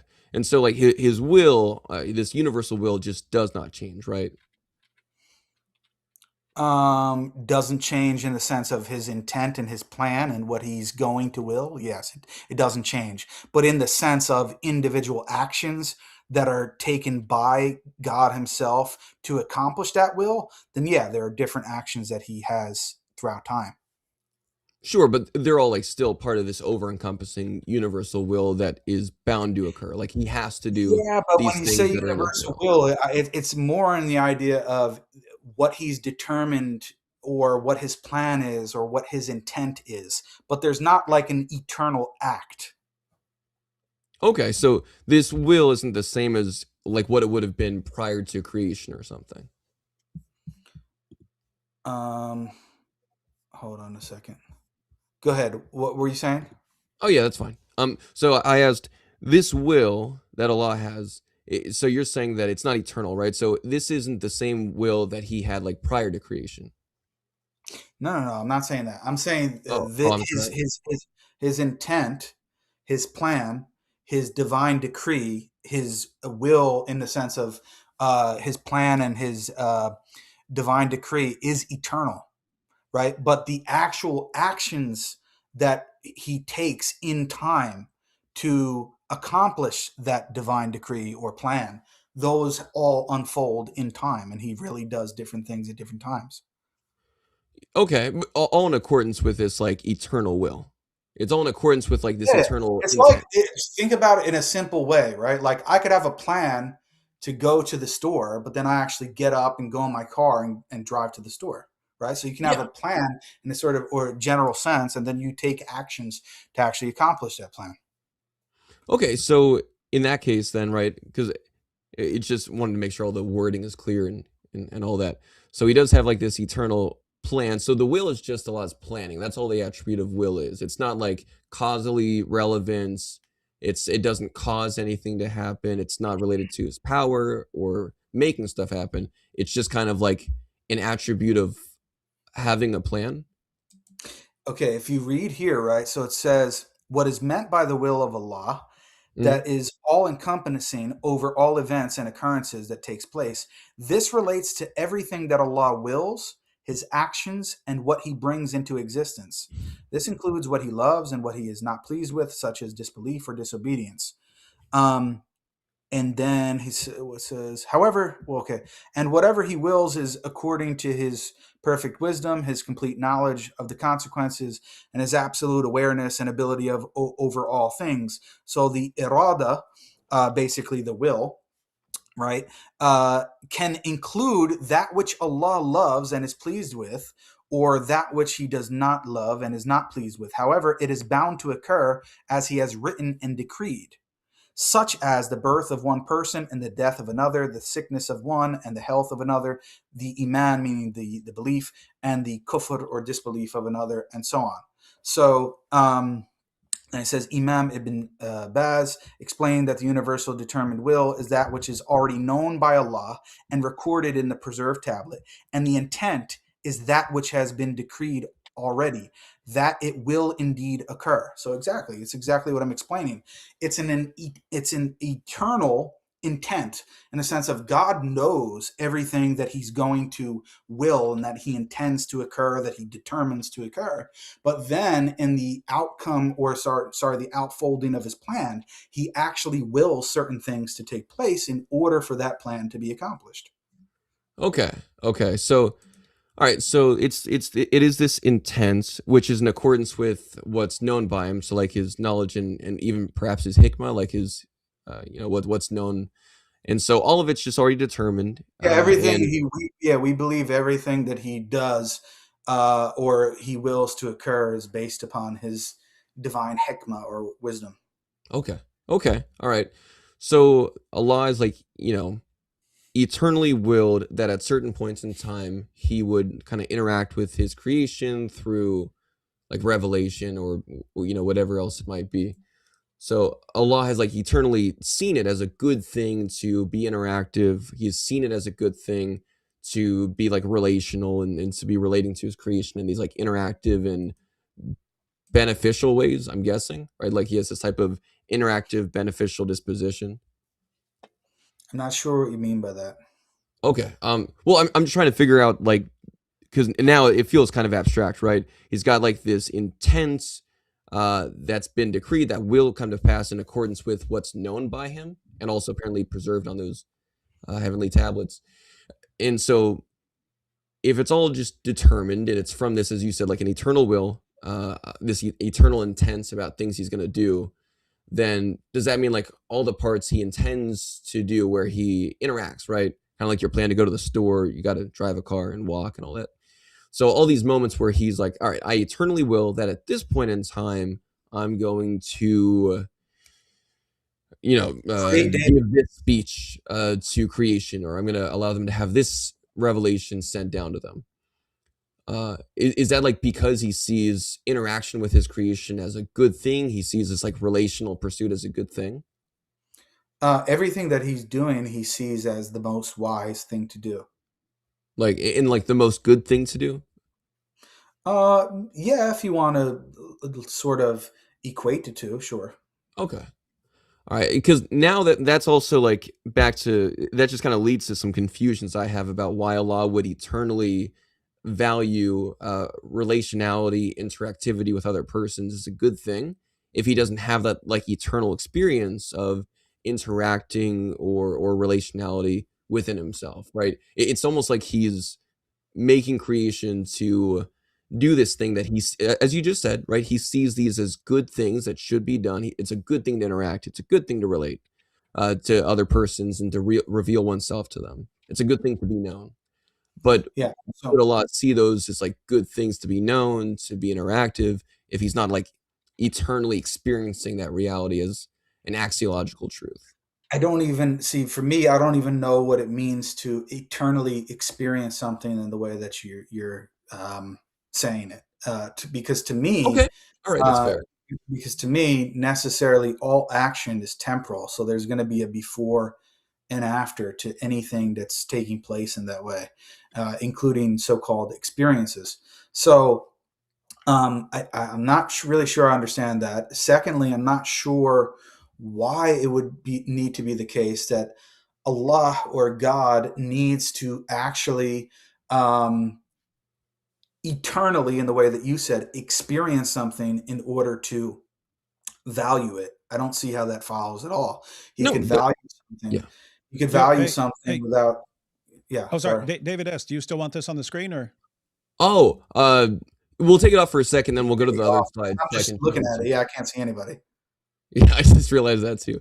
Yeah, we'll go to other slides too. Now that we're talking, I guess we can just face so I'm saying I just don't see why God would need to eternally experience something in order to value it. I mean, let me ask it this way, because do you think that God values forgiveness?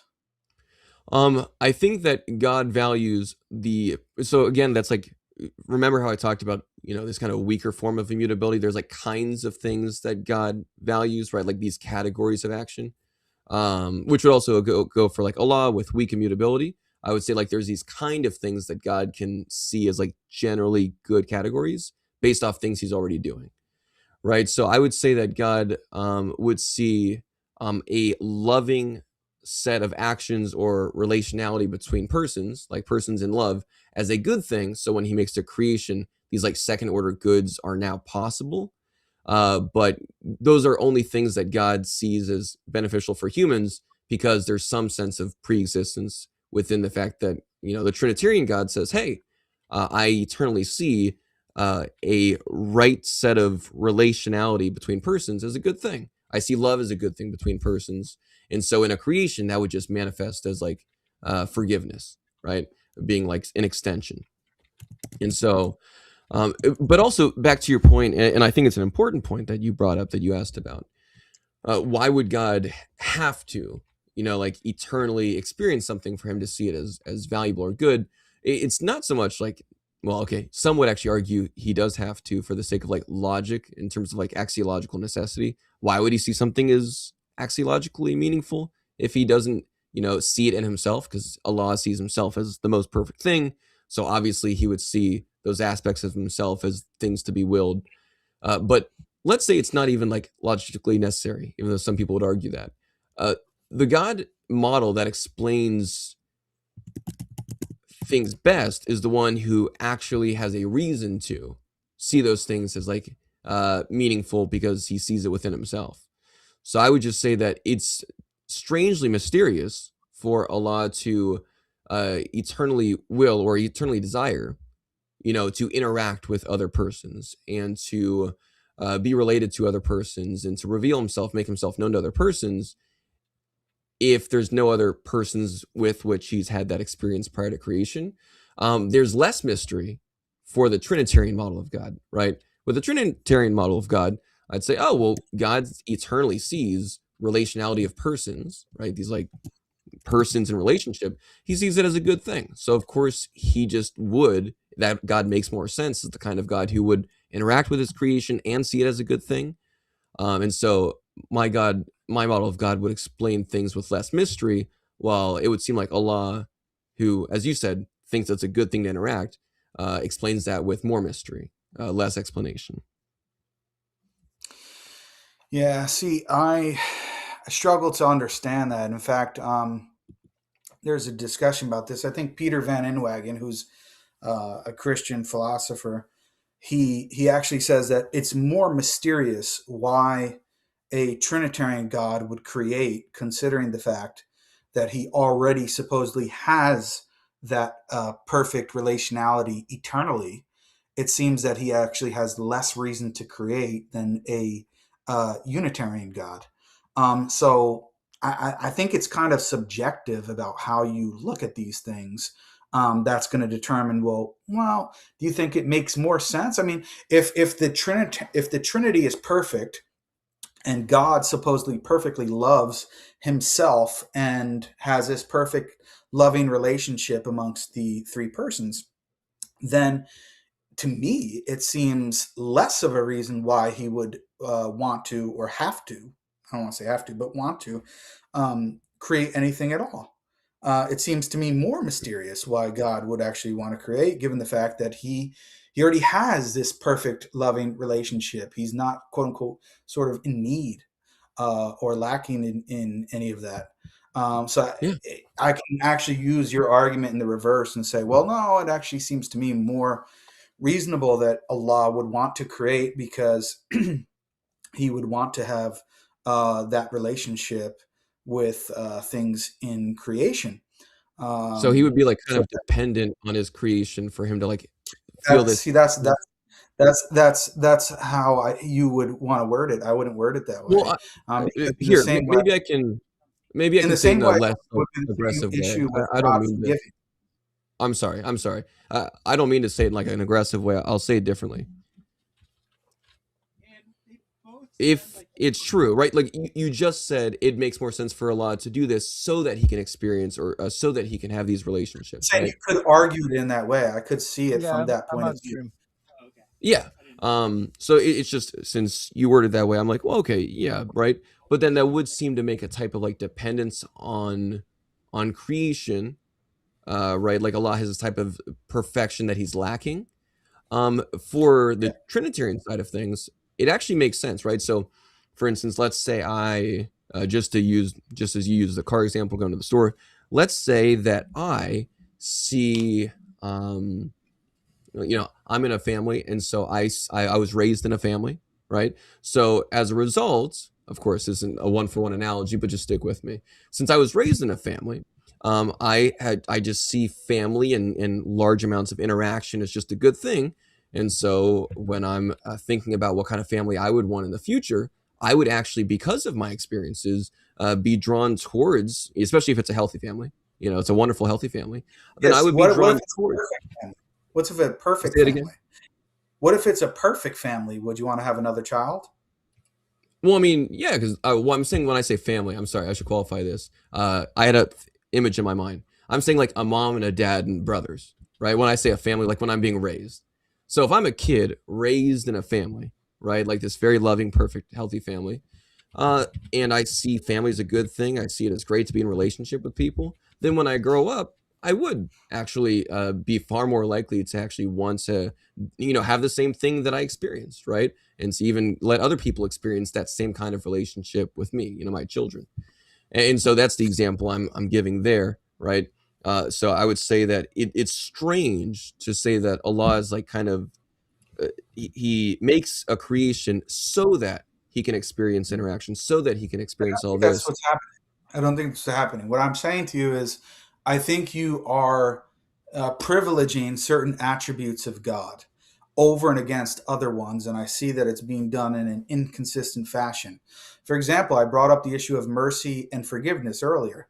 Within the Trinity itself, do you believe that God is eternally forgiving or merciful? No, I think that God is eternally loving, and then forgiveness and mercy are these like manifestations of that in creation. But I would say that he's eternally loving, and that's like the attribute that sources those other attributes in creation. But he doesn't give acts of mercy or forgiveness eternally. No, he's like eternally loving, right? And so in creation, the manifestation of love would be mercy or forgiveness in accordance with his act of justice, right? Giving to one their due. And do you think the Father loves himself? Yeah, I think the Father loves the Son, the Father and the Son love the Holy Spirit loves the Father and the Son. I think there's kind of this perichoresis, eternal dance of love. But do they love themselves too? I would assume that they would love their personal existence, sure. I guess I've never really heard a theologians take much time, but yeah, I would say that the persons of God probably value and love themselves.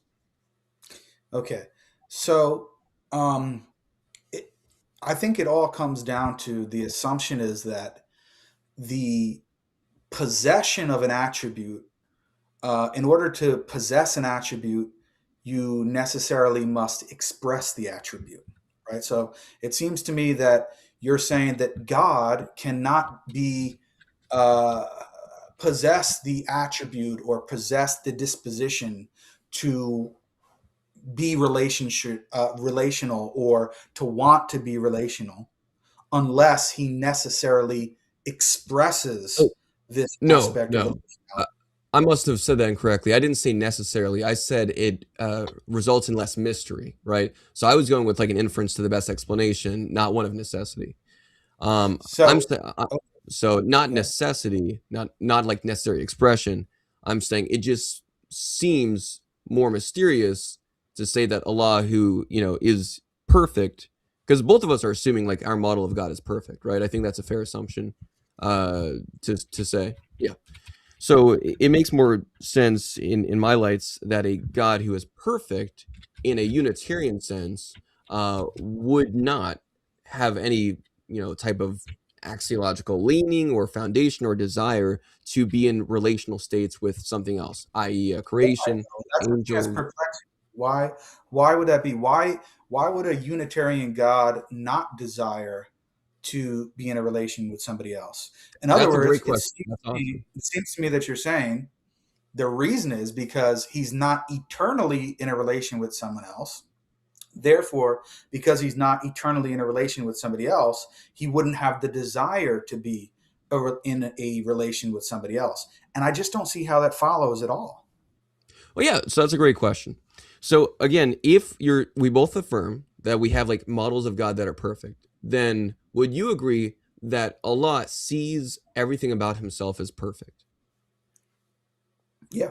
Mm-hmm. Right. In the same way that you asked me if like the Father loved himself or something. So Allah sees everything about himself as perfect, right?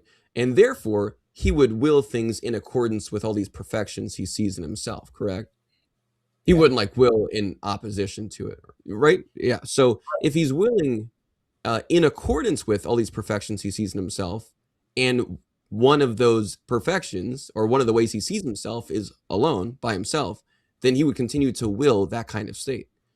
The Trinitarian God, on the other hand, right, just going off your like the things you're confirming. No, I'm saying that he sees relating to others at a specific moment in time as a perfection. Well, I mean, but there's not a creation yet, right? Like Allah doesn't have to create. I think you would affirm. Well, okay, I know that's actually contested. Would you say that creation was a necessity in Allah's case? It depends. It really depends what you mean by this. If you want to start, I even affirm that. I know it's contested.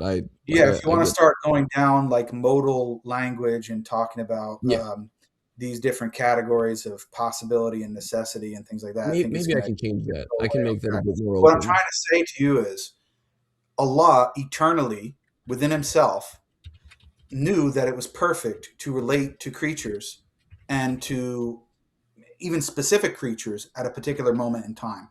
So I believe that God's perfections are also time indexed. For example, I believe that whether I like it or not, God created David Wood.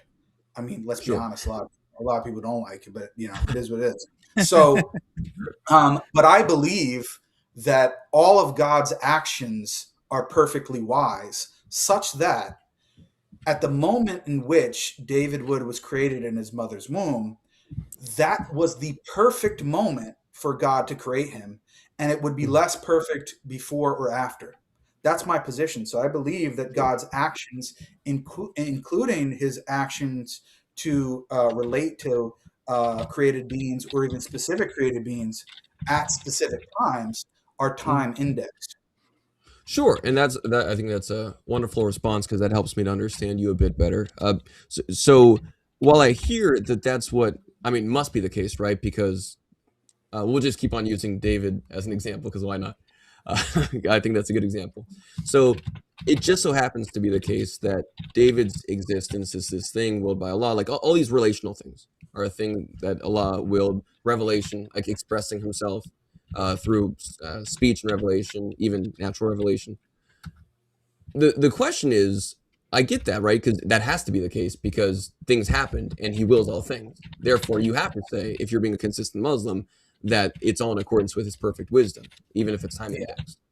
I'm going like a step even further back, though. I'm saying, okay, like what's the grounding? What's the grounding for him seeing being related to other entities or beings or persons? What's the grounding for him seeing that is a good thing? That's my actual question. I don't really know how to get deeper than that other than God sees it as something that's good. I think that your answer, if I ask you the same question, you're going to say, well, the only difference that I can see is that, well, God was relating to another divine person eternally. But, well, just because he was doing it eternally, why does that necessitate or make it more probable or great question language that you want to make? Why does that make it more conceptually easier to understand how that itself is a perfection? That's why I'm saying what your argument seems to assume is that God, all of God's perfections and what he deems to be perfect, including his actions, all must take place eternally. And I just don't see why that's the case. Yeah. So we'll then go back to that because right, in the same way that you said Allah wills or Allah is perfect, Allah sees himself as perfect, he wills all things that are in accordance with his perfections, and one of those perfections is tawheed, oneness, aloneness. So he would will that. So if you apply that now to the Trinity, right? So I would say I don't think God wills that. I don't think being one person, and I don't even think this is your position. I don't think being one person or three persons is something that God wills, right? He doesn't like choose and say, when I said I don't want to be one person or three persons, right? That's not what I'm saying. I said things that are like in accordance with those set of perfections that he sees, right? So like relationality. So when I'm going to the Trinity, right, just because like he's eternally alone, let's say. Well, just give me a chance here. Okay, go ahead. In the same way that you explained like the time index and how he looks to the future to see the kind of perfections that he sees as good and desirable and all that.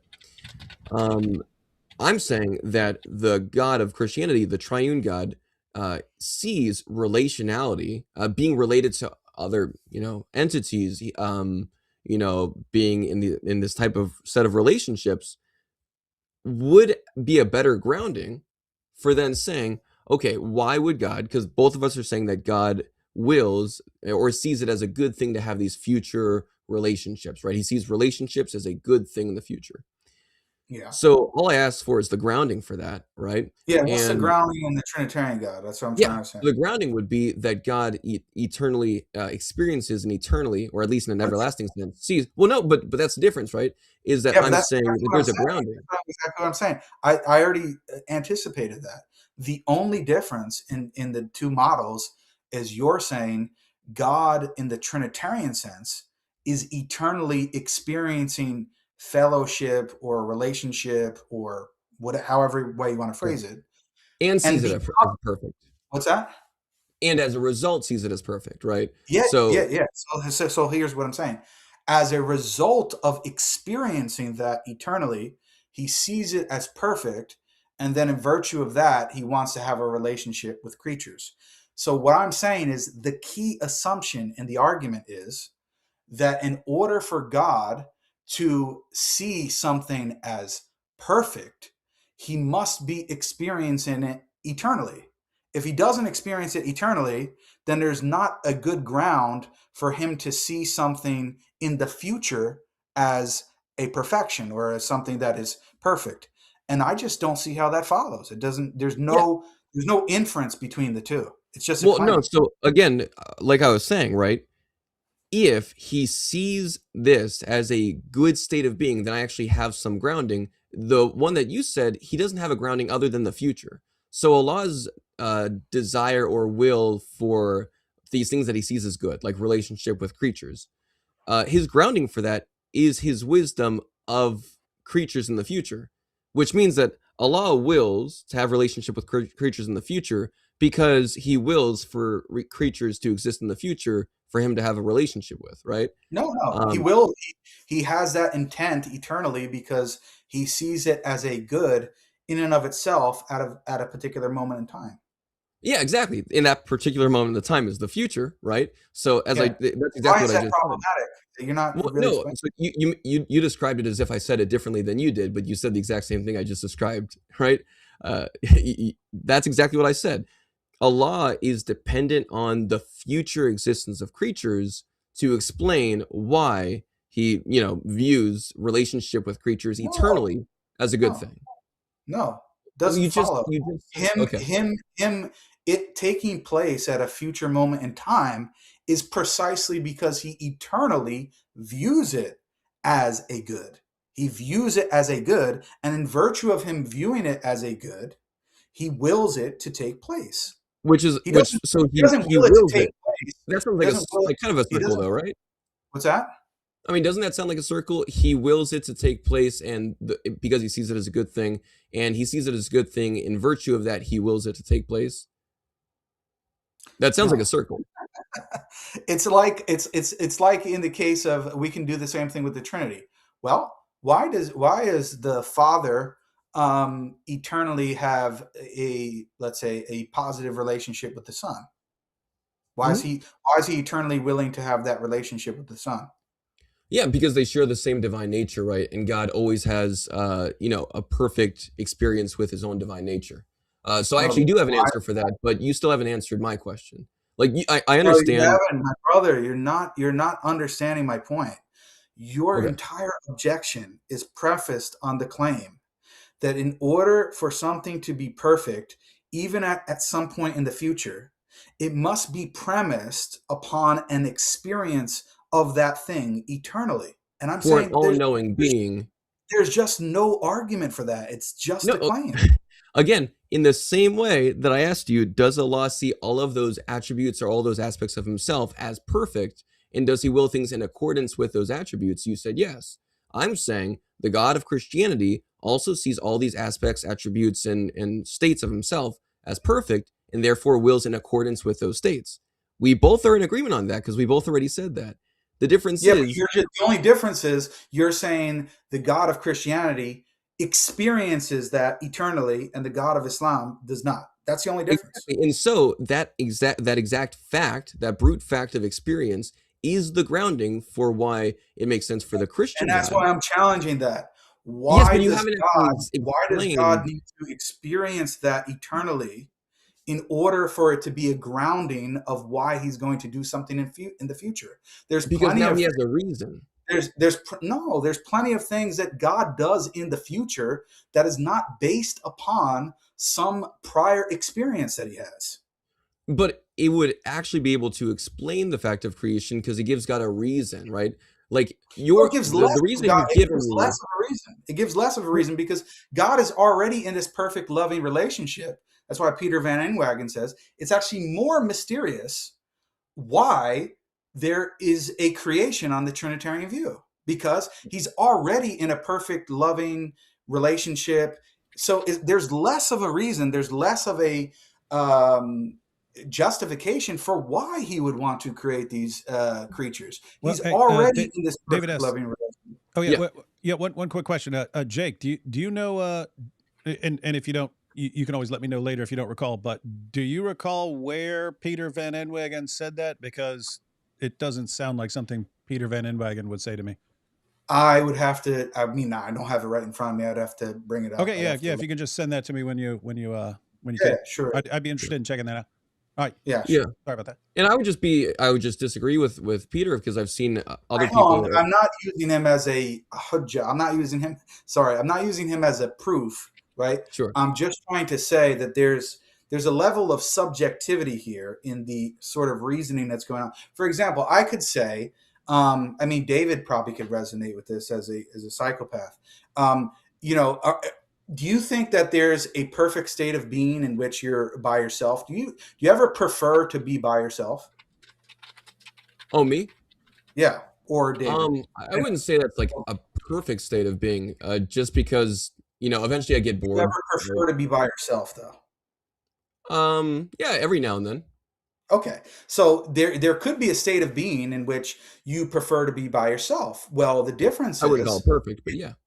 In the Trinitarian conception, that's impossible because the father is always with the son and vice versa. So they never have an opportunity to be alone. So I could say, well, that's actually a negative, because in the case of Allah, he experiences, quote unquote, experiences being alone. And then he also experiences being related to other beings. But in the case of the Trinity, he only experiences relation. He never experiences being alone. No. So this is great. Now, the difference is that there's actually a contextual reason why I would say I occasionally prefer to be alone, right?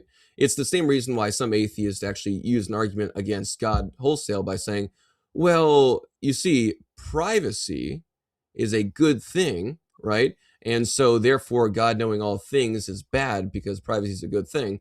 You and I would both say to the atheist, well, no, privacy is only something we desire because we live in a world with people that we don't trust, right?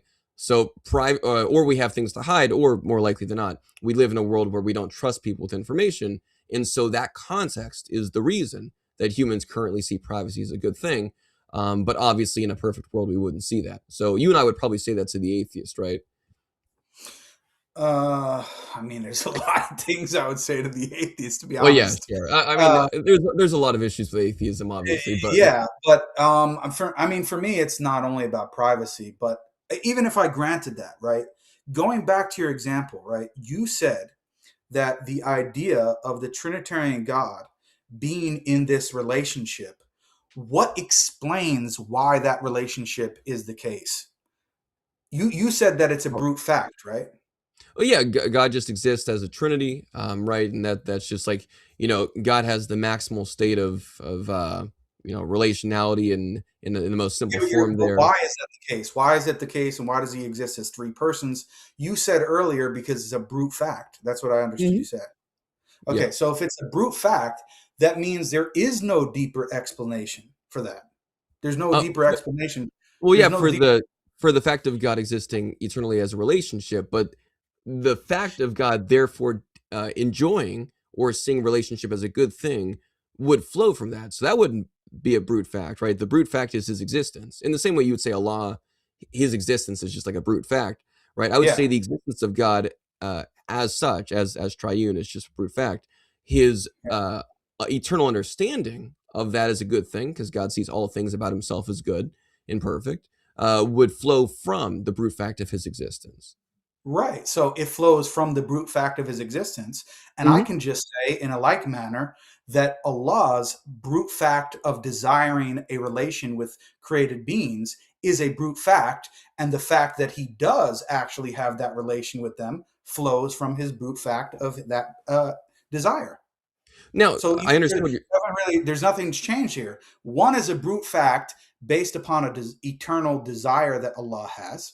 And another is based upon a brute eternal experience that the Trinitarian God has.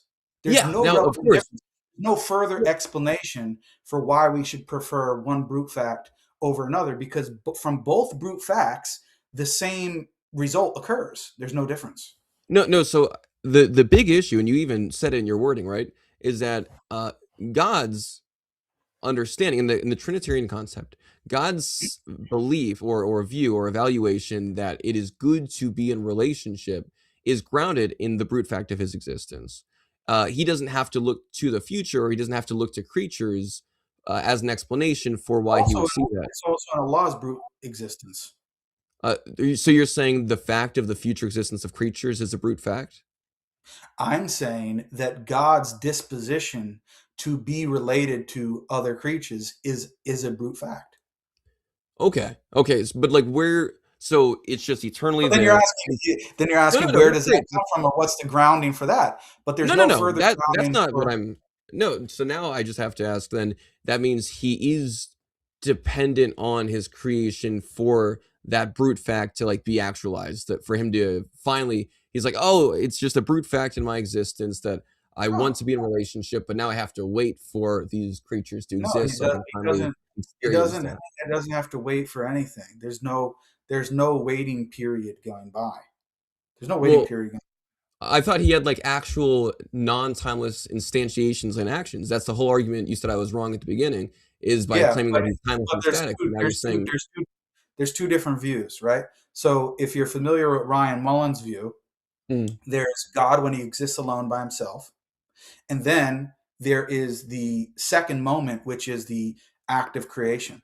There is no time gap in between. There's no ongoing, wondering, oh my God, I'm so lonely. When am I going to have the creation?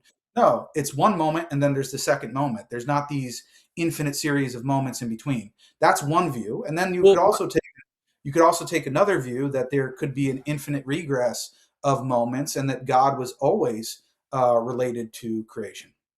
No, correct me if I'm wrong, though. R.T. Mullins specifically argues that time is an attribute of God, right? And like the end of the timeless God.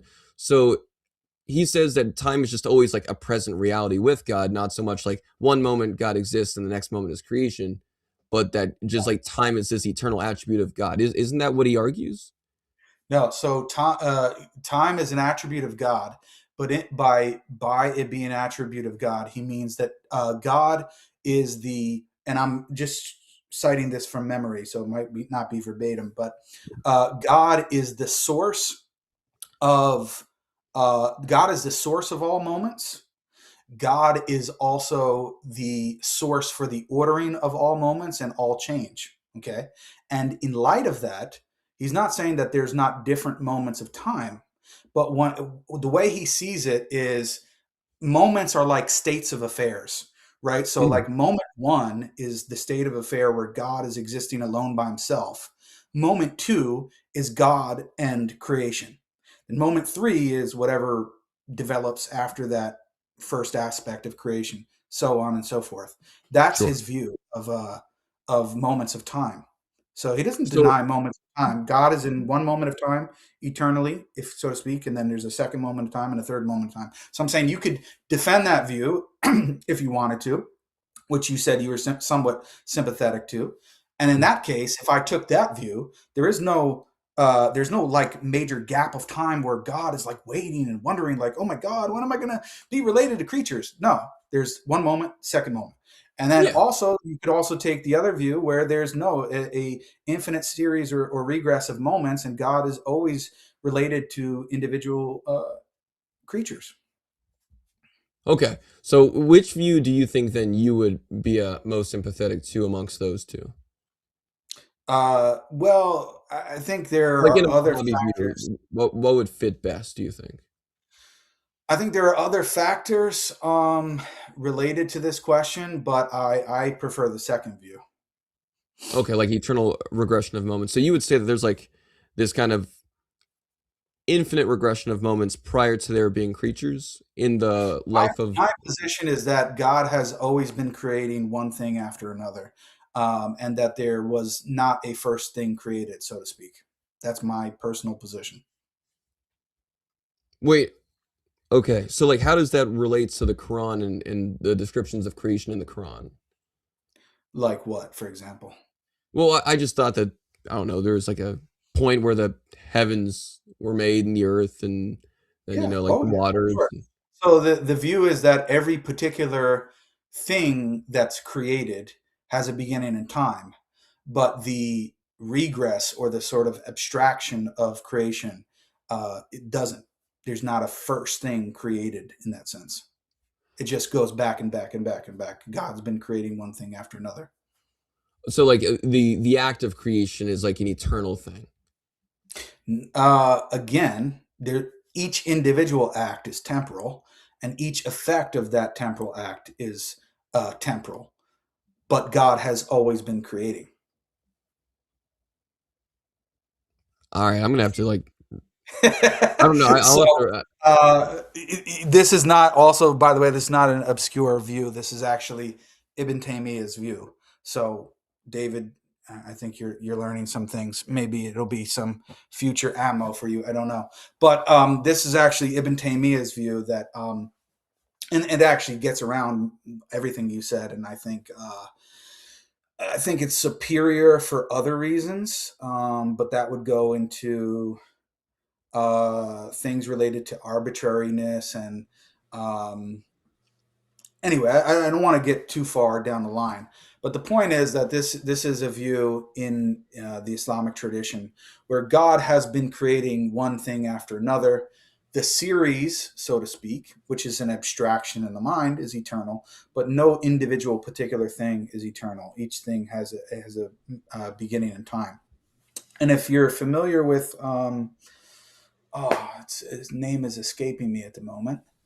I'll think of it in a second.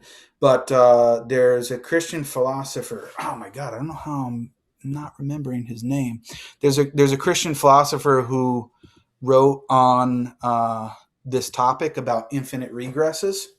And he actually mentions that there are some regresses which are so-called vicious or problematic, and there are others that are not.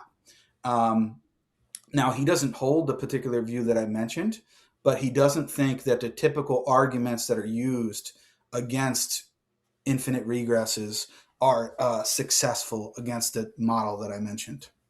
Okay.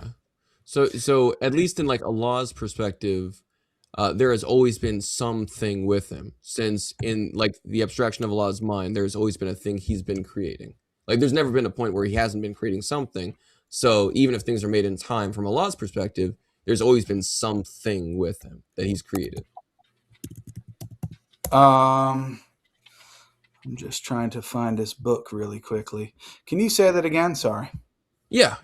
So just trying to understand this view, because I actually have the book, but I'm not home. I'm in the U.S. right now. I'm actually traveling back to Morocco, so I don't have my my library with me. That's okay. Yeah. So go ahead. What was the question? Yeah. So just to understand this view about all these things being made in time, but Allah has always been making. He's always been creating a thing. So has there, like from Allah's perspective, has he ever been without some sort of created thing? In that sense, no, there wouldn't be. Okay, so like there's always been something with him in Allah's perspective. In the sense of, for example, if you think of, the easiest way to think about it is, let's take this moment of time of the heavens and the earth and creation. Sure. And then prior to that, let's say he was creating that state of affair prior to that, and back and back and back. And you can kind of zoom in on individual things. Now, God can, for example, he can create something and then completely destroy whatever exists at the time, and then create something else in its place. So that's not a problem. But in terms of him creating one thing after another, yeah, this view would say that he was always doing that. And so there's always been like, he could destroy something right after creating it, but that isn't necessarily the case, right? Like there's always been something actually with him, because he's always been creating something. There's never been one particular thing that was with him, though. Well, yeah, okay. So how do we know that, though? Like, how do we know with necessity that Allah destroys each thing after he creates each thing? Well, it depends what you mean. I'm representing the theological view, right? I'm explaining a theological position. I'm not just basing this purely off of reason or anything like that.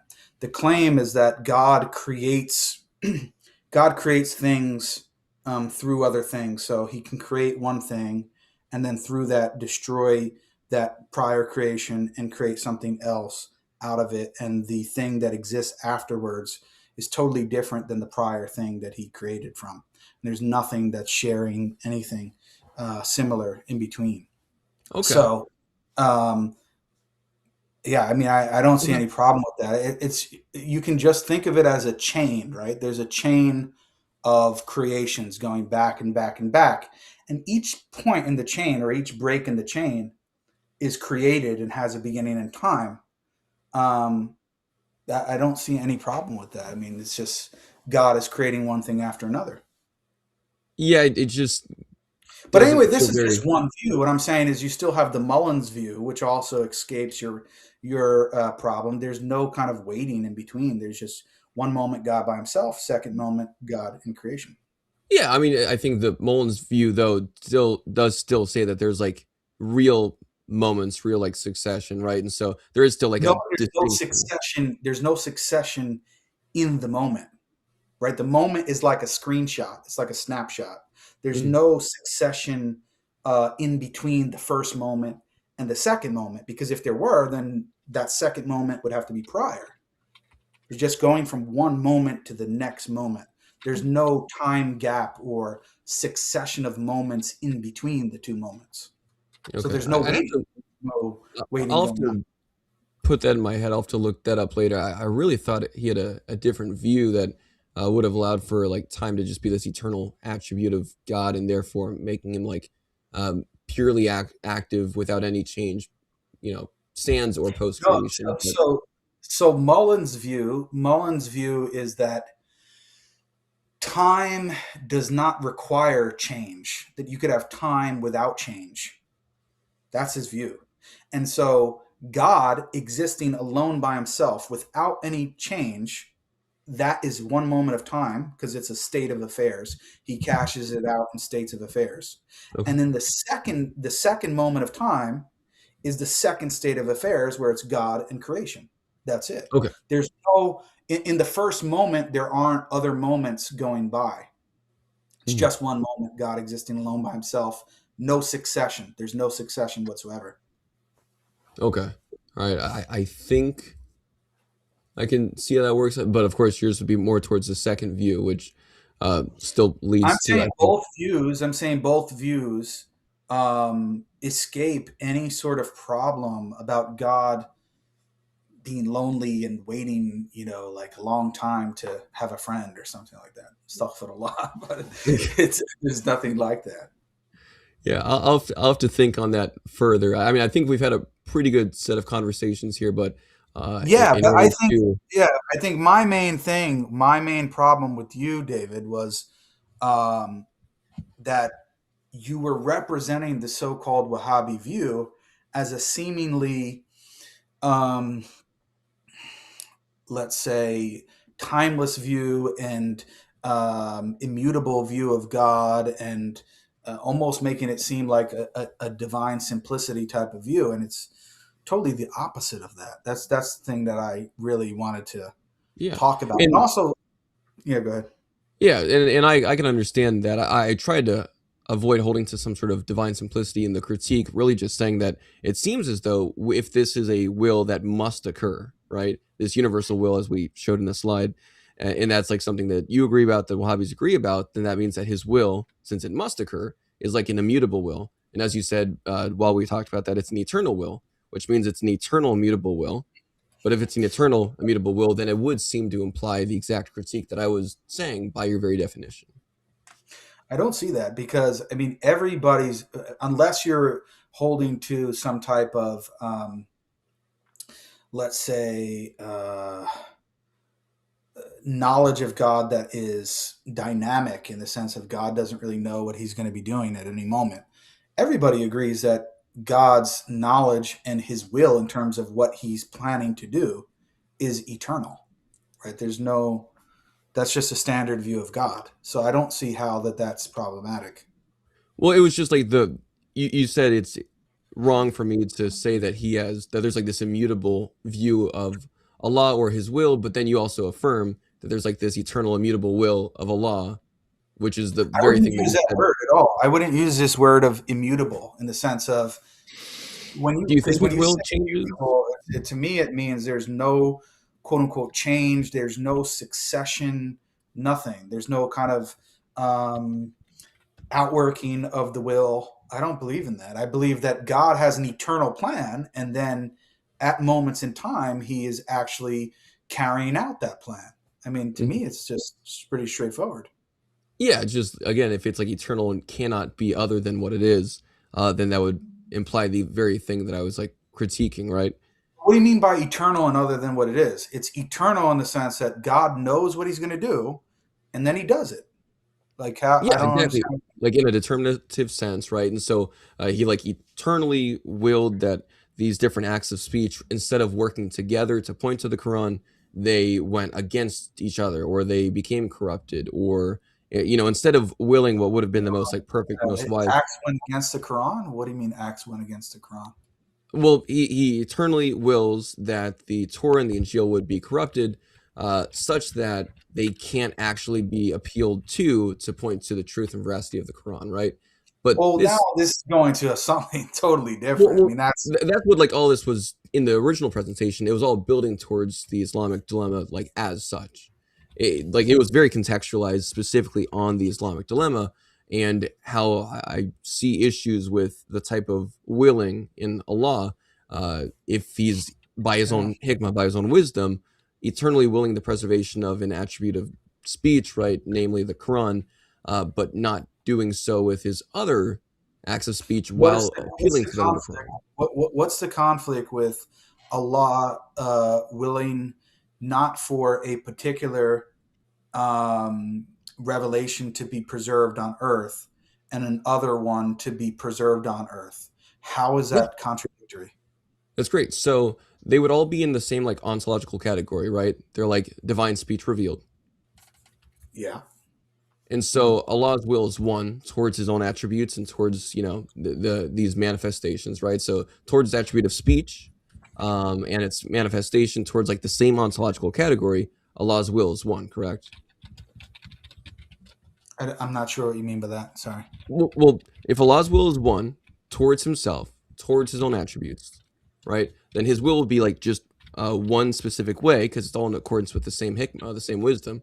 So if he has the same immutable will and the same divine wisdom, then obviously he's going to come to the same conclusions about the same attribute and the same act, right? But it's not the same attribute in the same act. It's the attribute of speech. It's one revelation, which was for a specific group of time and specific amount of time and specific group of people, and then there's another revelation, which is meant to be for all time at a particular moment in time going forward. There's I thought the Quran clearly states though that the gospel is like a guidance and light for all of mankind. Where does it say that? Does it not say that the gospel is like a guidance and light? David also claimed that. I'm sorry. Can I be a little rhetorical? Guidance. I want to bust you guys down on that point. Let's do it. Bring it. Bring where you think it says that the Torah, or I think you said the gospel, or both. I don't know which one you have in mind, is a guidance and light for all mankind. Can you show that? Yeah. Let's see. Further point, because I know David claimed the same. The gospel, Torah. Come on, Dave. You're supposed to know this, dude. Oh, you want it? I thought you were leaving it to David S. That's Surah 5. That's Surah 5. This is David squared right here. You guys are a team. You're good. You're good. I was leaving the conversation to you guys. That's Surah. That's in that passage, Surah 5, 43 to 47. It's verse 44 that says the Torah is in the Torah's guidance and light, and then verse 46, I think, for. All right, but let's just deal with it one at a time, because then we're going to get lost, right? 44, you said the first one, 544. Yeah. Is that what you said? Hang on. So Pickthall says, "Lo, we did reveal the Torah, wherein is guidance and light by which the prophets who surrendered unto Allah judged the Jews, and the rabbis and the priests judged by such of Allah's scriptures." That's verse 44. Yeah, so it doesn't say anything about mankind there. We agree, right? Well, I mean, that's Surah 3, 3 to 4. Okay, so let's go to that then. Okay. Surah 3, verse 3. David S., are you agreeing with this? I don't want David Square to be divided. No, so this was I'm I actually just going want to know through this. what verse you had in mind and then what verse David Wood had in mind. That's Well, what I mean, I'm not trying to my set up. presentation did make specific mention of these verses. This is something that David mentioned, but we're going through it because So you're going with David Wood's answer. It's Surah 3, verses 3 to 4, correct? Is that what you had in mind too? Yeah, I'll appeal to his knowledge on that. That's fair. Okay. So let me just pull it up here. I'm kind of handicapped because I don't have my library, but it's all right. Let's see. It says he has sent down upon you, O Muhammad, the book in truth, confirming what was before it, and a and he revealed the Torah and the gospel. So it's not in verse 3, right? Yeah, verse 4. It's in verse 4? Continues. Okay. So verse 4, before as a guidance for the people, and he revealed the criterion, the Quran, it says in parentheses, indeed, those who disbelieve in the verses of Allah will have a severe punishment, and Allah is exalted in might, the owner of retribution. So I don't see where it says guidance for mankind. Oh, that's a translation. Pickthall says, revealed aforetime for a guidance to mankind. Yusuf Ali before this as a guidance to mankind. Hilali Khan aforetime as a guidance to mankind. And the study Quran, let me see what it says. And he sent down the Torah and the gospel aforetime as a guidance to mankind. Yeah. So the word for being translated as mankind is linnasi, which just means for the people. It doesn't actually mean mankind. So the study Quran, Pickthall, Yusuf Ali, and Hilali Khan are all mistranslating this. In a technical sense, yeah, because the word actually means people.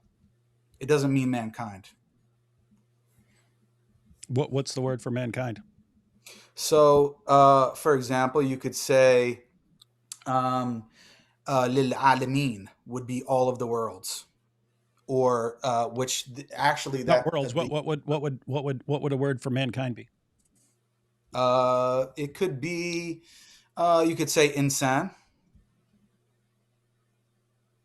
So why is everyone mistranslating it? You asking me to get into their motives, or I don't know. I mean, are they? Not everybody is mistranslating. If you go on Quran.com, it says before as a guidance for the people. Mm-hmm. But then if you look on the Arabic, if you hover over it, then it says for the mankind. 1 second here. Let me go on that website. You're saying? Yeah, Quran.com. Wait. Just in context, how would people be different than mankind? People was referring it's obviously generalized in that context. People would be generalized. So I don't actually see why that would be different. It's different. I mean, I know that there's a difference in the definition of the word, but I'm saying in that context, how would it be different? I mean, in the context, it's very clear to me. Like if we go here, verse 3, he has sent down upon you, O Muhammad, the book and truth, confirming what was before it, and he revealed the Torah and the gospel before as guidance for the people, and he revealed the criterion, the Quran. It seems very clear that there's different things. There's Torah and Torah and Injil, and then you have the Quran. And I'm struggling to understand this because even David Wood's position, which now this is kind of getting back into the Islamic dilemma realm, is that, and he can correct me if I'm wrong, because on Twitter he agreed with me, and I don't know how he doesn't see how that means he really lost the debate. But anyway, that's another discussion. The point is, David believes that each revelation was for a specific group of people. He says that the Quran's view is that Allah reveals revelation in the language of the people, Quran 14:4, which I believe is correct. And in light of that, each revelation is for people in their language. That's David Wood's view. So I don't understand how you can get from that to saying that Torah and Injil are actually for all of mankind if you believe that the Quran's position is that they're sent only in the language of the people and they're only for people who speak that language. That's a conflict. No, I don't think it is. If God sends guidance and it's guiding people, and people aren't these little isolated units. If like Israel's told they're to be a light to the world, light to the Gentiles, and things like that. So in the Bible, yeah, but God, wait. So just to be clear, if God sends, let's say, Jesus in a particular language, he's not a light to the rest of the world or something? Depends what you would mean by that, light to the rest of the world. In what sense? That everyone's going to be following him and his revelation? I'm saying if God sends guidance in one language, it doesn't mean it's for everyone. Like if God sends guidance to the Arabs in the Quran, that doesn't become a guidance to mankind? It's only Arabs who are guided by that? That's what you believe. No. I believe because the Quran says this, I believe that Allah sends a revelation to people in a language that they can understand. That doesn't suggest that it's not impacting mankind. No, but David, you literally said in the video that you reacted to on my Twitter that the why in your famous video you got 1.5 million views, right, on why the Quran is revealed in Arabic, which you think it's being hidden from everyone, which is kind of funny. But anyway, is because it's all of these different groups. This is what you explained. All these different groups and nations, they received messengers before the Prophet Muhammad, peace be upon him. And because of that, the Arabs were like the only ones left, and they needed to receive a revelation in their own language. And it's not just that you say, well, it's for the Arabs. You also additionally say it's not for the people. You say by extension, that means it's not for the people speaking English and Swahili and Russian and whatever language is mentioned. No, just to clarify, that's not my position. It's what are you supposed to judge by? You're supposed to judge by the revelation given to in your language, because that's what you can understand the best. That doesn't mean that the Quran being revealed in Arabic isn't a guidance to mankind, or that the Torah, the gospel, or anything else. Dude, that's literally what you said in the video. You not only said that it's for a specific group of people, you said it's not for the other people. That's not what you're supposed to judge by.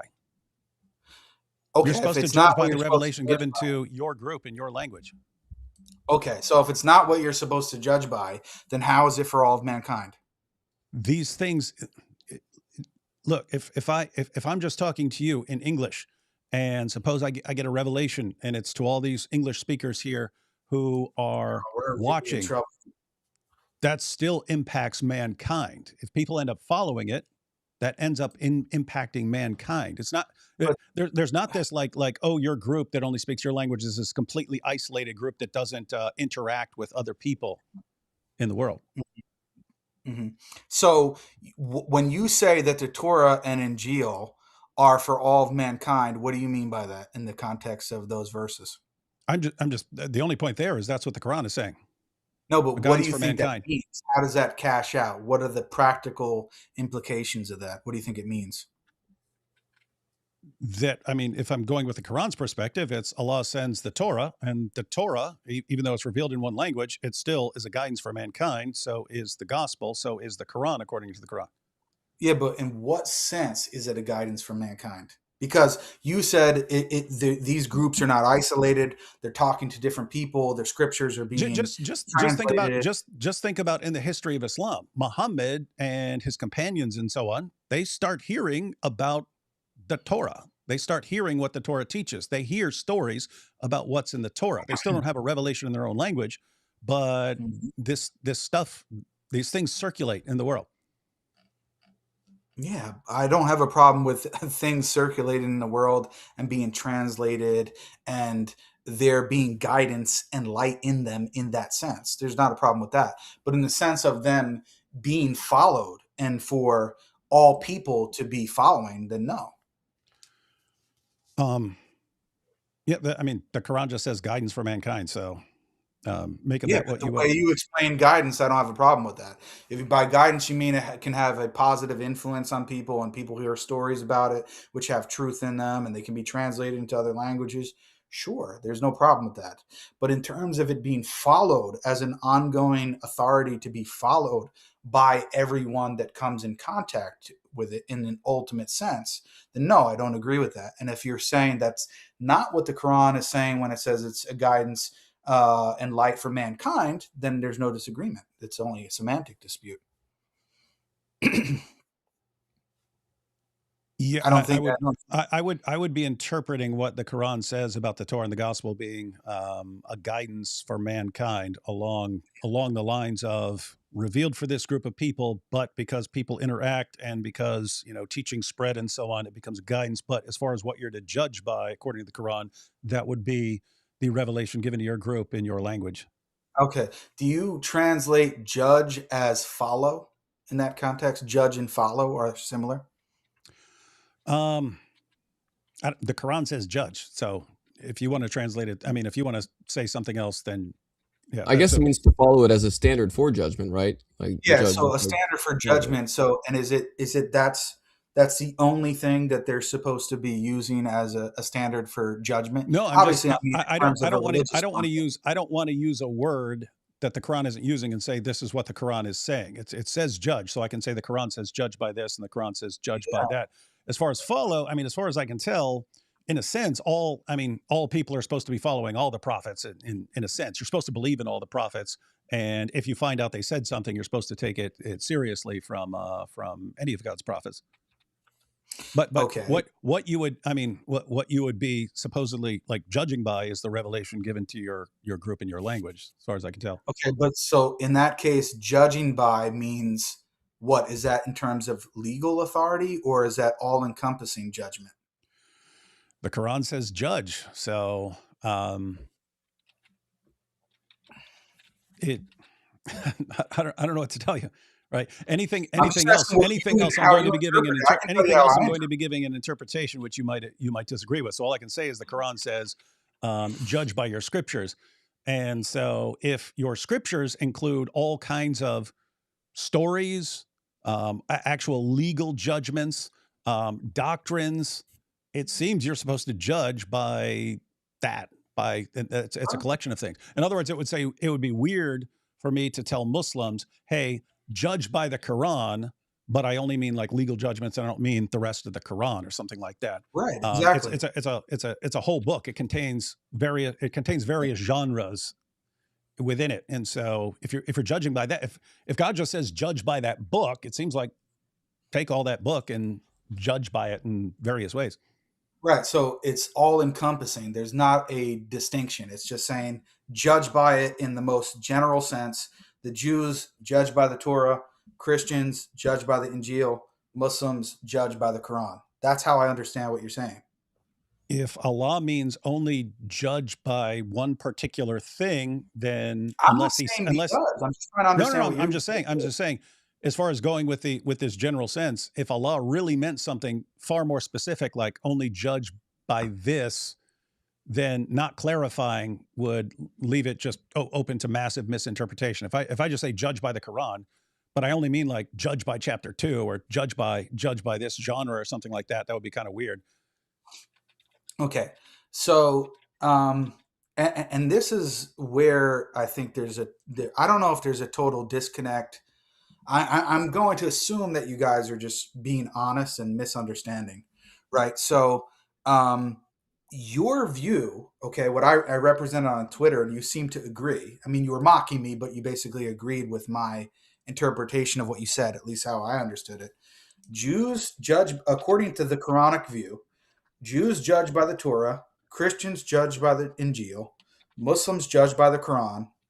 The Jews and Christians, if they want, they can become Muslim. Like, they're open to that. They can become Muslim, I'm assuming you're saying, and start following and judging by the Quran, but they don't have to. They can stick with their own community, judge by the Torah if they're Jews, judge by the Injil if they're Christians.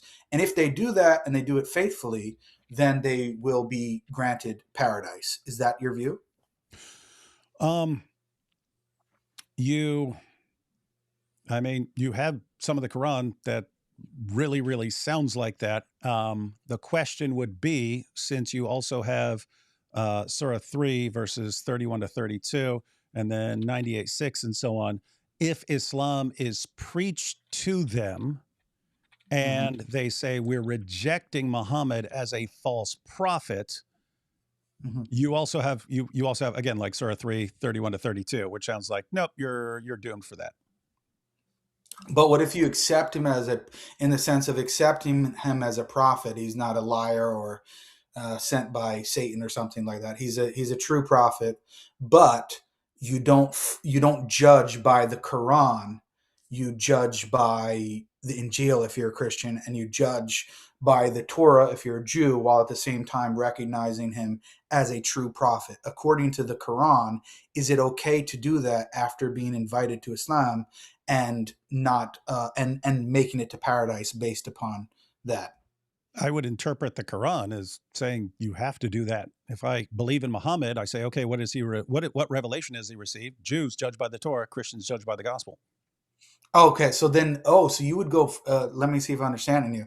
You would go further in saying, because if the Jews believe that Muhammad is a true prophet and the Quran tells the Jews to judge by the Torah, then they're actually not even allowed to become Muslim in the sense that we're talking Muslim and judge by the Quran. They actually, if they're judging by the Quran, they have to judge by the Torah. They can't actually judge by the Quran. Is that what you're saying? I'm saying there are these borderline cases where you can be a Jew, but you can be raised in Arabia speaking Arabic. And so you're kind of a borderline case where you could say, no, I'm going to continue following the Torah as a Jew, or I can convert. I'm just saying this because Allah commands Jews judge by the Torah. Muhammad makes them judge by the Torah, but Abdullah bin Salam, he converted to Islam, and then he was still following kosher dietary laws, and he was ordered stop following the kosher laws, start following the Islamic laws, enter fully into Islam. And so it was fine you were following kosher laws when you were a Jew. Now you're converting. And by the way, with all of that said, I've been saying this in a couple of live streams. It's not my position that the Quran is completely coherent. In other words, if you find this verse that conflicts with this verse, I don't just dismiss one and say, oh, he can't mean that. He could mean that right there, and then mean something completely different over here, because I don't believe it's actually coherent. But you saying that in a general sense, but do you mean that with respect to the Islamic dilemma as well? I mean, some of the clearest verses in the Quran, as far as I can tell, are verses confirming the inspiration, the preservation, and the authority of the previous scriptures. And therefore, if you were to find a verse that conflicted with that, like suppose Surah 2, verse 79 just said flat out, the Torah has been corrupted. Like if you have something like that, or if there's something that you're interpreting like that, I don't say, oh, therefore all of these other verses can't mean what they say. I say it's just incoherent. It's contradicting itself.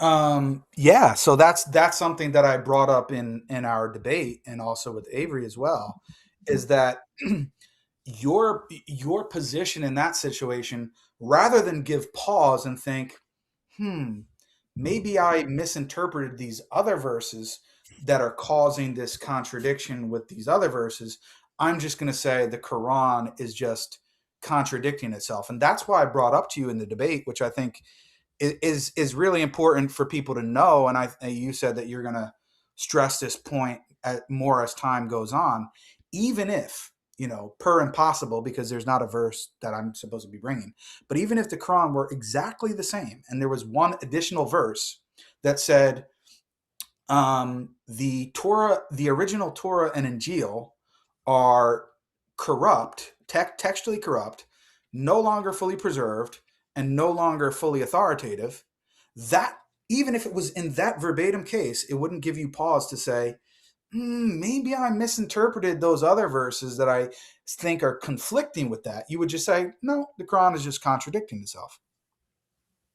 Yeah, because that verse that can't be any more clear as all the Quran verses that are affirming the previous scriptures. And so, I mean, I don't know what else to tell you. If the verses about the previous scriptures were all like vague, and we're like, maybe it means this, maybe it means that, they don't seem vague. They seem like they're among the clearest verses in the Quran. So, and I don't see any clear verses saying that they've been corrupted. I don't see anything that really even sounds like like it's speaking negatively of the text of the previous scriptures. But if there was one, I would just say, okay, you have all of these clear verses. If you had a clear verse, I would say you have all these clear verses affirming inspiration, preservation, authority, and here you've got a verse that's contradicting that. I would I would just call it a contradiction. Yeah. So, but couldn't it be possible, because people like me are looking at it the other way around? We see these other verses that are, in our mind, clearer, and we're supposed to interpret the texts that are less clear by the ones that we see as clearer. And in light of that, we're looking at the text that you're looking at and saying, no, they don't. They need to be specified. They need to be qualified. They don't actually mean what David and others think they mean, because we have these other verses here that so clearly say what your interpretation is opposed to. And in light of that, we're interpreting them in a way that makes coherent sense of both of them. What you're doing is, with respect, it seems like you already have a view that the Islamic dilemma argument is the greatest argument against Islam, right? And because of that, because you have your set of verses which you think are clear, that even if I bring clear verses that seem like they're disputing them, you're always just going to say, well, no, Jake, these other ones are clear to me.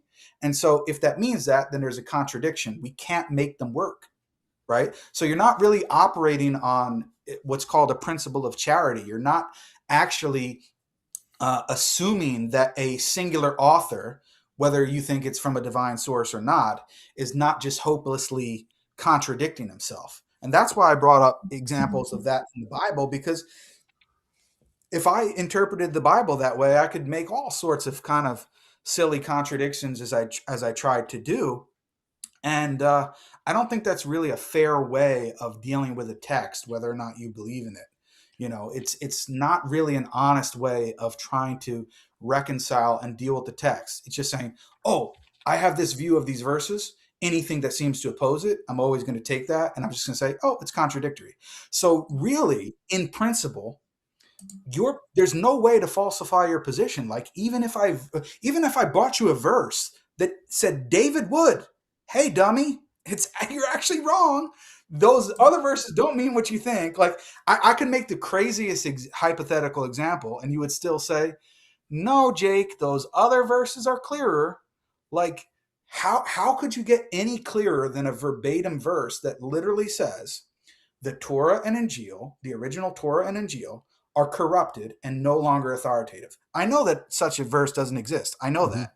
But I'm saying, just in the hypothetical, you're even saying, Jake, even if you brought me that, the other verses are clearer than that. I'm like, come on, dude. No, I would say, no, I said you can't be more clear than the collection of these verses that talk about the previous scriptures. And so if you had something that was like equally clear, that's when I would say contradiction. As far you don't as think that's more clear? Come on, dude. You don't think that's more clear? No, the collection. I mean, I confirm. 285. If you only believe in parts of the book, he'll send you to hell. 543. Why are you coming to Muhammad? You've got the Torah. 547. Christians judged by the gospel. 568. You people of the book, you have no ground to stand upon until you stand fast by the Torah, the gospel, and all the revelation that has come to you from your Lord. You put all of these together, and it's like confirming. If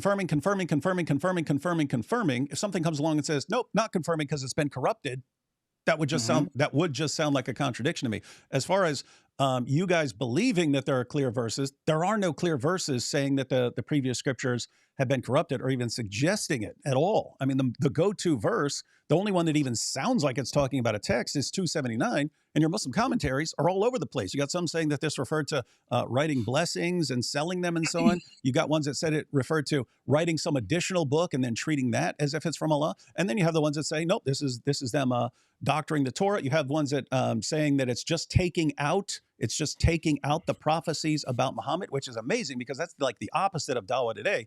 Dawah today, they treat it as if the only reliable things in the Old Testament are prophecies about Muhammad. The rest has been corrupted. You go to some of your commentators. No, the Torah is fine. They just took out the prophecies about Muhammad, and so the rest of the Torah would be fine. It's just they took out parts about Muhammad. So the point is, the interpretations of that are all over the place. And if we're interpreting unclear verses in light of clear verses, well, if that one has all kinds of like interpretations that are just bouncing out to people, And in context, you got verses that come before it, verses 40 to 44, where Allah says that he's confirming what is with the Jews. And then after it, multiple times, that's 85, it's 89, it's 91, it's 97, it's 101, it's 121.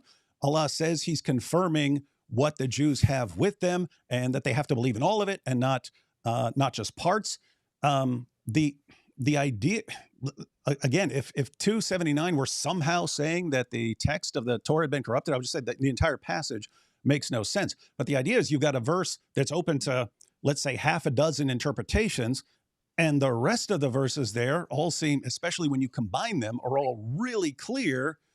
I don't see how you go with 79. I'm going to go with a particular interpretation of that says the Torah and the gospel, the Torah has been corrupted, and then go to all these other verses, which again seem significantly clearer than that one, and say, nope, they all mean something else. That, I think, is just, here's what I want the Quran to be saying.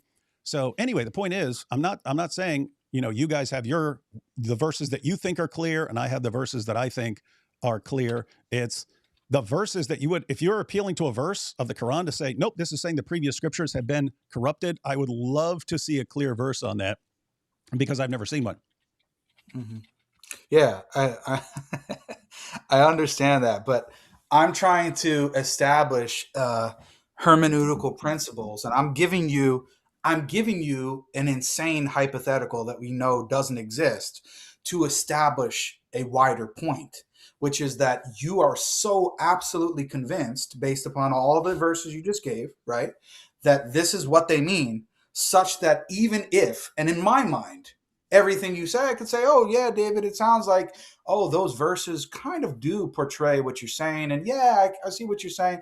But if somebody showed me a verse that literally said verbatim, the original Torah and Injil are no longer preserved, they're corrupted textually, and they're no longer fully authoritative. If I read it like that, I would say, damn, I thought I really knew what those other verses meant and what they said. Maybe I have to reevaluate, or am I just going to say this author is just hopelessly contradicting himself? So what I'm trying to say is, you're not really even giving Muslims a target. It's kind of like a fake debate or fake game, because there's really nothing, there's no principle by which you could be convinced at all. You're saying, oh, no, Jake, there is. Just show me a clear verse that says textual corruption. But I'm saying, dude, even if I did show you that, you just said you would just think it's contradictory, even if I did show you that. I would think it's contradictory. And if it weren't your book, I think you would too. Just imagine a scenario where I come to you and I say, Jake, hey, just so you know, I'm a prophet. I'm receiving revelations from God. And my revelation to you is you'd better believe in the Quran, because God inspired the Quran. He preserved the Quran. He says you better believe in all of the Quran, every last bit of it. If you reject any part of it, he's going to send you to hell. You have to judge by the Quran. In fact, you have no ground to stand upon until you stand fast by the Quran. Oh, by the way, the Quran is corrupt. Don't trust it. You're telling me you'd give a charitable interpretation and say, yep, it sounds like I must be misinterpreting one thing or the other. Because if someone came up to me and said that, I'd be like, dude, just get out of here, man. Yeah, I know. But David, what I'm trying to say to you is, I'm granting this for the sake of argument. Obviously, you know that I don't agree with you. I don't agree with your interpretations about all of those individual verses. But what I'm saying is, it's kind of a useless exercise, because even if I play the game and I try to go through all of those individual verses, which I think you're misinterpreting, and on top of that, I have this impossible verse, which we know doesn't exist, which says verbatim what I said, it's like no matter what I did, you wouldn't accept it anyway. You would say, at best, Jake, you're just proving that the Quran is contradicting itself. So do you see where I'm coming from? Let me tell you what you could do. Yeah, let me tell you what you could do. Because again, I'm not aware of any reason to believe in Muhammad, and therefore I don't have this inclination to, okay, he's got all these verses that really, really sound like they're saying this, and therefore if he said the opposite, why wouldn't I interpret it as a contradiction? I'll go ahead and tell you, if you want to do this, we can actually do it. We could set something up where we kind of pull out all the main verses, not all the verses in the Quran, but like all the main verses on kind of both sides, and we just kind of go through them just like one at a time. and you tell me what you think it means, and I'll tell you what I think it means. And we can just, okay, which one sounds like closer to what it's actually saying? With that said, you can always be misinterpreting something, and a verse completely isolated from everything else in the book can sound like it's saying one thing, whereas if you read it in context, it might sound like. So, we would want to factor in basic principles of interpreting a text, but it would kind of be like if you would kind of have to show what all these verses mean, because they really sound like they're just saying, a bunch of them are just saying one thing and saying it clearly. So if they're saying something else, then it would just be a situation. Okay, what do you think he means here? And does that seem plausible? And what do you think he means here? Does that seem plausible? And then on the verses that Muslims use about distorting the scriptures and so on, what do we think that means?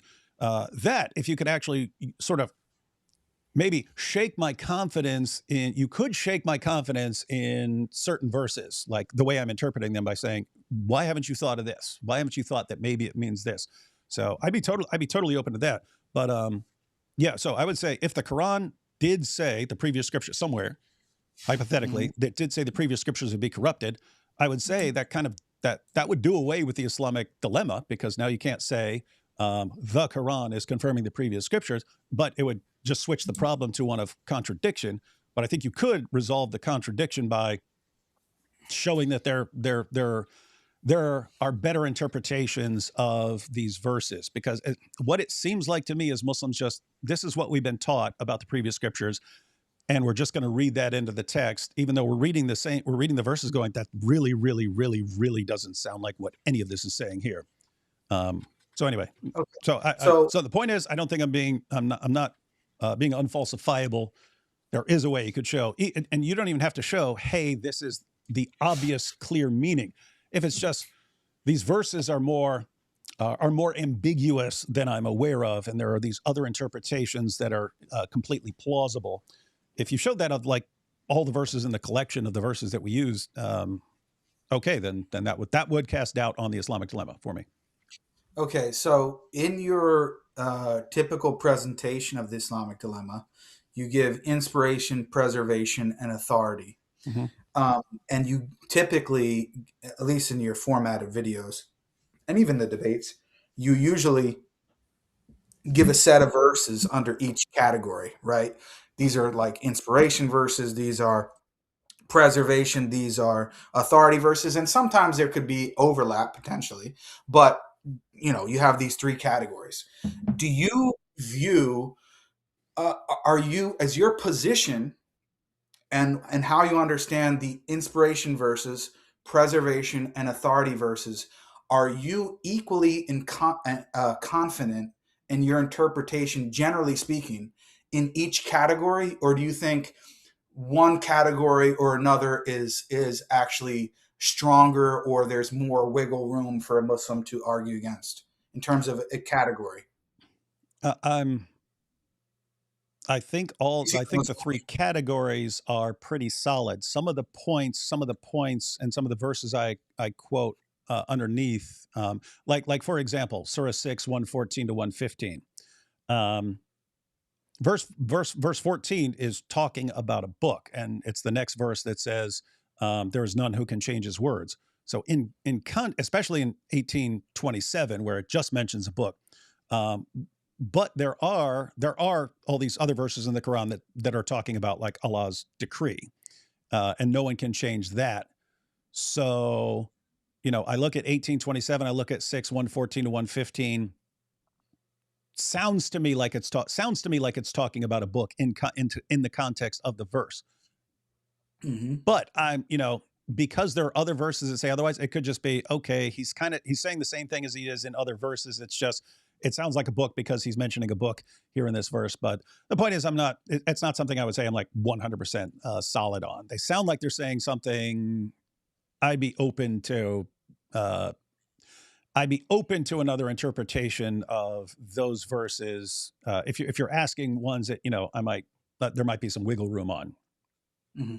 But those would be just two verses related to preservation. But I'm sure there are other verses maybe you're more confident in your interpretation of preservation. But I mean, in a general category, like, do you think you have a stronger case for the Islamic dilemma on proving that the Torah and Injil that you possess today are fully inspired, fully preserved, or fully authoritative? Do you view your case for each category equally in the way that you understand inspiration, preservation, or authority? Or do you think that you have a stronger argument for one category over the other? I think you have the most content on preservation, but I guess if it's Allah's talking about preservation of his books, all of that would kind of overlap with inspiration, just like the authority verses. Even if the emphasis is authority, that's still pointing towards inspiration. He obviously inspired it if he's telling you to judge by it and so on. But you just have a ton of verses. Again, you have all these confirmation verses, and just like the different ways Allah is appealing to the preservation of the text. So I mentioned the verses where he specifically says no one can change his words, but you have just the Mabina Yadehi passages. You've got Allah repeatedly saying that he confirms these. It confirms these scriptures, and it's different. It's like the Quran confirms it. You've got Muhammad confirming it. You've got Jibreel confirming it. You have the jinn confirming it. You have all these different confirmations, and then when you kind of combine all that with, you've even got the Hadith where Muhammad says the Torah and the Gospel are with the Jews and Christians. You got Muhammad saying, "Bring me a copy of the Torah," puts it on the judgment cushion, and so on. It's almost like it's like, how many different ways can Allah tell you he's affirming the preservation of this text? It's like Allah saying, like what else can I possibly say? Like, I'm saying everything I can possibly say in every single way, including you have to believe in all of it. If you don't believe in all of it, I'm sending you to hell. And I just, you put all this together. If it was just one verse and it went against all kinds of other things, you could say, okay, even if that verse seems really clear, it's going against everything else. So, maybe I really need to struggle to come up with another interpretation. When it's like dozens of verses and they're all pointing in the same direction and there's nothing that says the opposite, it's like, what could he possibly say? Let me put it to you. What could Allah possibly say that he hasn't said already, where you'd be like, yep, he's absolutely confirming the preservation of the Torah and the Gospel? What could he possibly say to convey the message that they're preserved? Yeah. Well, I mean, I could come up with silly examples where, like, he verbatim says the Torah and Injil, the original Torah and Injil, are fully preserved. Like, I mean, that would be clearer to me than anything else you presented. That would be clearer than, hey, believe in all of this, and if you don't, I'll send you to hell, combined with confirm, combined with no one can change his words, combined with talking about the book between its hands or in its presence, combined with Muhammad saying, bring me a copy of that book. Hey, but I believe in you and in the one who revealed you. Combined with Jews judged by this book, combined with you have no ground to stand upon until you stand fast by this book. And those are the authority ones, aren't they, Dave? The judge and standing upon. Don't you see that in the authority? The judge ones and the authority ones that you're mentioning at the end, aren't those judge and stand upon? Aren't those the authority type verses? Well, again, they all overlap, and I mentioned these would overlap with inspiration. Allah, it would be weird for Allah to say judge by a book that he didn't inspire. I agree with but you. Also, it would be weird to judge by a book. It would be weird to have authority for Allah to say this book has authority for you if it's been corrupted and is filled with false teachings. That would just be weird. So these are all related. All the things. It's like these three issues: the inspiration, preservation, authority, and you have these sort of subcategories under them where they're sort of different aspects, but it's all part of the same general point. They're basically individual separate pieces of separate lines of evidence. They're all saying the same thing, namely, if Allah's really trying to say your book's been corrupted, you need to drop that book and go with the Quran. There's all these different categories of evidence that just don't make sense in light of that. And so it's like, okay, what is there that outweighs or overrules all of these things? I don't see anything in the Quran that even comes within a million miles of outweighing this. But with Muslims, it seems like what really outweighs it is not what we've taught. And if we acknowledge what Allah is really saying here, we have to reject Islam because we're stuck with the Islamic dilemma and we don't want to do that. Okay. So obviously, clearly you don't see it, Dave. But what I'm trying to come at it from a zoomed out point, perspective to see okay, where are the real differences, and what are the hermeneutical principles that you're using versus Muslims or somebody like myself? And really, I'm trying to see where your mind is at. Do you really view them the same? So each different category, and there is overlap, right? There's overlap because even sometimes I see you present one verse regarding authority, but then you're also kind of using it for preservation. So I'm not saying that you can't do that. Sure. They have implications for one another, and there could be overlap between the different categories. So that actually supports, kind of the angle that I'm coming at it from. But what I'm trying to understand here, right? So what's happened in like the past two debates between you and Avery, I keep being accused that I don't understand the Islamic dilemma. I don't understand the Islamic dilemma, and my argument is not actually targeting the Islamic dilemma. So if my argument, whether it's successful or not, doesn't matter. But if my argument is intending to target most particularly the authority aspect of the Islamic dilemma in the way that you present it, for example, as we just mentioned earlier, your view is, and I'm accurately representing you, Jews, Quran says you judge by the Torah. Christians, Quran says you judge by the Injil. Muslims, Quran says you judge by the Quran. And each group, as long as they do that and faithfully, and they're trying to be honest with doing so, then they have the right framework at least to make it to paradise and have a successful afterlife.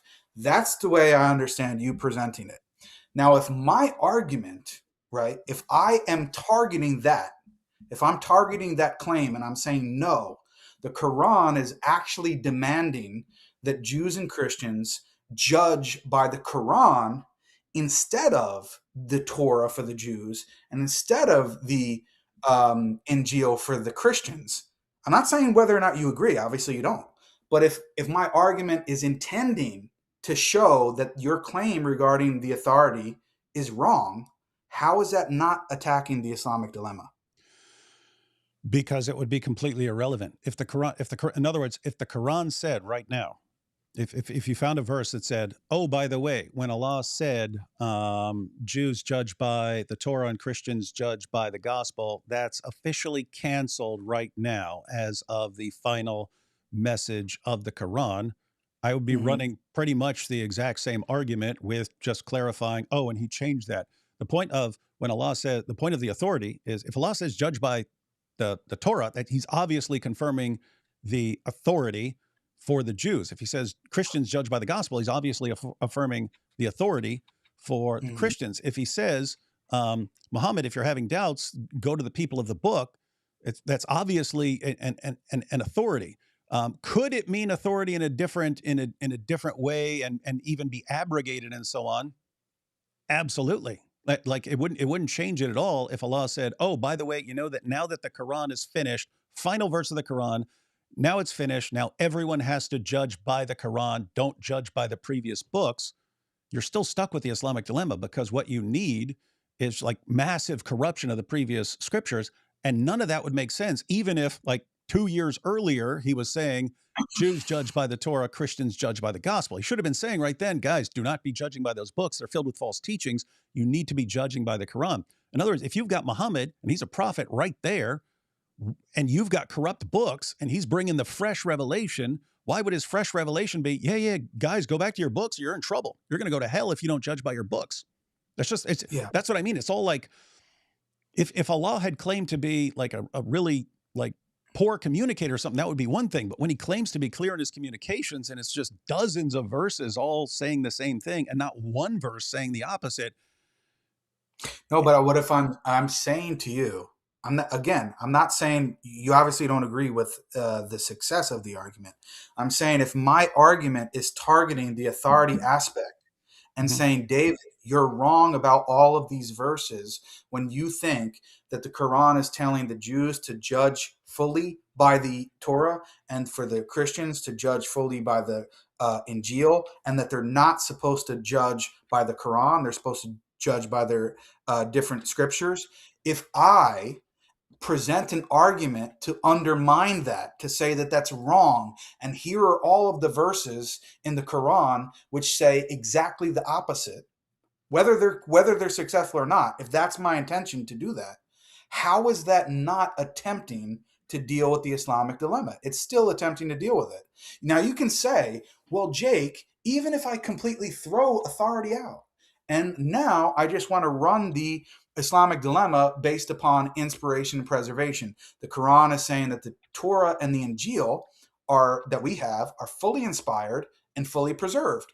But guess what? The teachings in them contradict the teachings in the Quran. So you have the Islamic dilemma. I agree. That's not the point. The point is that still, when you have been running the argument for 20 years or however long it's been, and you're including the authority aspect, and you're including all of these verses under the authority aspect, and if I were to successfully present verses which refute your interpretation of all the verses in the authority aspect, that's a big deal, because it's saying, Dave, you were wrong about your interpretation about these authority verses all of this time. And that because they have overlap and implications for the inspiration and preservation verses, well, now we can see that there are going to have to be, not have to be, but I can show that there are going to be implications for those other categories. And now we can kind of move on now to talking about the inspiration and preservation ones and how the authority ones have implications for it. And the reason that they do is because what this all comes down to is Muslims, the verses that you guys are reading, you're reading them in the most general way. You're reading them in the most affirmative way, in a holistic manner of whatever it says about the Torah and the Injil. And the Muslims are coming along saying, no, there's context. We need to specify. We see specification based upon other verses and Hadith and all of this kind of stuff. Now, what I'm saying is, if the reason why it's relevant for the authority aspect, even if you can independently run the argument on inspiration preservation, the reason why it has a difference is because it's establishing a hermeneutical principle to say, David, you were taking all of these verses about judgment and authority in such a general way that led you to a wrong conclusion, and you were wrong about them.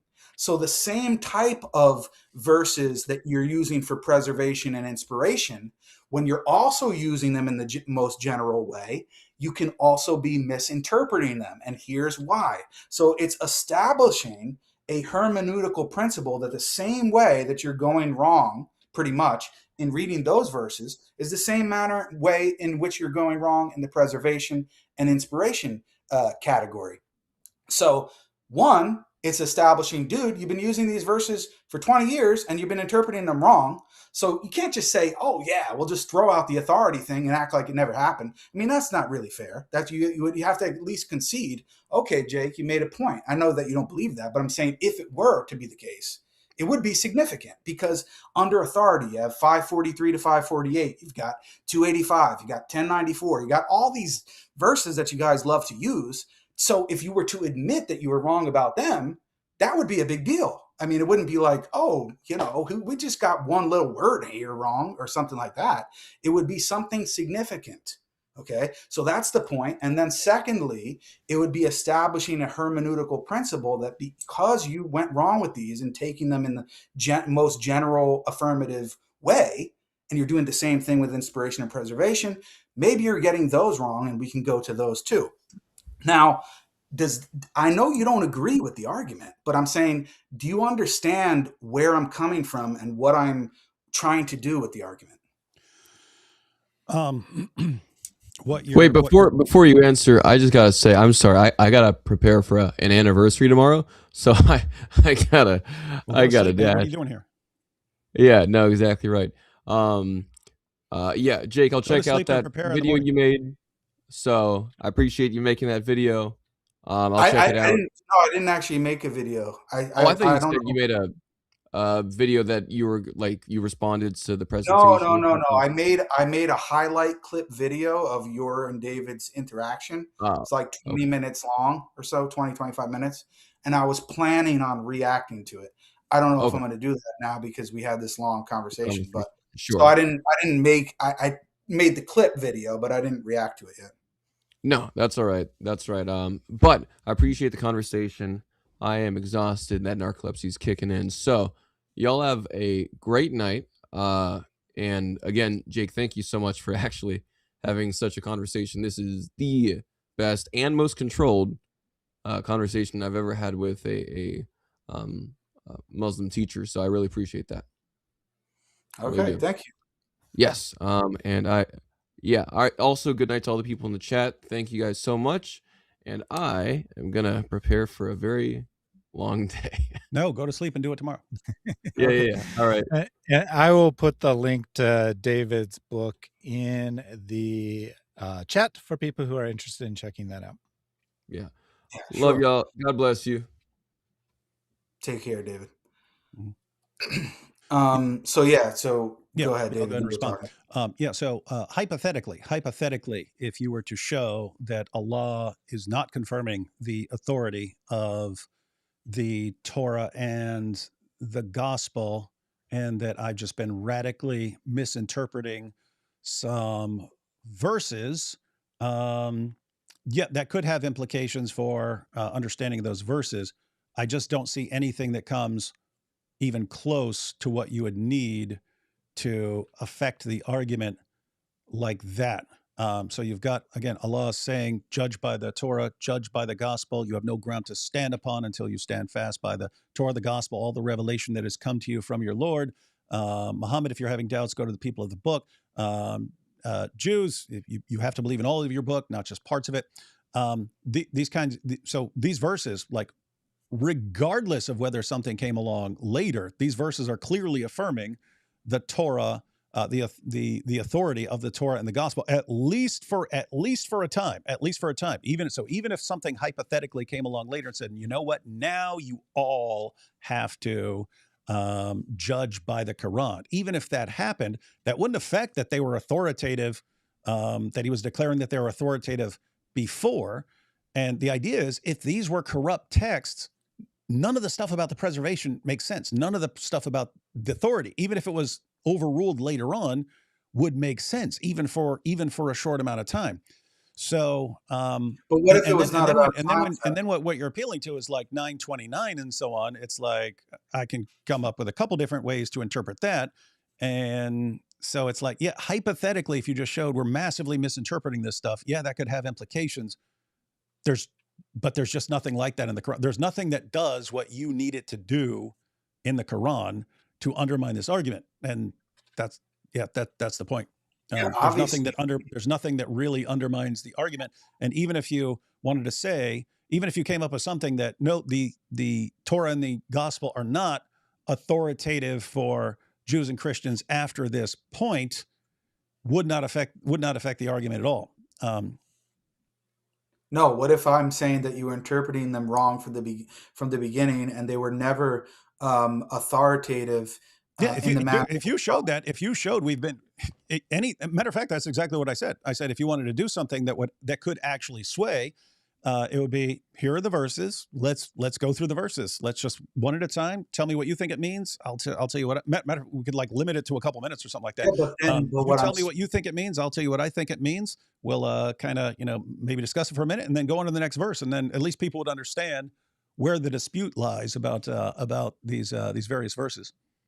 Yeah, but then don't you think it's unfair that it's being repeated that I don't understand the Islamic dilemma, and that I'm not actually targeting the Islamic dilemma at all? I am. I'm targeting the authority aspect of the Islamic dilemma, and I'm saying that you guys are I'm starting with that. I'm trying to take baby steps. I'm saying you guys got this category of verses so wrong, and here's the proof. Now, you disagree with my proof, right? That's fine. But to say that I'm not dealing with the Islamic dilemma is bizarre. I mean, I am. I'm dealing with the authority claim that you have, and I'm saying your general authority claim is wrong. I know that you're getting it based on these verses and how you interpret it, but I think you're wrong, and here's why. Now, you can disagree with my reason for why, but doesn't mean I don't understand the argument or I'm not actually targeting the Islamic dilemma. I am. Okay. So I just don't think that has been a fair characterization, I think that I understand the argument of the Islamic dilemma very well, as it's always been presented. So just let me respond to that real quick. I think the issue lies in when I talk about when I say on the authority issue that the Quran affirms the, let's say, continuing or ongoing authority of the Torah and the gospel, or the authority of the Torah and the gospel for Jews and Christians. Yeah. There, I'm just saying what it really looks to me like the Quran is saying. So I'm reporting what the Quran is. I'm reporting what I think the Quran is saying. With that said, the argument doesn't depend on that particular view of authority. I could take a lesser view and say, nope, the authority ended in 631 AD. It stopped right there.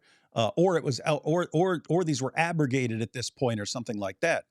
That the argument doesn't depend on the way on the way I pointed out. That's me describing what the Quran says and pointing out that affirming the authority of corrupt scriptures makes no sense. So the Quran is affirming the authority in whatever sense, unless Allah wanted to be really clear and say, I'm affirming it in a really limited way, and I'm only talking about certain passages and not talking about the entire thing or something like that. If he really, really strongly clarified, that might affect the argument. But saying, nope, they're not authoritative for all time or something like that, that doesn't affect the argument. It would affect the way I'm saying it, because I'm just saying what the Quran says. I'm saying various verses, and I'm saying the things the Quran does. And then I go, does this really make sense in light of what Muslims believe about the Torah and the gospel? But it could change. I mean, if the Quran had said other things, I would just be reporting other things that the Quran said. So, but it would affect. Wouldn't it affect your interpretation of those verses? Yeah, if Allah said later on the authority stopped in 631 AD, it would affect my interpretation of those verses. Just saying, hey, this is for your group, live accordingly, and these are the verses for your group. It wouldn't affect my view that Allah affirming the authority, even if it stops at some point, but Allah affirming the authority of these verses at some time, is really, really, really strange if he's simultaneously claiming that those scriptures have been corrupted, and you've got a living prophet right there, and he's bringing revelation, and he could just very clearly say, guys, Jews, Christians, you see those books? Yeah. Sad to say, you can't trust those books anymore. They've been corrupted. Fortunately for you, you've got a living prophet right here. Go with him now and just believe in his book. Just throw those things away. You do not need them. You've got the living prophet and the latest, most up-to-date revelation, the best book, the one that's not corrupted. Go with this. But that's not what he says. He says, hey, what are you guys doing? You're supposed to be judging by your books. How dare you? How dare you not judge by your books? What's wrong with you? Yeah, I understand that. I understand your whole understanding of authority, but I'm saying if it was proven to you based on other verses that that type of understanding of authority was not defensible in light of other verses in the Quran, and that it was a much more specific understanding. No Muslim is saying that the Torah and Injil well, I shouldn't say no Muslim, maybe there are people out there, but no one's saying that they don't have an authority or haven't had an authority in any sense, that they're completely worthless and that we should just shred them, right? No, I don't think really anybody's saying that. So obviously we see them and we deem them and have to be authoritative in some sense, right? But that's the key thing. The difference is the sense in which they're authoritative. You're taking it in the most general way possible. And I'm saying the Muslim is trying to specify it. So if I have other verses that disprove or make it very implausible to interpret it in the most general way that you are, and that you have to actually specify it, and it doesn't mean the type of authority that you're giving it to, then I think that would have a significant difference, because forget about the time-bound aspect. Say, if at the beginning, what is meant by authority, and I know you think this is ridiculous, but I'm just saying, what is meant by authority in very specific cases. For example, when in 543, when it tells the Jews to judge by the Torah, it's referring to a specific example. It's referring to a specific law about stoning the adulterer, which Islamic law agrees with. for me, that's a very clear and adequate explanation of the text. I don't have to say, oh, this means that the Jews must affirm every single law that is in their Torah and they must abide by it and they should not be following Islamic law. I think there's a context. There's room for specification. I think I can do this with all verses and give an adequate understanding. You don't think so, but what I'm telling you is, if I'm able to give another set of verses regarding authority that clearly demonstrate that the Jews and Christians must follow the Quran, they must have the Quran as their uppermost authority, they must follow it in terms of the Quran and the Prophet in order to gain salvation. And if they don't, and they think they can only follow and have their own scripture as an authority to make it to paradise, and this is wrong, then I think this really causes a massive reinterpretation scheme to happen regarding those verses. And the point is that if those verses that you thought were so clear and so general are not, because they're mitigated by the ones that I'm presenting, then maybe, just maybe, the same thing can be done with the verses regarding preservation and inspiration. Where I'm coming from, just to kind of, and I've said this before, my position as a Muslim, I believe that the so-called Torah and Injil that you guys have today, I don't believe it's fully inspired. I don't believe it's fully preserved. I don't believe it's fully authoritative. And I'm not saying that the authority verses automatically entail and necessarily prove that if it's abrogated, that it's corrupted. That's been said. I said many times that that's not my argument, right? But my vantage point, and this is why I asked you earlier, which category of verses do you think is clearer?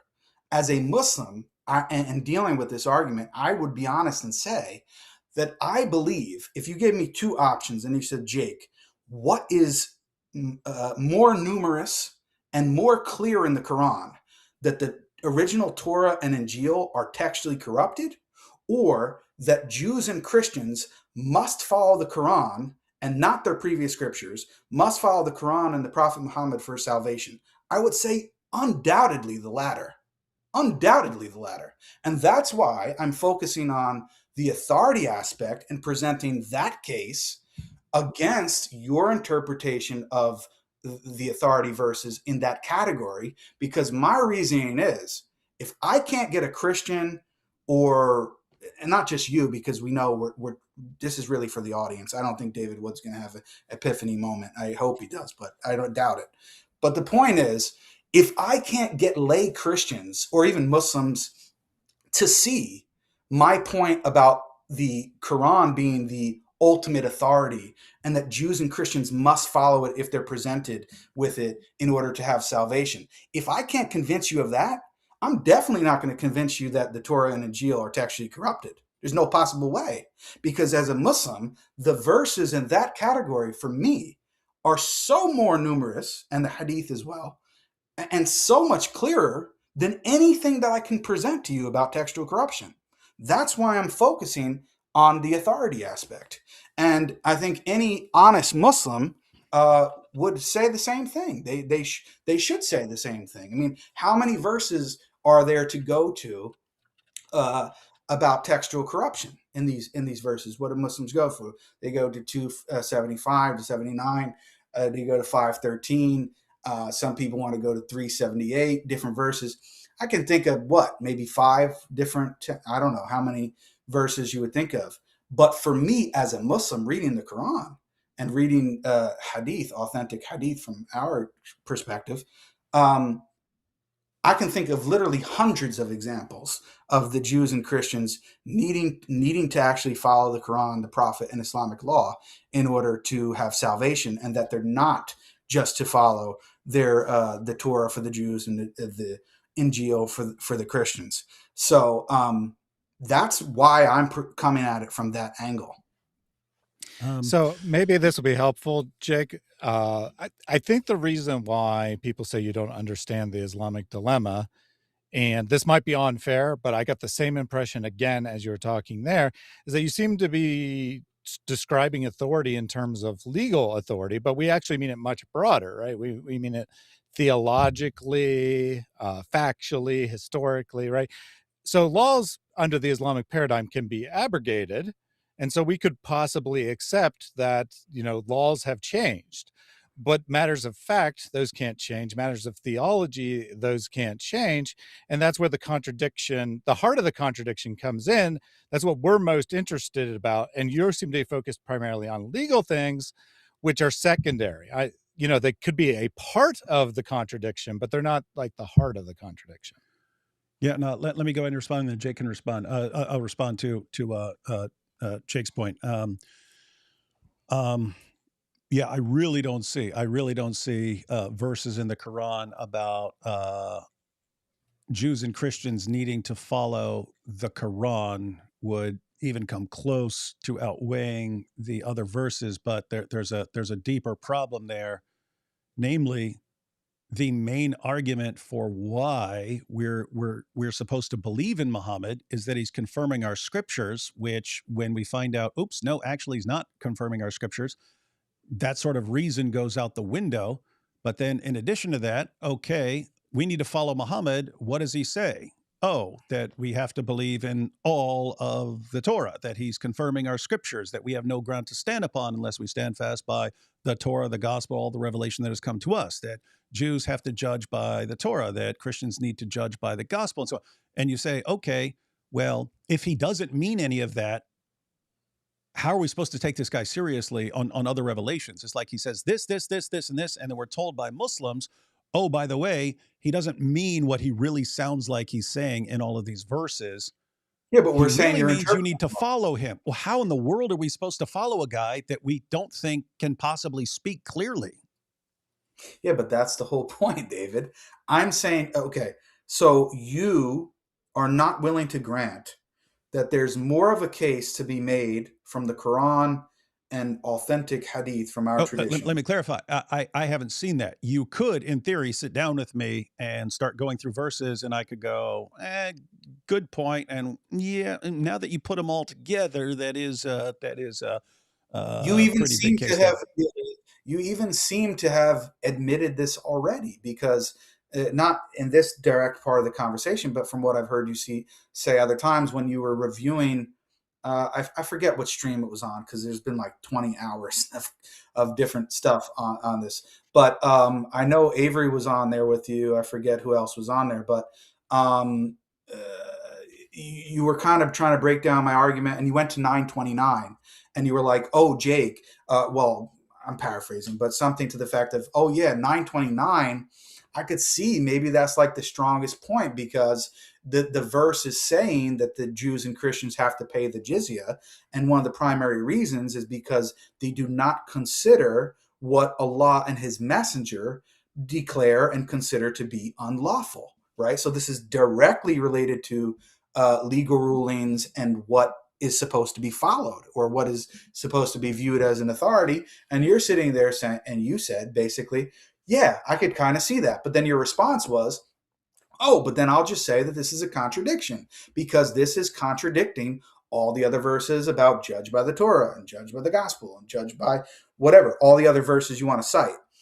But this is why I think you're not really, on the one hand, you're kind of implicitly saying that I am making a stronger point, and that there is more probability in my argument in the way that I'm going, rather than the textual corruption point. Because what verse for textual corruption do you think is on par with what I would present about 929 or some of the other verses I presented regarding challenging your idea of authority? Well, it's 929 in order to take it as a refutation. So I'll grant you can interpret that as, hey, you're not converting to Islam, so you have to be subjugated or something like that. So I can grant that that's a possible interpretation, but given what the clarity of the verse would have to be clearer than all the other verses, and it's just not. So I mean, just No, I'm look not at it. saying that alone. I'm not saying that alone. But take I'm not saying compare 929 with your positive arguments for your understanding. I'm saying compare 929 with a verse that Muslims use for textual corruption. Compare 929 with 279 independently on their own. Which argument is stronger, or which verse is stronger to make that particular point? I think they have a parallel problem in that both would be open to multiple interpretations. And if you've got ambiguous verses open to multiple interpretations, then you don't build your case on that when you have other verses that are clear. But so fight those who believe not in Allah. I think you'd already have a problem here. If he's talking about Jews and Christians, what do you mean? Like who've become atheists there or something like that? Nor the last day, nor hold that forbidden, which hath been forbidden by Allah and his apostle. I said, that because his apostle there would be Muhammad. And so that's kind of the only place I see where you could make That's this the point point. I'm stressing. That's the point I stress on in the debate, is that there are these different categories. So in there, right, it's talking about different categories of people, and the Jews and Christians in your understanding of how the Quran is would fall under that, because you are not actually considering unlawful what Allah and his messenger, the Prophet Muhammad, according to the Quran, consider to be unlawful. To me, it seems clear. If you go with that interpretation, like Allah, like Muhammad says that camel meat is fine, and the Torah says don't eat camel meat, and he's saying, Jews, you have to be violently subjugated if you're going with what Allah said in the Torah. And then, not long before this, he ordered you to follow the Torah. And in 285, he said, you have to believe in all of the Torah, but now I have to violently subjugate you. Like 18 months earlier, I ordered you to judge by the Torah, but now I'm going to violently subjugate you because you're judging by the Torah. That seems really, really weird to me. So I would look at that, nor forbid that which has been forbidden by Allah and his messenger. In context, what Jews and Christians are condemned for doing is all about shirk. And so if you're interpreting that as any sort of difference in anything, seems really odd. That really seems really odd in light of what else Allah has said. But it makes perfect sense if you're not forbidding what has been forbidden by Allah and his messenger, given what the very next verse says. Hey, Jews are calling Ezra the son of Allah, Christians call Jesus the son of Allah, and then goes on, and they take their priests and rabbis as lords and so on, and they try to extinguish the light of Allah with their mouths. 931, especially based upon the Hadith and the way it's been explained, that is also in a legal context. So that also bolsters my claim, because the whole idea of the rabbis and monks being taken as lords besides God is, in a legal sense, they're being made legal authorities instead of Allah and his messenger. That's how it's understood. So that's bolstering my interpretation of 929 if you wanted to include that greater context. Okay. So 931 doesn't have to be in the light of not believing what Muhammad says. You can, anytime you take a priest or a rabbi over the Torah or the gospel, you're treating them like God. You're saying, hey, God says one thing, and I'm taking what these guys say over that. Yeah, but I didn't say that. I'm saying it's still in a legal context. It's about legal matters, right? What do you mean? If I say Jesus is God, that's a legal issue? Okay. The Hadith that explains this verse of the Quran, which you could say you don't accept it, but I'm saying if you're doing an internal critique and accepting my sources that I consider to be legitimate, the Hadith explains that these people were using their priests and their monks as the rabbis, priests, and monks as lords besides Allah, in the sense they were taking their legal rulings over the legal rulings of Allah. That's the way that it's explained. Now, I'm fine with that there, and that makes sense with verse 31. I'm saying that can't be all the passage is referring to, because the first thing that's mentioned is Jews are calling Ezra the son of Allah, and Christians are calling Jesus the son of Allah. So it's No, I'm like not saying it's everything I'm not that's wrong saying- with him. So it's, in other words, it's legal and it's theological. We're doing all kinds of Yeah, things. I'm not saying it's limited to that, but I'm saying it at least incorporates legal aspects. What you have to do in 929 is you have to say that it nullifies, it doesn't include legal aspects at all. I'm fine with it including legal aspects and theological if you wanted to. If you grant me that it includes legal aspects in some sense, then the argument proceeds because the legal aspects don't match up.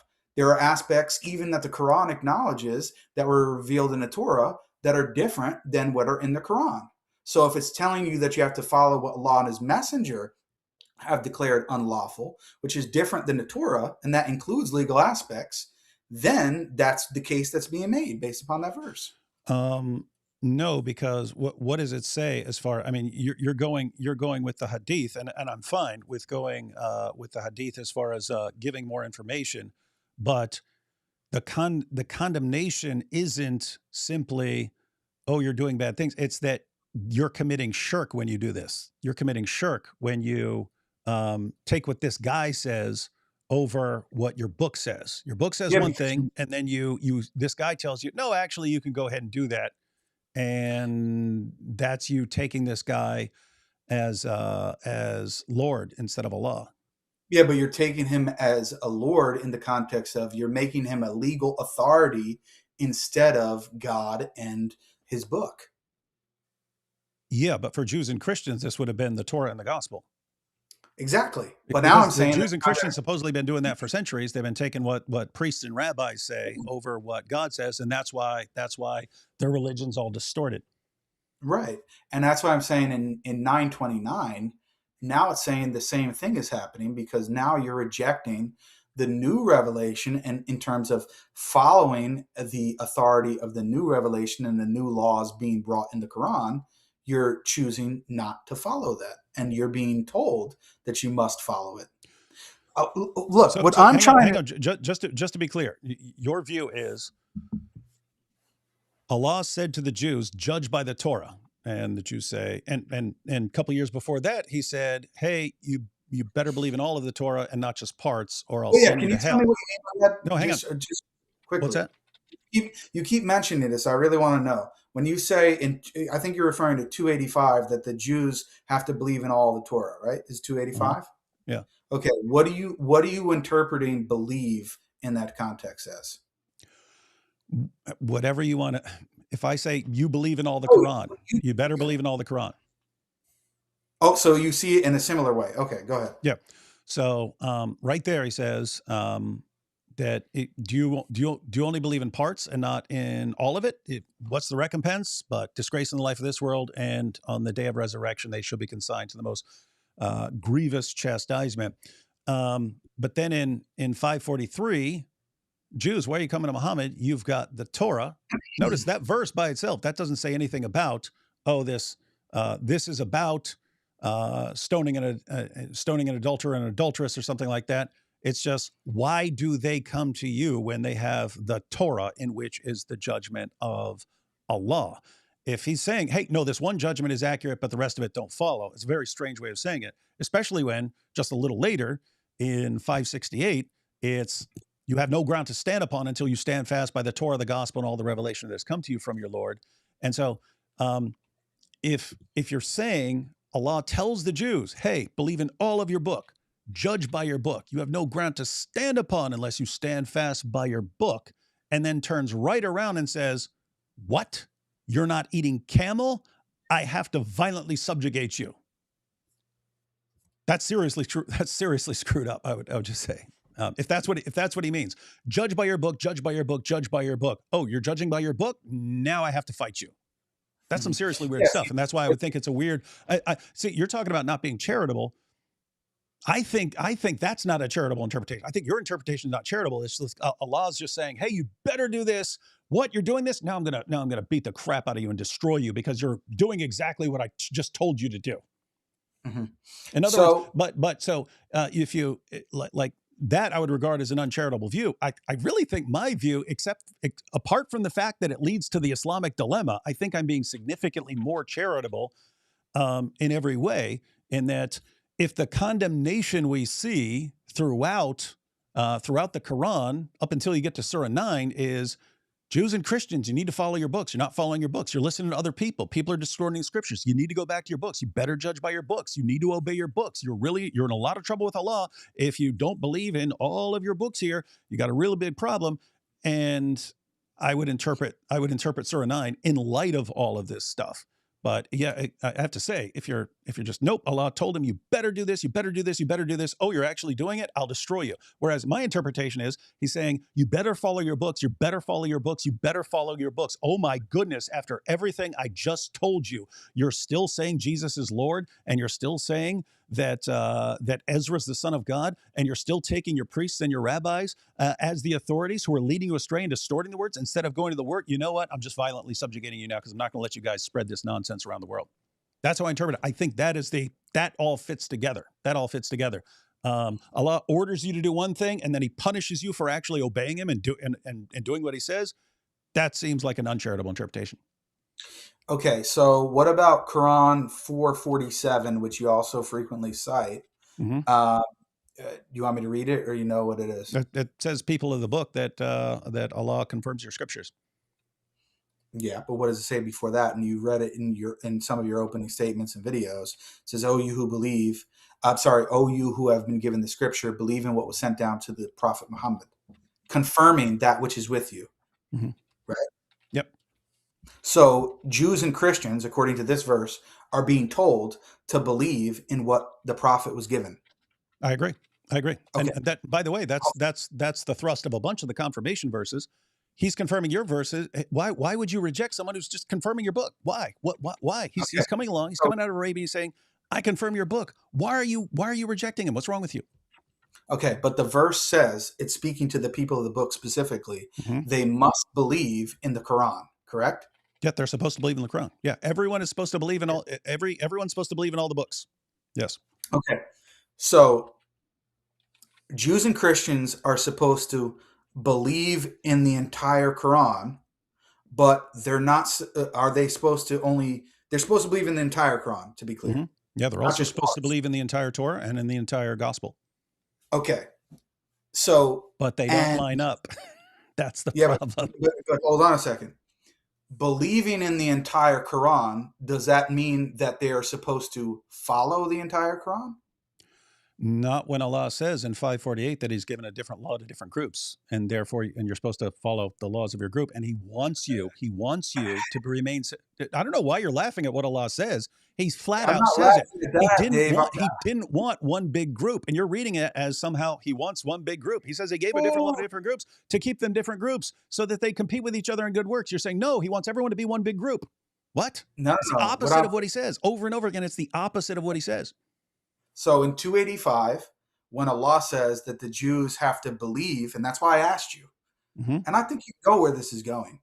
When the Jews have to believe in all of the Torah or all what was given to them, mm-hmm. in the context, clearly it's about following. They're following certain things. They believe in mm-hmm. it. They know what it is, but they because they he says it there. Jews. Yeah, he says it. Yeah, the context is they're not following. They're refusing to follow parts, and he says you have to believe in all of it. Okay, they're refusing to follow parts. So they're refusing to follow parts. In that context, believe means follow. They're following some of the book, but they're also not following some of the book. No. It's if you're only following parts, do you only believe in parts? You have to believe. You have to believe in all of it. In other words, no. I can believe in all of. I can believe that all of something is from God and not follow it. Just as Christians would say, we believe in. But are you we believe in the revelation in the Old Testament? That doesn't mean we have to follow it to believe in it. Okay, but I'm saying to you, in the context of 447, when it tells Christians and Jews to believe in all of the Quran, you're telling me it's telling them to believe in all of the Quran, but it's not telling them that they should follow all of the Quran. It can't be if Allah says he gave different laws to different groups. If he says he gave different laws, so that they remain separate groups, and he wants them to be separate groups, then you have to say, I believe in that. I believe in what he says, but what do I believe? He says he gave a different law for my group, and I'm supposed to follow the law of my group as he specifically commands. Jews judged by the Torah, Christians judged by the gospel. Okay. So in just a few verses down further from 47, because you're supposed to believe in this according to you, right? Or we can start at verse 64. It says, and we did not send any messenger except to be obeyed by the permission of Allah. And if, when they wronged themselves, they had come to you, O Muhammad, and asked for forgiveness of Allah and the messenger, and had asked forgiveness for them, they would have found Allah accepting of repentance and merciful. But no, by your Lord, they will not truly believe. They will not truly believe until they make you, O Muhammad, judge concerning that over which they dispute amongst themselves, and then find within themselves no discomfort from what you have judged, and submit in full willing submission. So according to these verses, you, David, okay, are supposed to believe in the entire Quran, which this is just a few verses later, and the verse explicitly says that you cannot believe until you make Muhammad a judge in all of your affairs, in all of your matters, and you find no discomfort in doing so. You're interpreting 465 as addressing Jews and Christians? It's referring to everyone. It says that you don't believe unless you make the Prophet Muhammad a judge in all of your affairs, in all of your disputes. That includes you, that includes me, that includes Thaddeus, it includes everyone. You cannot truly believe unless you make the Prophet a judge in all of your disputes. This entire surah, it's in the same chapter, just a few verses later, the entire thing is all about that. It's all about that. So you're saying 465 is telling the people of the book, you'd better obey Muhammad. And then later, when Jews come to Muhammad to judge a dispute, as according to you, they are commanded in 465, Allah responds, why are they coming to you, Muhammad? Why are they coming to you when they've got the Torah? So just to be clear, as far as all this, how all this plays out, 465, he says, Jews, you better make Muhammad judge in all disputes. If you have a dispute, Muhammad is your judge. You better go to him. Then that's what the verse says, David. Yeah, I'm just reading. Yeah. There's no way this is talking about Jews. If it is, awesome case for the Islamic dilemma. Wow, it's in the most general. It's in the most general way. It says in the verse prior, it literally says, look, I'm saying just read. It says, and we did not send any messenger except to be obeyed by the permission of Allah. And then it continues. And in the next verse, it says, but no, by your Lord, they will not truly believe. You cannot truly believe. When 447 says that you have to believe in what has been sent down to the prophet, it's saying anyone, you cannot truly believe in what is sent down to the prophet until you make Muhammad a judge concerning over what you dispute about, and you accept his judgment in full submission without any discomfort. That's what the verse is saying. It's in its most general terms, but this is what you do. You see, I bring you a verse that is speaking in general terms, and then you say, but wait, there's this verse over here in 543, and I have that, which is in general terms. So now I'm going to specify 465 and say, no. It doesn't really mean what it's clearly saying, Jake, because I'm going to make it more specific because I have this other verse in 543 over here. This is what's happening. You're taking some verses, making them general, And then you're specifying other verses, even though the language is just as general, if not more, in the case of the verses that I'm going to present. I'm doing the exact opposite. I'm saying, no, these verses are more general, more clear, and the verses that you're talking about need to be specified. No. So just to be clear, when it says they will not believe. So you're saying they there, the they is Jews and Christians, or at least includes Jews and Christians. It doesn't specify. We'll check out the historical background here in a second. But just the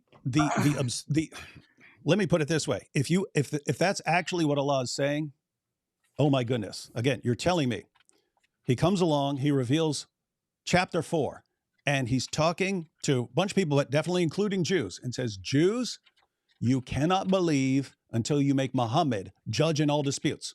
You're not believers until you make Muhammad judge in all disputes. You're telling me that was the message to the Jews. You better make Muhammad judge in all disputes. Then what do the Jews do? Later on, they come to Muhammad. Muhammad, judge this dispute.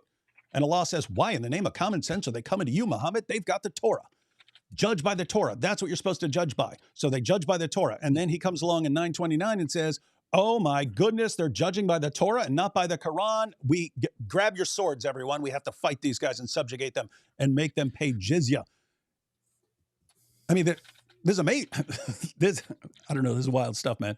And again, why would they be obeying Muhammad at all? Because he confirms their scriptures. So, hey, Muhammad's confirming your scriptures. You need to believe in him. Oh, by the way, he's not really confirming your scriptures. Your scriptures have actually been corrupted. But believe in him and make him judge in all disputes. You're not believers. Okay, we'll make him judge in all disputes. Now what? Oh, why are you coming to Muhammad as your judge? What's wrong with you guys? You got the Torah. That's your judge. Like, does Allah, like every time he comes to the revelation, forget what he revealed a year earlier or something like that?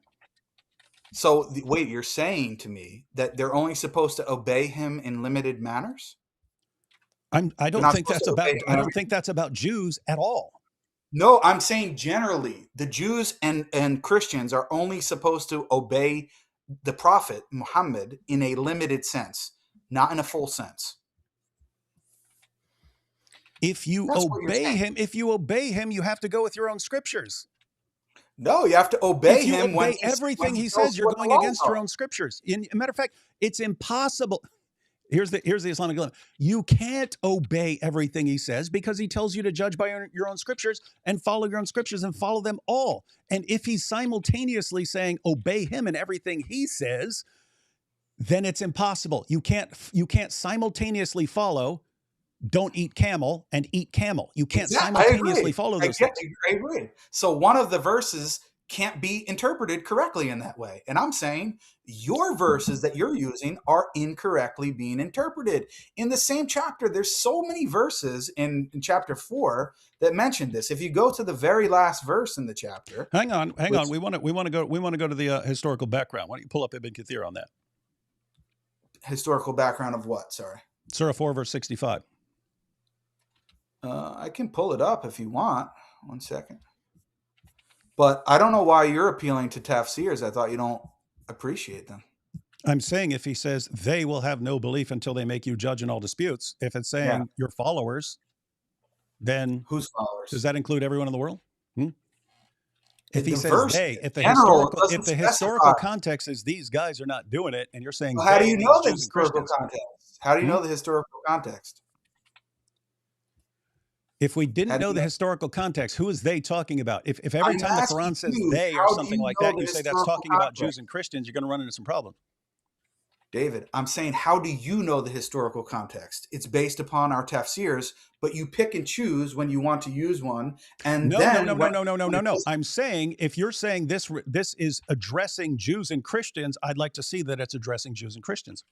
I'm saying read the Quran just as you're doing. It's in its most general terms. It's saying unless they make you or unless they make they, I don't want to hear it. Let me go back. Who's they? Here, look, let's go back to it. Okay. Let's see, 465, right? So in the beginning, it says, we did not send any messenger except to be obeyed by the permission of Allah. And if When they wronged themselves, they had come to you, O Muhammad, and asked forgiveness of Allah and the Messenger, and had asked forgiveness for them, they would have found Allah accepting of repentance and merciful. Then it says, but no, by your Lord, they will not truly believe. They will not truly believe. Who? Who's it talking about? Who's they? I'm asking you.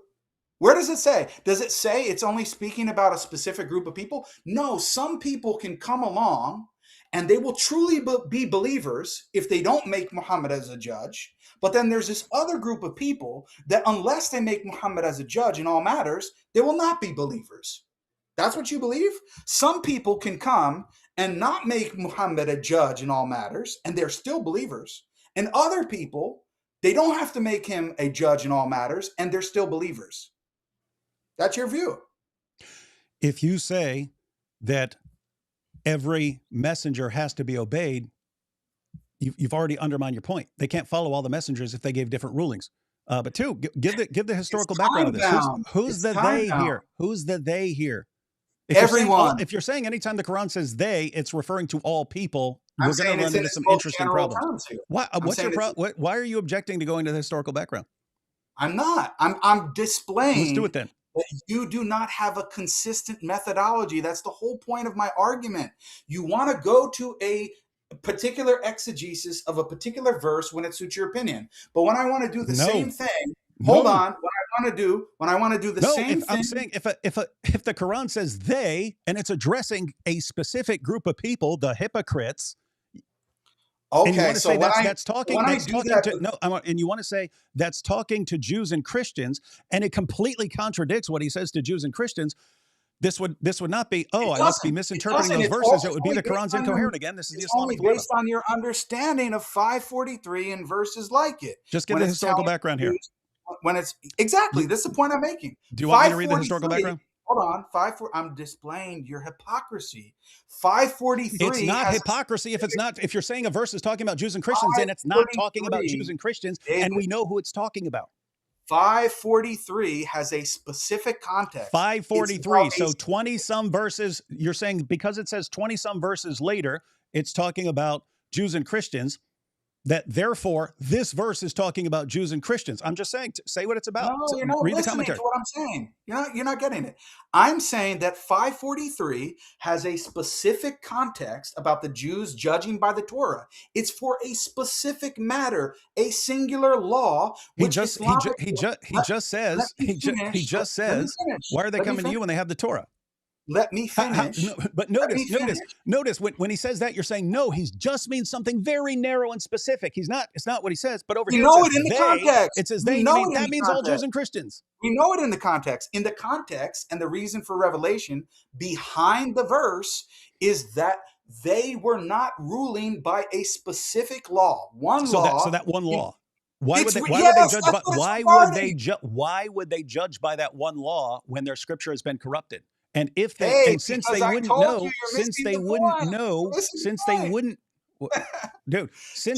know, how would they know what's corrupted and not corrupted? They'd have to go to Muhammad, right? What happens when they go to Muhammad? Allah's confused. Why are they going to you when they have the Torah?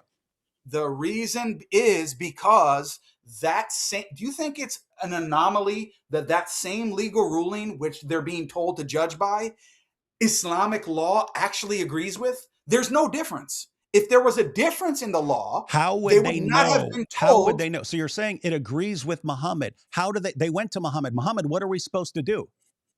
And he says you're supposed to judge by the Torah. That's what you're supposed to do. If in their scripture on that specific ruling, dude, hang on, just one second. You're seriously not getting me here. Their book is filled with all sorts of things they're not supposed to follow. So they're saying, hey, what are we supposed to do according to our book? We don't want this. Let's go to Muhammad to judge this dispute, right? Now, guess what? If their book is a mixture of things they're supposed to follow and things they're not supposed to follow, how do they know what they're supposed to follow? I'm answering you.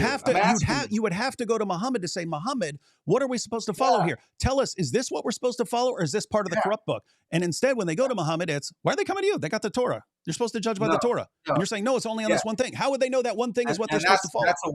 That's a way of pointing out their hypocrisy. And because Allah and his messenger know that that particular legal ruling that they're seeking a legal ruling on, that Islamic law agrees with it, he's therefore saying, judge by that. He knows that it's in agreement with what Allah and his messenger have decreed regarding that matter. If it was something in conflict, he would not have said, go and judge by that. That's the point. Show me a single example. Show me a single example. It says, why are they going to you? The opposite takes place. Show me why are they going to you? Are told to judge by a specific legal ruling that is opposed to the Quran at the time when they're told to do that. Show me a specific example. Don't give me a general principle. Show me a specific example. Dude, if you Allah can't, means you don't have a single example of it. I'm talking about this verse, man. It's like, yeah, everything you're saying, dude, this is like serious. Everything you're saying sounds like a massive insult to Allah. Right? Like everything, like literally everything you say sounds like, shut up, Allah, you're an idiot. You don't know what you're talking about. And these guys are taking what you say seriously because they're too stupid to understand that you don't know what you're talking about. No, that's not what's happening. Look, listen, if you're saying in 465, they are commanded to go to Muhammad for judgment, and they actually show up to Muhammad. Muhammad, we don't know what to do here. And it's, why are they coming to you? Say, oh, because they're hypocrites. Hypocrites? For doing exactly what Allah says? That makes them hypocrites? What's going on here? It should have been, oh, it's good you're coming to Muhammad. We understand that you've got the verse of stoning. We also have the verse of stoning, but you're not confused. So you're coming to Muhammad. Good job. That's what you need to do every single time. Every time you're confused, you have to come to Muhammad. He'll tell you what's right in your book and what's wrong in your book. Instead, it's, why are they coming to you? They've got the Torah. And so if you're interpreting that as, nope, they got one thing right in the Torah, and that's what they're supposed to judge by. But the rest is messed up. That's exactly what the context is. But you don't like the context because it doesn't suit you. But you mean the context where Muhammad says to a copy of the Torah, I believe in you and in the one who revealed you? Oh, you want to go to that? He said that to a corrupt book. Hey, corrupt book. I believe in you and in the one who revealed you. Okay, let's hang on. Notice. I believe in you and in the one who revealed you. If believing in you, the book, means I believe in parts of you, it's the same verb. I believe in you and in the one who revealed you. If believing in you means I believe in parts, then they believe in parts of Allah. Yeah, good. So in that example, we should believe in parts of Allah, just part of Allah. Is this going to be free flowing? Am I going to be allowed to talk? What are you talking about? You're yelling over me for like 10 minutes straight. Did that happen, Thaddeus, or did I imagine that? Okay, so let's I mean, Jake has talked more than anyone else for sure over the total of the conversation. But, in the last 10 minutes, David was definitely pushing back more aggressively than earlier in the conversation. I don't think I've been talking most of the time. I was letting the other David talk for significant portions. That's true. He did also talk a lot. That is true. He did, but he's Puerto Rican, so we'll let it go. But anyway, back to the point about this aspect of the Hadith. You are aware of this. I think you are. I mean, Fareed already schooled you on this. That section of the Hadith, which, as you know, hold on, Dave. I know you. Just let's bring it down. Look, that section of the Hadith, and you know that this Hadith is repeated many times, right? There are many different versions of this Hadith in this example, and it only happened one time, correct? I'm asking you a question. This one? Yeah, you said, I believe in you, and or I forget how you phrased it, or the one who's revealed to you, one that's revealed it. That part of the Hadith, this example where the Jews are coming to the Prophet for a legal ruling, this is mentioned in many different Hadith, correct? Okay, and it only happened one time, right?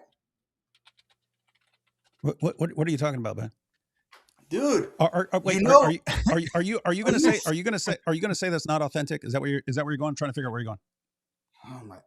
Why are you worried about where I'm going? Just come with me. I'm saying if you're going there, I'm just where are you going, man?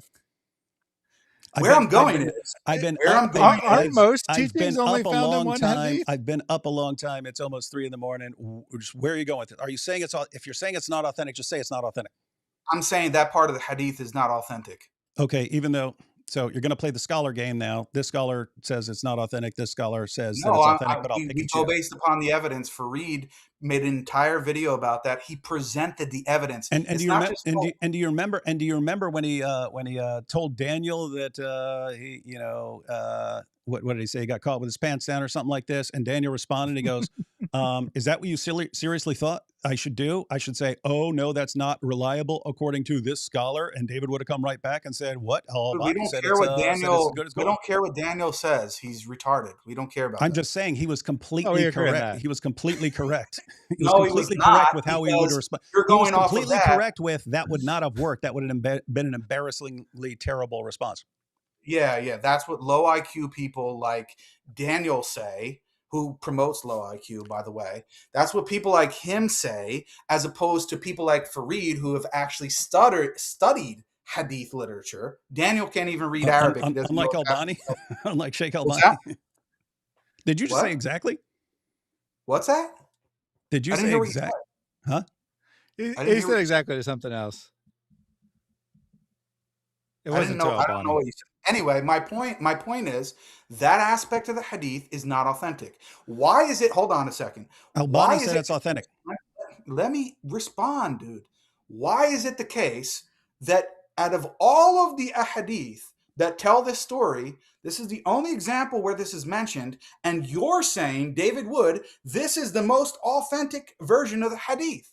Why? What's your evidence that this is the most authentic version of the hadith? Why? Because it fits with your Islamic dilemma? That's why? Was there actually a contradiction? I mean, just because that detail isn't mentioned somewhere else. I don't believe.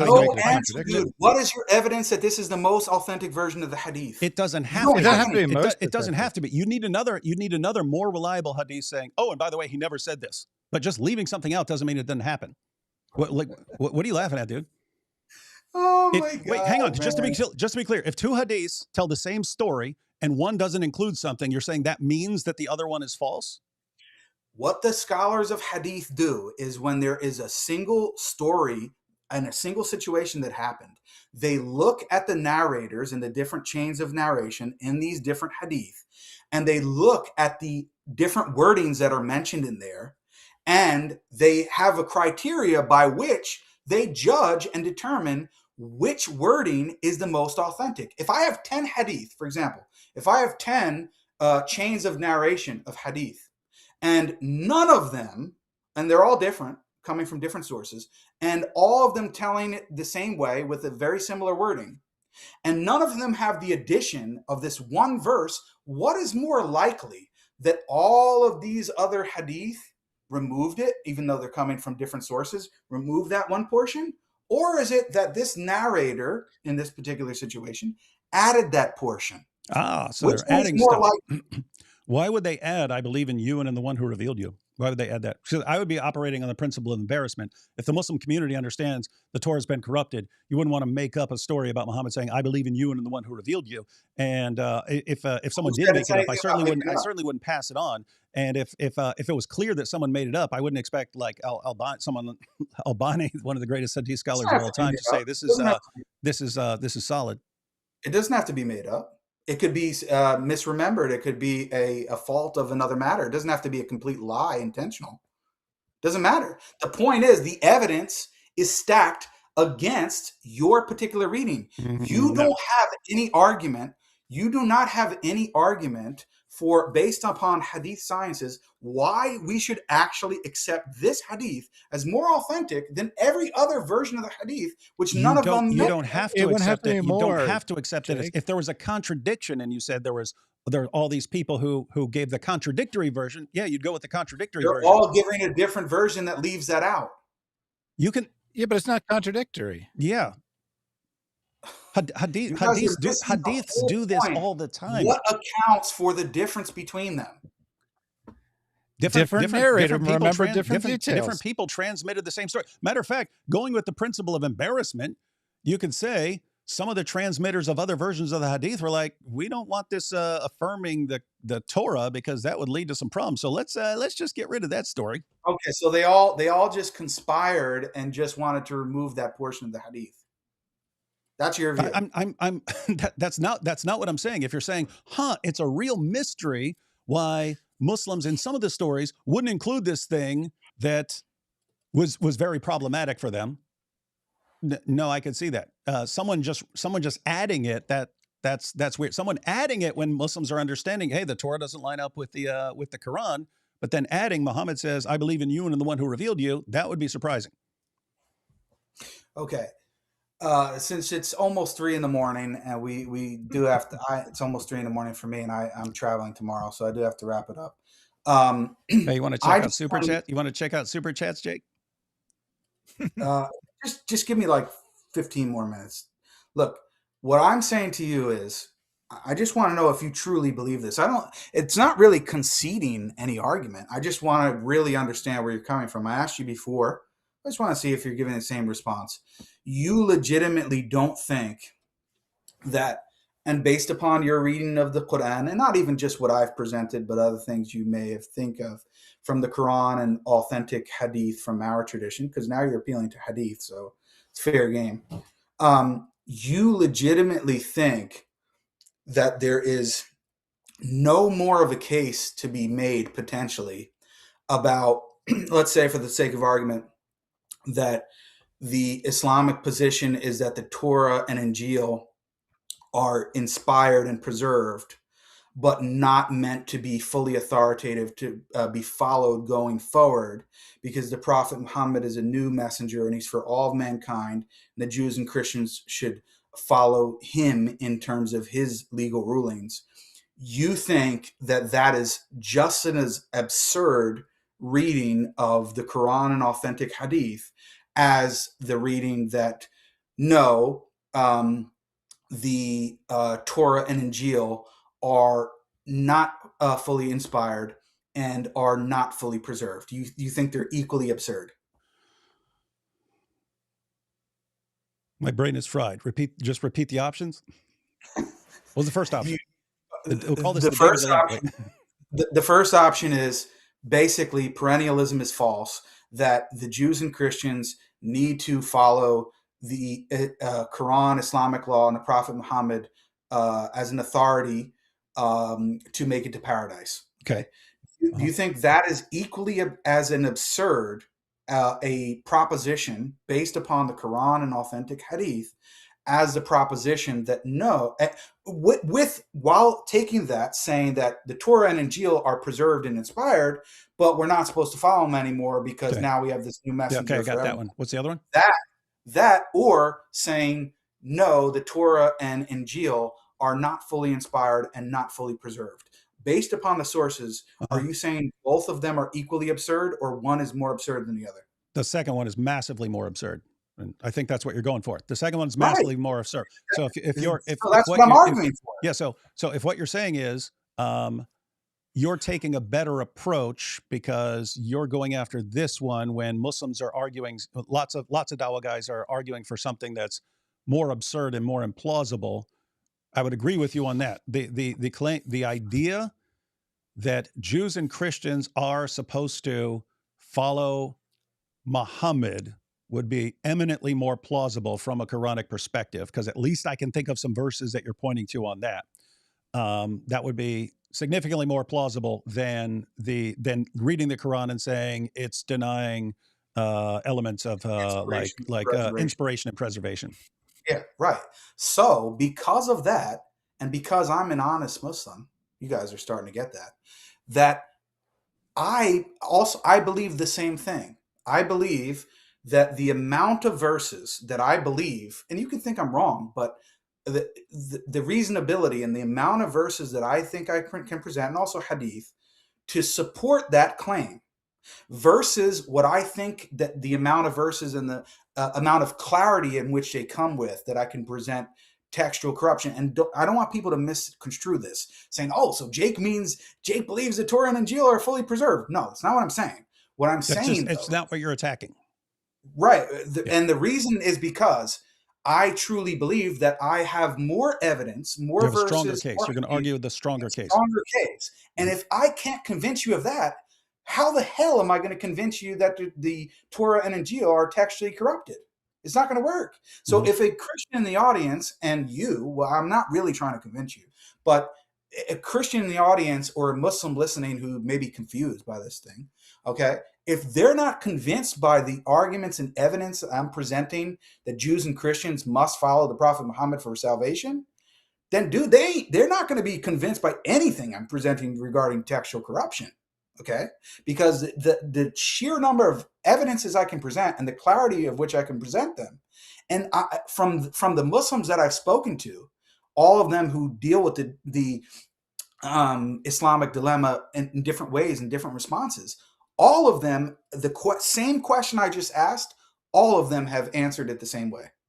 And all of them agree still the same thing, that they believe that the previous scriptures are no longer fully inspired and preserved. So my question is, why the hell have they not been attempting to argue this other point this entire time? And the reason is because people like D. Wood have been so, whether we like it or not, have, and it's weird to me because when you really think about it and you really tally up the number of verses that you use for authority, have you ever done this? Have you ever like tallied up the number of verses you use for inspiration, preservation, authority? The ones you use for authority are a lot. And some of them are the most popular ones that are argued over, like the whole section in Surah Al-Ma'idah, chapter 5, verses 43 to 48, 568, 1094, 285. Like we're talking about big verses that are, argued a lot between the Christians and Muslims on this. It's not like, one verse. Oh, Jake, you're just picking on. No, this is a big category of verses that are presented here. So I don't think it's any small matter. And I think that you can kind of see where I'm coming from now. I think we need to stop with this ridiculous assertion that Jake doesn't understand the Islamic dilemma and that his argument isn't even attempting to deal with it. No, it is. But I'm having a nuanced approach because I'm saying, if I can't convince you guys of this, how am I going to convince you of textual corruption? It's ridiculous. Yeah, I get that. And I think so you're pointing out I have a stronger case for this. If I can't convince them where I have a stronger case, then how am I going to convince them where I definitely don't have as much to go on or point to? So let me start by showing what I have the strongest case for. And I think so why wouldn't the Muslims want to do that? I think because if you're thinking of this as like a, stepping stone, like stepping to this, but if someone's just looking at this particular argument, I think their reluctance to go along with this, to side with this approach would be, you have a stronger case for this, but it doesn't do nearly as much as showing textual corruption would. So you have a stronger case, but it's not doing as much as what we would like to do. Whereas if you're saying, hey, this is a stepping stone, we've got to get them to agree with this, then we can move on to the other issue. That if you were more clear to Muslims and so on, and to Christians, hey, we got to deal with this step first, then we deal with the next step. They might. That's what I'm saying. That's exactly what I'm saying. That's what you're saying right now. And I'm saying a lot of the people who are saying, dude, you're not even in the right ballpark. If you're like, no, this is step one. You got to convince them where we have the stronger evidence. And this, as you're pointing out earlier, well, might this not shake your confidence in the way you've been interpreting verses? And once that confidence in the way you've been interpreting verses is shaken a bit, maybe then we take a closer look at the preservation verses. That where you're going? Because David, let's be honest. I'm not saying you are because you don't agree with me, right? But if you came out on this live stream right now and you said, Jake, all those verses that I've been using about authority, you know what? I was wrong about them because you've presented clearer and more abundant verses that show me my interpretation of that wrong. It was wrong. So I was wrong about 543 to 548.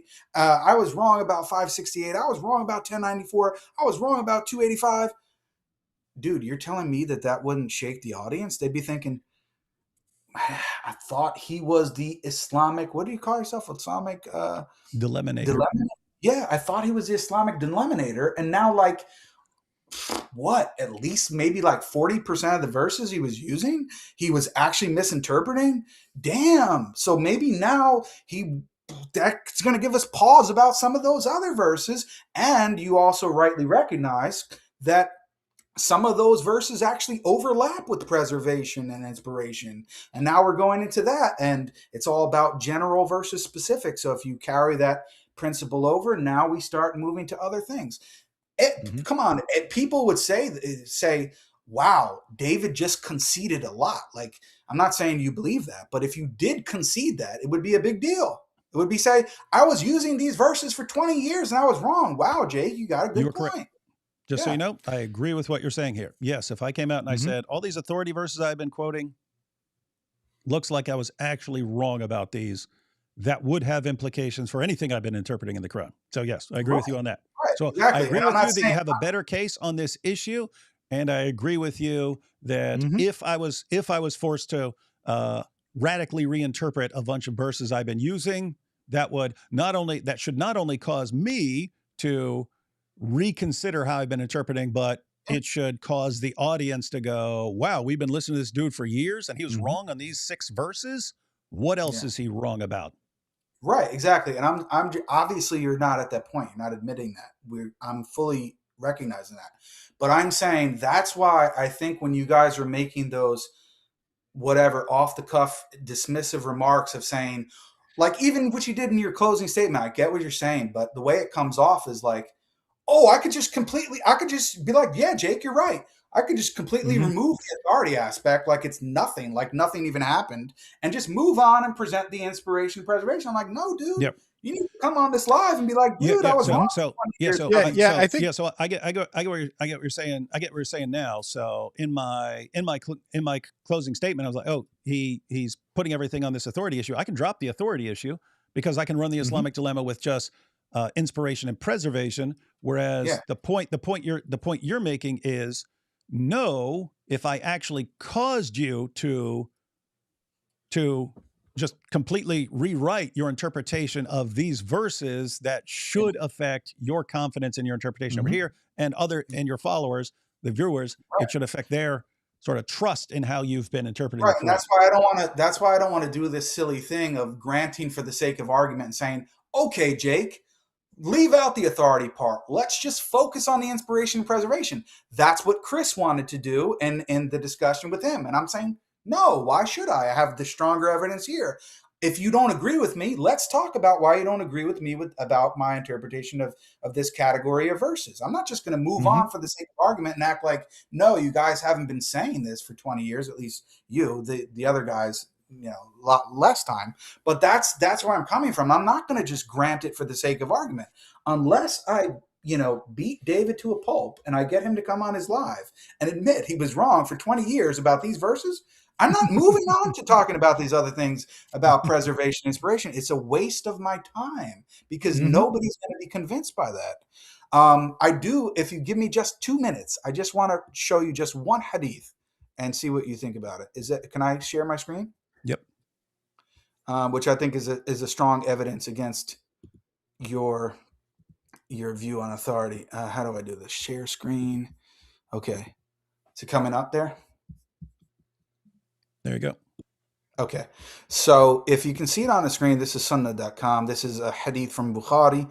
So it's authentic. It's narrated by Ibn Abbas.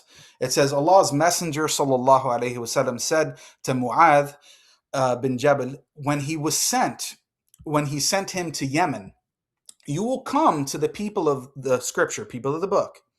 And when you reach them, and this is also, it's narrated in other hadith collections, I'm just saying, but the wording is pretty much the same.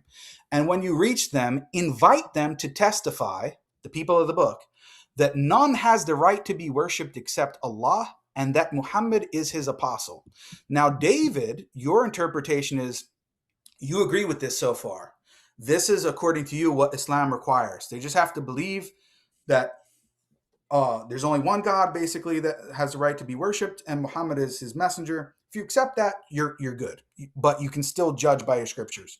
But then it says, and if, this is conditional, if they obey you in that, meaning the companion who was being sent to Yemen to the people of the book, if they obey you in that, it's conditional, then tell them that Allah has enjoined on them 5 prayers to be performed every day and night. So if they accept what you're saying you're supposed to accept, then you proceed and you tell them that they must obey you in making the 5 daily prayers. And then notice the wording. It says, and if they obey you in that, then it continues, then tell them that Allah has enjoined on them sadaqah to be taken from the rich amongst them and given to the poor amongst them. And if they obey you in that, then be cautious. Do not take their best properties as zakat and be afraid of the curse of an oppressed person, as there is no secret between his invocation and Allah. Okay, so the point that I'm making here, let me stop sharing the screen unless you really want me to keep it up. The point that I'm making here is that we are being told, okay, I'm back on the screen. It's weird how this happens, like when you share it and then it comes back. Okay. What this hadith is saying, the prophet is giving orders to a companion to go to Yemen, to the people of the book. And he's like, okay, prophet, what am I supposed to do? How do I deal with these people? Well, you tell them, and if they say the shahada, then you tell them about the obligation. The Arabic says it's fard. It's obligatory upon them to actually perform the 5 daily prayers.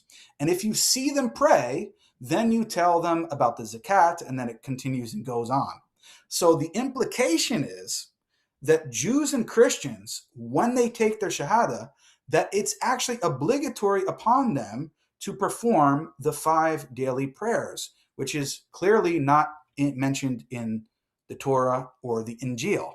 So how would you reconcile this with your interpretation when it seems very clear that the Jews and Christians are being told if they say the shahada, then they have to follow the 5 daily prayers, which is not part of their scriptures? Like lots of things there. But since that just flies in the face of what the Quran says, and in addition to that, you have why, according to the Quran, why should they accept Muhammad as a prophet? The number one, hands down, knockdown reason in the Quran is that Muhammad's confirming our scriptures, which he's not, according to Muslims. And therefore, why would we believe in him? Saying, hey, believe in Allah and his messenger. Okay, why are we going to recite the shahada? Because he confirms your scriptures. Oh, really? Does he? No, not really. Okay, well, no, thanks then. So that's kind of that issue. Yeah, as far as hadiths go, if it seems to line up with the Quran, I don't have a problem with using it. If it seems to say what Muslims 2 centuries later believe, but you don't find in the Quran, that's where I kind of struggle to take it seriously. Can you just repeat? Sorry, I apologize. Okay. Can you repeat the past 15 seconds? I'm looking. People are still going nuts about this Malik thing. Go ahead. Oh, I totally forgot about Malik. Hey, that's funny. Yeah, they've been messaging me the whole time. It's 3:00 in the morning. But anyway, go ahead. You said about hadith. You said, and then you were mentioning 200 years. I didn't catch it. Yeah. So if you have hadiths, now you've got people like Joshua Little, who's the one who dealt with the Aisha issue and stuff, and he just says that like the consensus of non-Muslim scholars is that this methodology is entirely screwed up and you can't trust it. And maybe you get to some historical kernels of truth by applying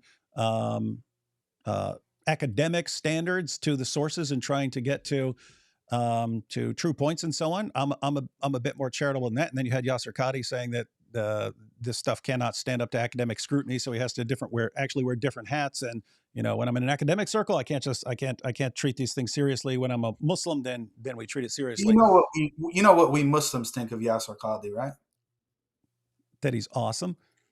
No, but anyway, no, he's a heretic. None of that was the point. The point was, with me, if it looks like it really lines up well with the Quran and so on, then if let me put it this way, it doesn't look like there's something wrong or fabricated with it, and it really lines up really well with the Quran, then if I don't have some reason not to trust it, I'll generally trust it. With something like that, that seems so different from what the Quran is saying, and even if it was saying that, it would just be like, hey, Jews and Christians, recite the Shahada. Why? Because Muhammad's confirming your scriptures.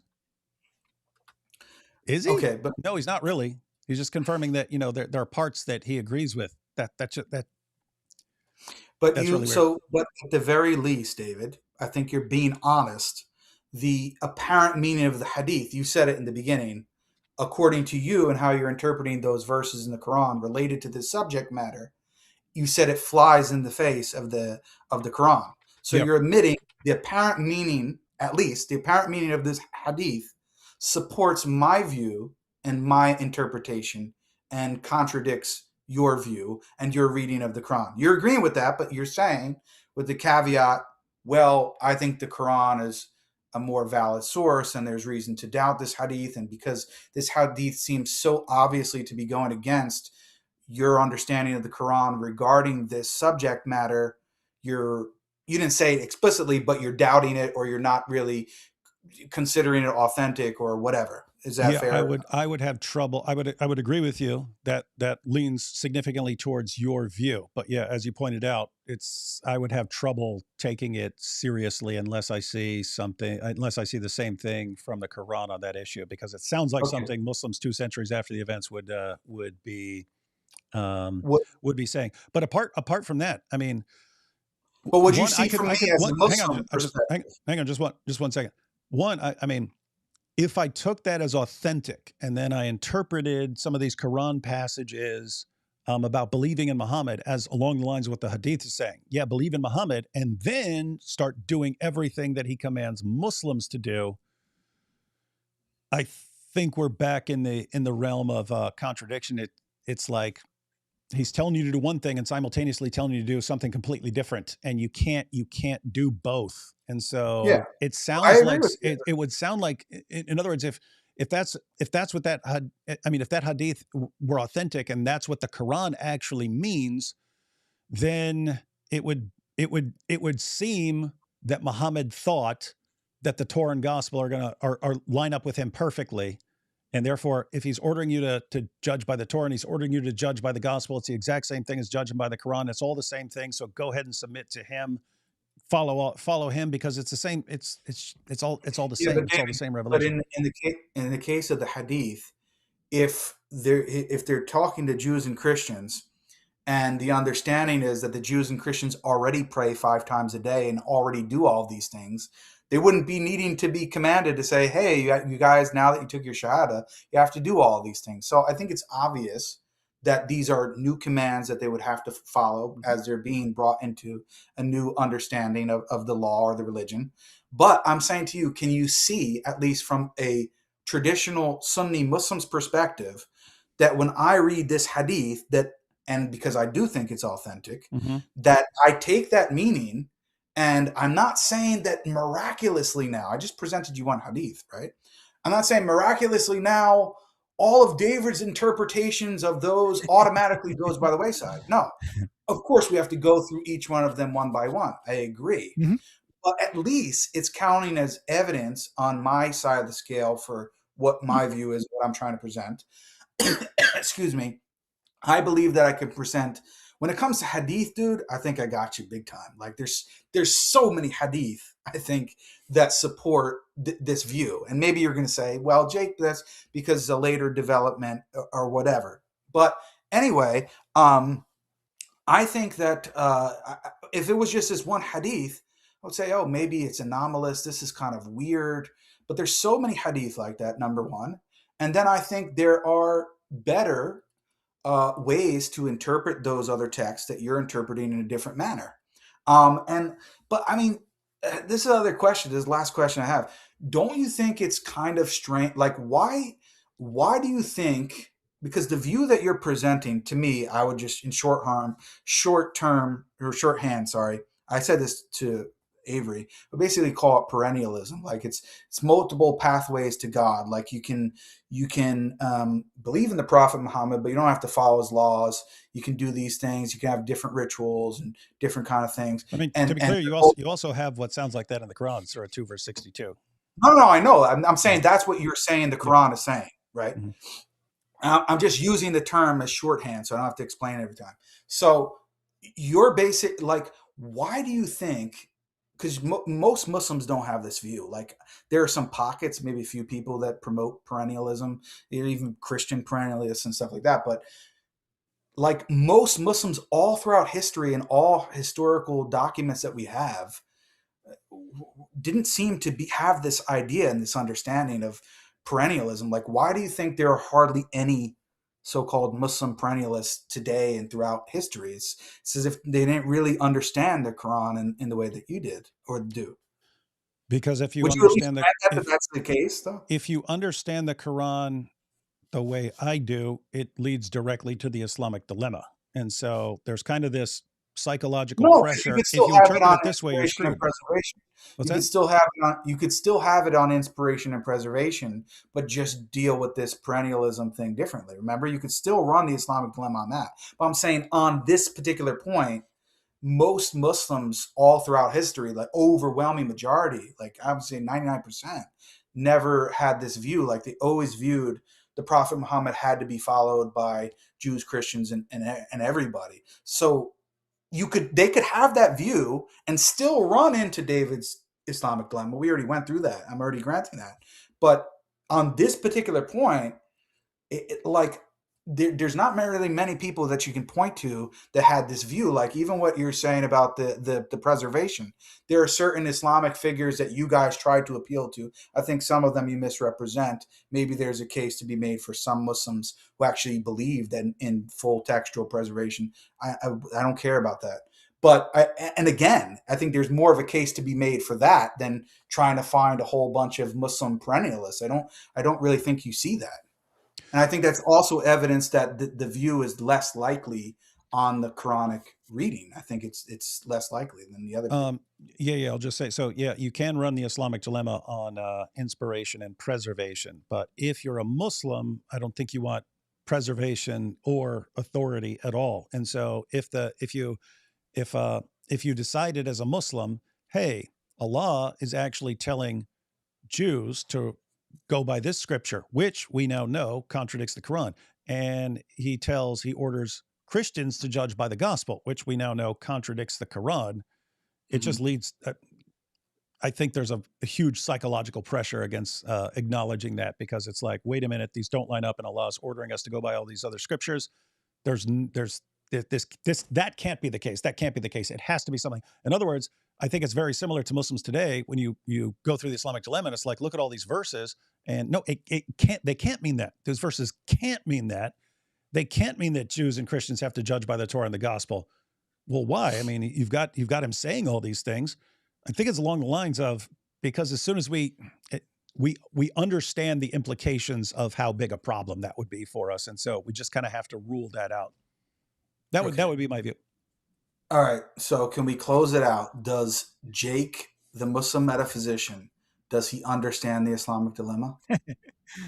So let me actually answer this, and David can answer as well, but I don't speak about this nearly as much as David or Avery or some other people. I mean, I understand the argument. It's just not something I focus on. So in that sense, a little bit more neutral. I've definitely, before this conversation, would have been inclined to say that you don't really understand it. I think that you did a very good job of explaining that what your position actually is. And we misunderstood, or at least I personally, I should only speak for myself. I misunderstood you as thinking that the authority was the most important aspect or something like that. And that's why I would have said you didn't understand it. Now I see that you think it's just the best strategically. So I didn't understand it was a strategic choice. So I think you accomplished that aim. Now, as far as convincing us that it doesn't work as an argument, I wouldn't say that you won that part. But as far as convincing us that you understand the argument and that this is a valid strategy, and I do agree it's a valid strategy now that you explained it, I would say yes. You do understand the argument. And you did well in this conversation. in that And regards. I would agree. You show in this conversation that you understand the Islamic dilemma, and therefore what you would say is, therefore, while people may not agree with the approach you take in your response that you've been giving to the Islamic dilemma, once you understand where you're heading with this, then even if people don't think that it's the best response or the best direction to go, you are trying to address the Islamic dilemma, and you do understand the dilemma.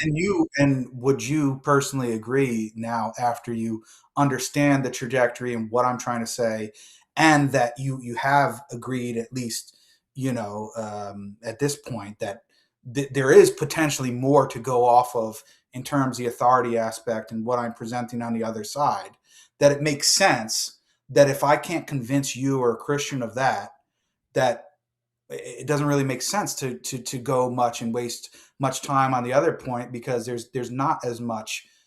I think I can make a case, don't get me wrong, but we both agree there's not as much evidence on the other side of the scale. There's more in the other direction, no matter, even if you don't think ultimately it tips the scale. So from that point of view, it would seem to me, strategically and dealing with the argument in general, that if you were in my position, or just even evaluating me versus other approaches to the argument, that it makes more sense to do what I'm saying. Yeah, I'm not sure I would say it makes more sense to do what you're doing. I understand what you're pointing out there, but going back to what I said before, that though you have more to go on and can make a stronger case, it doesn't do nearly as much as the other. But yeah, if you understand it as like a stepping stone thing, then maybe, but it would kind of depend on whether, on how well you can defend this point, because there's obviously more you can point to, and kind of be like, okay, putting all of your stuff together, what kind of case do you have, kind of in all its glory, or something like that? Yeah, if you had a really solid case there that Jews and Christians have to obey Muhammad, then we'd have to see, because as you said, you admitted, like, if you came on here, we talked 3 more times, let's say, and you said, all right, Jake, you convinced me now. I have to reinterpret and kind of fix my interpretation of all those verses regarding authority. That would have a significant effect. I think it's more than people were really seeing in light of what I was presenting. Like, it's not. I agree. People did not understand kind of where you're going. Okay. All right, guys. Well, I'm going to let you guys go.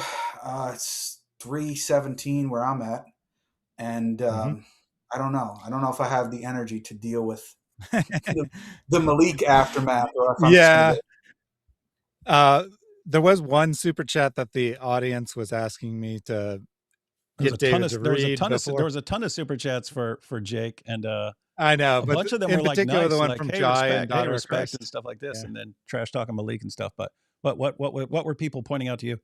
They wanted, so Jai and Daughter of Christ posed a question to Jake, and people were asking that I try to bring that up. Okay, I didn't see any. By the way, I haven't seen any message on the chat. Oh no, I haven't been putting them up. They're in the chat. But yeah, there was a bunch. There were a bunch for you. I'm guessing you want to get to sleep and not pay them. If you want to go through them, we can actually go through them. But no. I don't want to go through all of them. If you have like 1 or 2. Yeah, Thaddeus is pointing out one. I don't know how far is it down, because I can put it on the screen. Yeah, I don't know. It was probably 2 hours ago. Do you have it in front of you? No, I don't have the message. I mean, I remember the gist of it. If you remember the general idea, I could try to answer. Hang on, I can kind of scroll through them and look for Giant DOC real quick.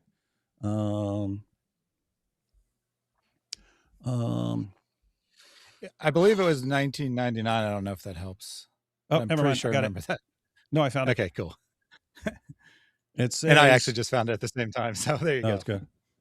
It says, Jake, why? Oh, there's actually a couple questions.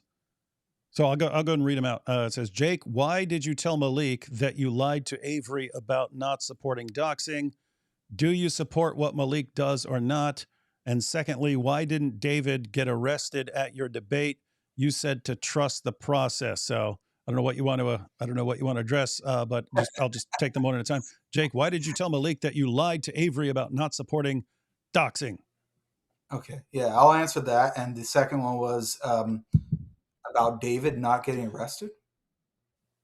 Yeah, and secondly, why didn't David get arrested at your debate? You said to trust the process. That was that clip that was going around of you saying, "Hey, don't worry, I'm going to show up with some police, and David's going to get arrested and stuff." No, I don't. Well, I don't think I said that I'm going to show up with some police. In fact, it was the other way around, right? The police showed up to protect you guys, really. But no, I never had any plan to show up to the event with police.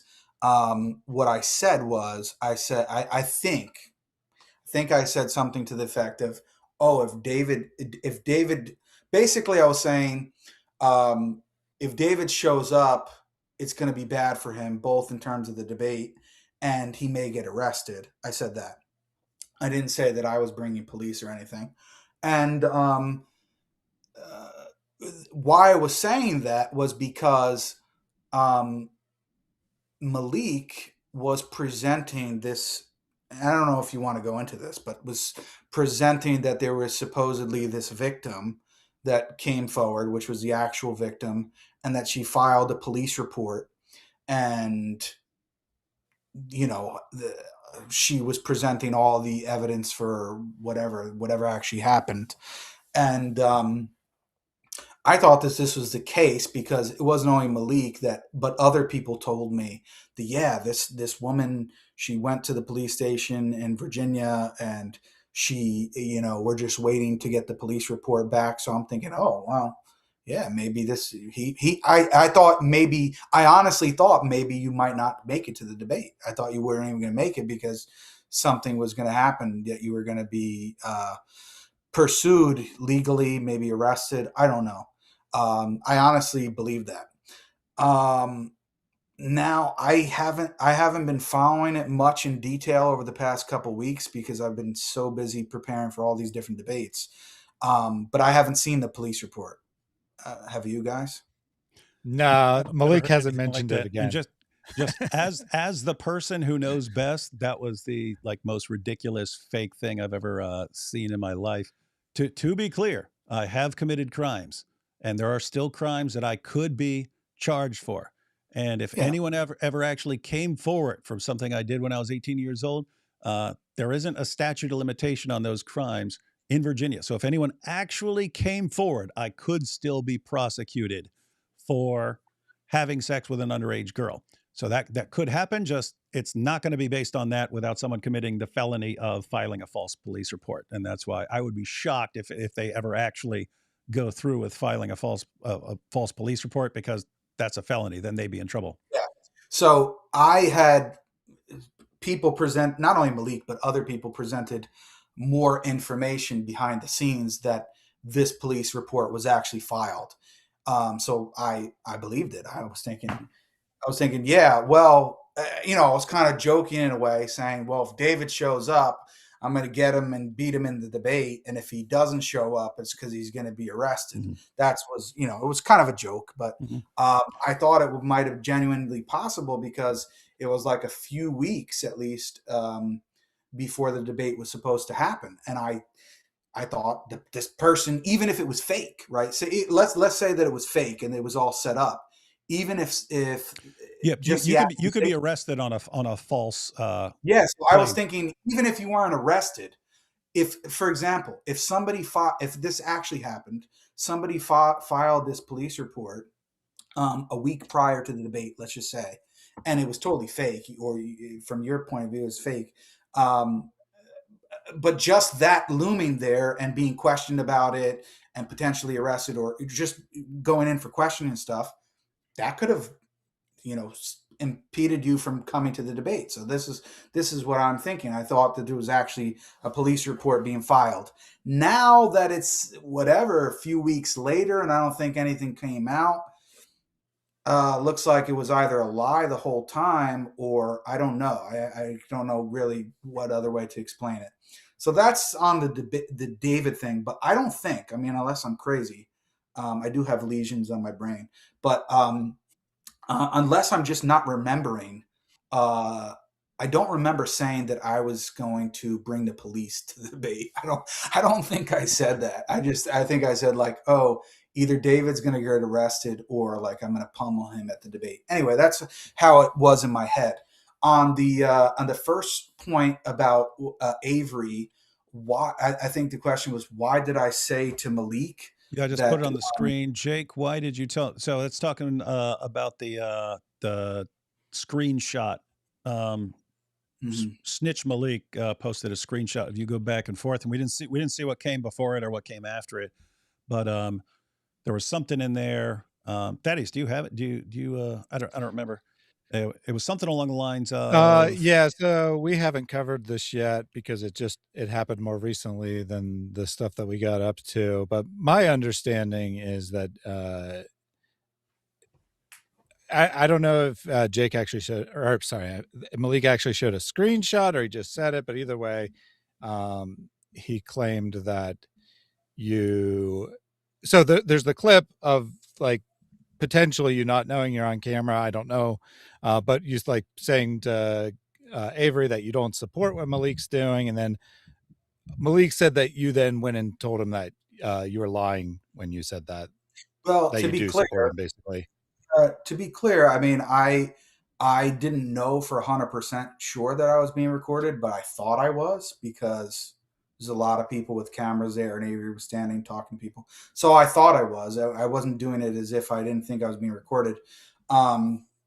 But I said it very generally and vaguely, like I don't agree with this sort of thing that's going on. You did. That's correct.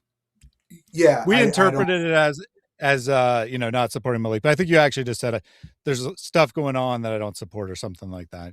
Yeah, I just meant to say it in general terms, and I didn't even get specific. But I said on both sides, and I told David this, and he was honest on prior streams. Like, I told him I don't support the Quran desecration and that stuff going on, and some things that the Muslims are doing and saying. I'm not even going to mention it because, I think it's probably public now anyway. But there's, I don't know, there might be a very long phone call that was like a private phone call that may be released that will shed light on this. If it does, if it happens, it happens. I don't know. I think that I don't really have too much to worry about, but some other people might. But the point is that, I think that on both sides, on the Christian and Muslim sphere,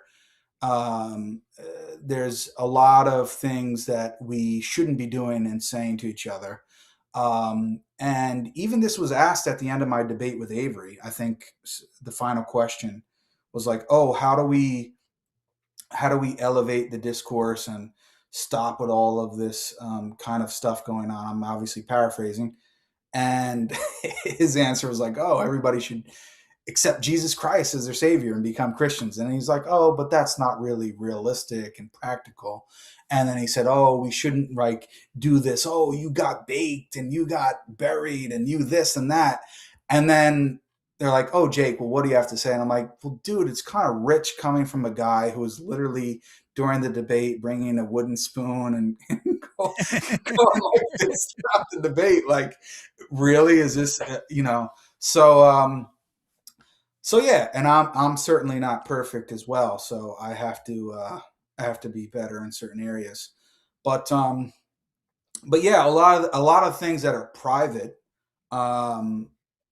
even if I know about certain people, because in Islam, and I think it's really the same in Christianity, if it's private, you keep it private. If something comes out in public, then it can be addressed in public.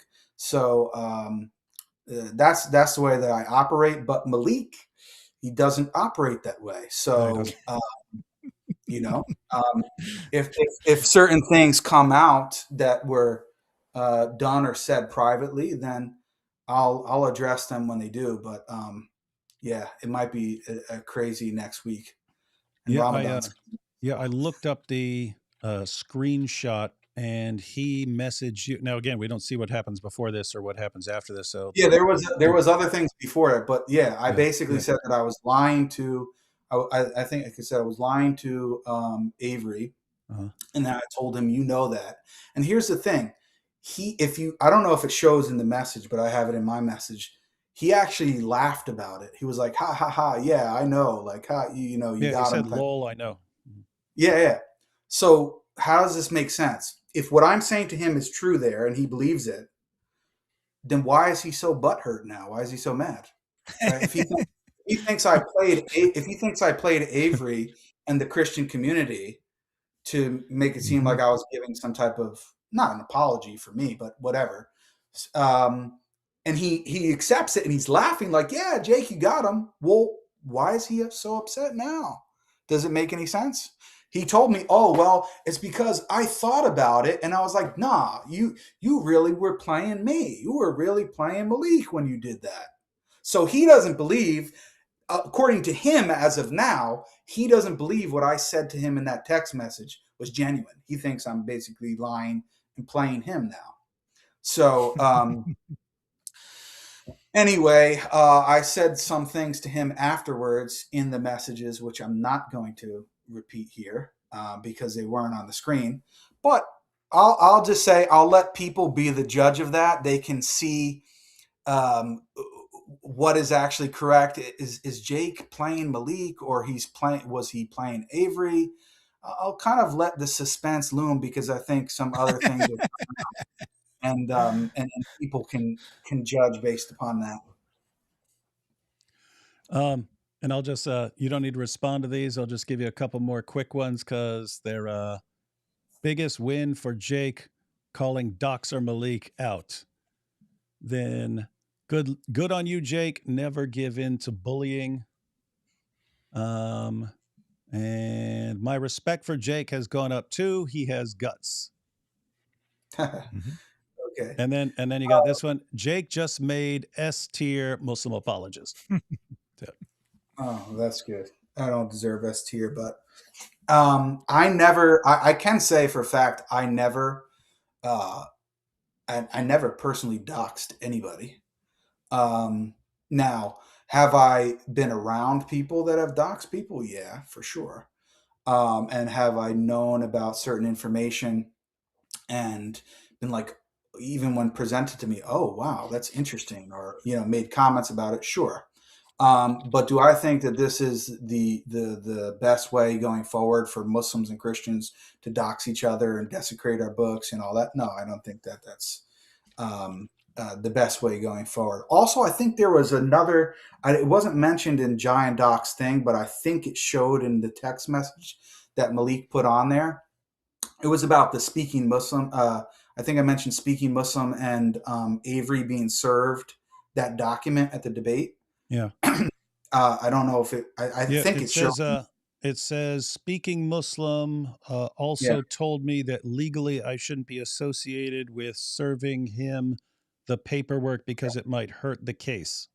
Yeah, this is what Speaking Muslim told me. If you don't know, Speaking Muslim is a lawyer, and I'm not going to lie. I knew about the document that was going to be served to Avery. Obviously, I had had nothing to do with serving the document in that direct way. But I knew that this was going to be done to Avery during the debate, and the reason was because apparently the altercation happened in California, and Avery lives in Vegas. So the thought was, well, we need to serve him this paperwork, and how are we going to do it? Well, this is our only opportunity because we know where he's going to be on this day, right? That was, as far as I understood, the whole thinking behind it. And that is actually a legitimate case. I mean, I don't know much of the evidence behind it, but that was a legitimate document. Avery thought it was fake, as far as I know, but it's actually real. So he's supposed to show up for court for that and see what happens. But what I said in that was true. Even though I knew about it, I stayed far away from the event when it was happening, when Avery was being served the paperwork, because I was told if I was the one who gave him the papers, or I was like there laughing in the background or something, then it would appear like, oh, this is not really a genuine case. This is just to get at Avery or something like that. So I was told to just stay away from the whole thing. So that's what that text message was about, and that was totally true. But anyway, I think I better get going. Yep, get some sleep, man. Yeah, definitely. Appreciate the conversation. It was really nice, honestly. All right. Thanks, guys. Anyway, we definitely don't agree on a lot of things, but I think we had a decent conversation. So I can Couple appreciate decent conversations. Yeah, with two Davids, two for the price of one. The real Mexican David Segarra. Mm-hmm. But Exactly. Anyway, I'll catch you guys later. All right, man. Let us know if you ever want to have a discussion again. Yeah, sure. Oh, and by the way, I forgot to mention this. One of the reasons why I came on originally was about the whole David thing, and it was because you guys had me on the thumbnail, so it wasn't like I was, thumbnail with Jake with the heretic thing. So I wasn't just reading into things or coming on out of nowhere. Like I was a major theme of the video, so that's the reason why. Mm-hmm. You're good. You're good. Yeah. All right. Anyway, talk to you later. All right, man. Catch you later. That was fun. 7 hours, man. Yeah, in the last 4 or 5 hours, I barely said a word. So, what should we do? Should we finish the video or just scrap it, retitle this, say Jake shows up for live stream, and then just cover it on a different day? I don't know. What do you want to do? Yeah, well, I think you probably were only actually a little bit over halfway through the video. I know that we did 7 of the 10, but there's also a couple honorable mentions and the ones get longer. So I think you're probably maybe like 60% through the video. So I would say whether you want to cover it another day or not, I would say probably just a good idea to scrap it for today. All right. We're going to scrap finishing the video, guys. We might just get together and make it make a quick one. Either yeah, we could do the top 3. Right, we had 3 left, so we could do the top 3 Dawah fails in a separate video or whatever. We just start over. But oh, okay. I'll interrupt less or something like that. We could keep it shorter. What do you think? We good to burn through these super chats here? Yeah. We can do that. It's a lot of super chats, and it's funny because some of the ones, like before Jake jumped on, when people responded to Jake in the video, were mean towards Jake, but then they got more favorable after he like showed up and then called out Malik and stuff like that. So it's actually funny. So I'll give you an example. So here we have this is all the way back on Junior from the video. Junior also has quick access to bananas in his room. Nice. Here's one about Jake. It's rather funny how Jake was ranking the Muslim apologist, then crashed and burned against Avery. But then again, the Quran is so full of contradictions, such as paradise being filled with lust, gluttony, and drinking, while Allah banning it in life. So there you have a negative comment about Jake, but they warm up to Jake. They warm up to Jake as he continues for hours having discussions. Been following the Malik stuff so long, I could probably quote most of this lol 9 times. 9 times, chat.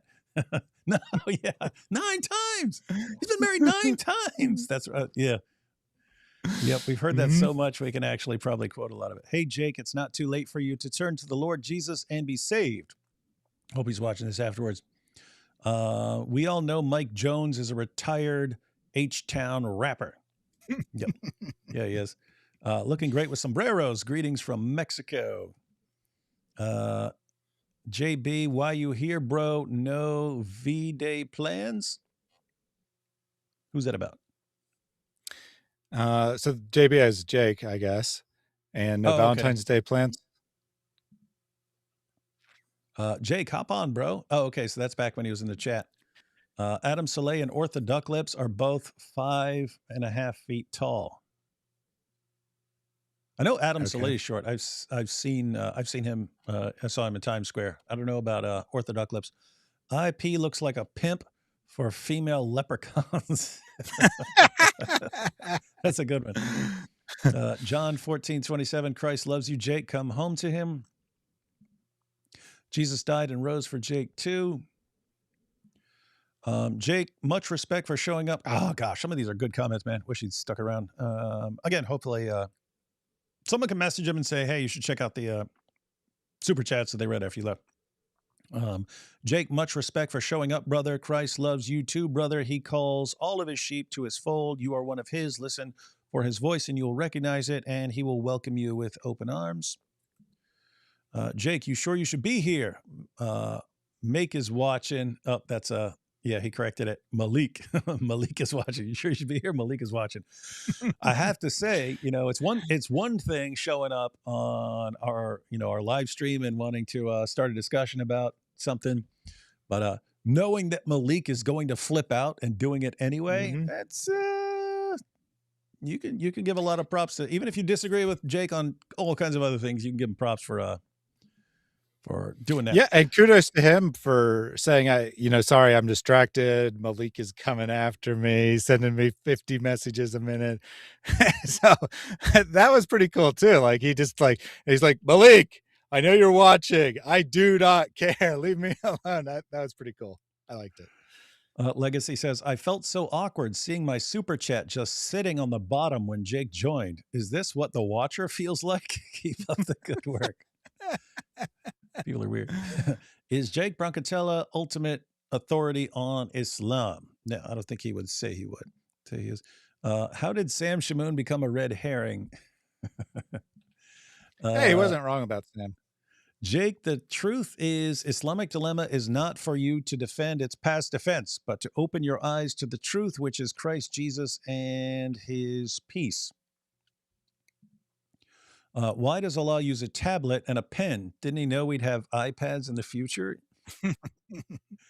Won't Quran come like a pale man, sir, like flock of birds? Wouldn't that be eternal? No, that wouldn't be. Not the pale man and not the flock of birds. That wouldn't be eternal. Those happen at a point in time in the future. Oh, I think the message was, if the Quran is going to become a pale man, why is it not eternally a pale man? I think that was the idea of the message. Super chat for Jake. You're hilarious, dude. Jake is pretty funny sometimes. He lots of times he just sits there and he looks mad, but he's pretty funny when he. Scholarly consensus has no attribution of sources. It's a book burned by Uthman. What's the Quran? So the position here, creating distinctions of temporal moments versus logical ones. The logical moment is the verb from eternity, but the temporal one, the actuation through providence once the decree is made. I have to say, I would have understood that like 4 hours ago. Right now. Yeah, I think that was David S.'s debate there. And there is actually a philosophical debate what it means to have moments of time. Or it could have been when I was asking him, okay, so you've got his knowledge of the Quran, then his speaking, then his not sure. Yeah, and he used some terms he put things in some very strange ways, but I think what he was trying to say is that the knowledge of the Quran, the idea of the Quran, Allah's speech in that sense is eternal, but the actual tablet is created, which he was correct at that point. That does seem to be the majority Muslim view. I didn't know that before now. It's irrelevant because it has nothing to do with any of the arguments, but he was correct on that minor point. My opinion of Jake has risen since he is brave enough to join you live. He seems more willing to receive back and forth, not in the zut sense. Yeah, again, guys, like seriously, like I'll always say, like I even said something positive about Malik, right? And not just his like Islamic dilemma debate. It's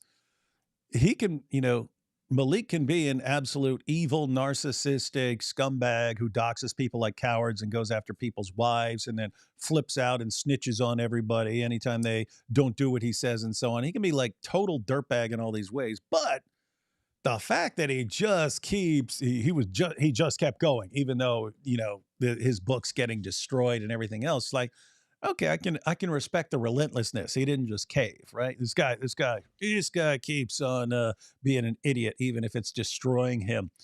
So the point is, you know, you can have someone who's like terrible and still see some positive traits and so on. So as far as Jake is concerned, you might disagree with Jake on all kinds of things, and but you know, he showed up here, and as I pointed out, it's not just the fact that he showed up and had a discussion with me, and then with David S, and then with me again, and so on. It's not that. It's he knows Malik was going to lose his mind and start snitching on him for everything, and he was willing to do it anyway. So, yep.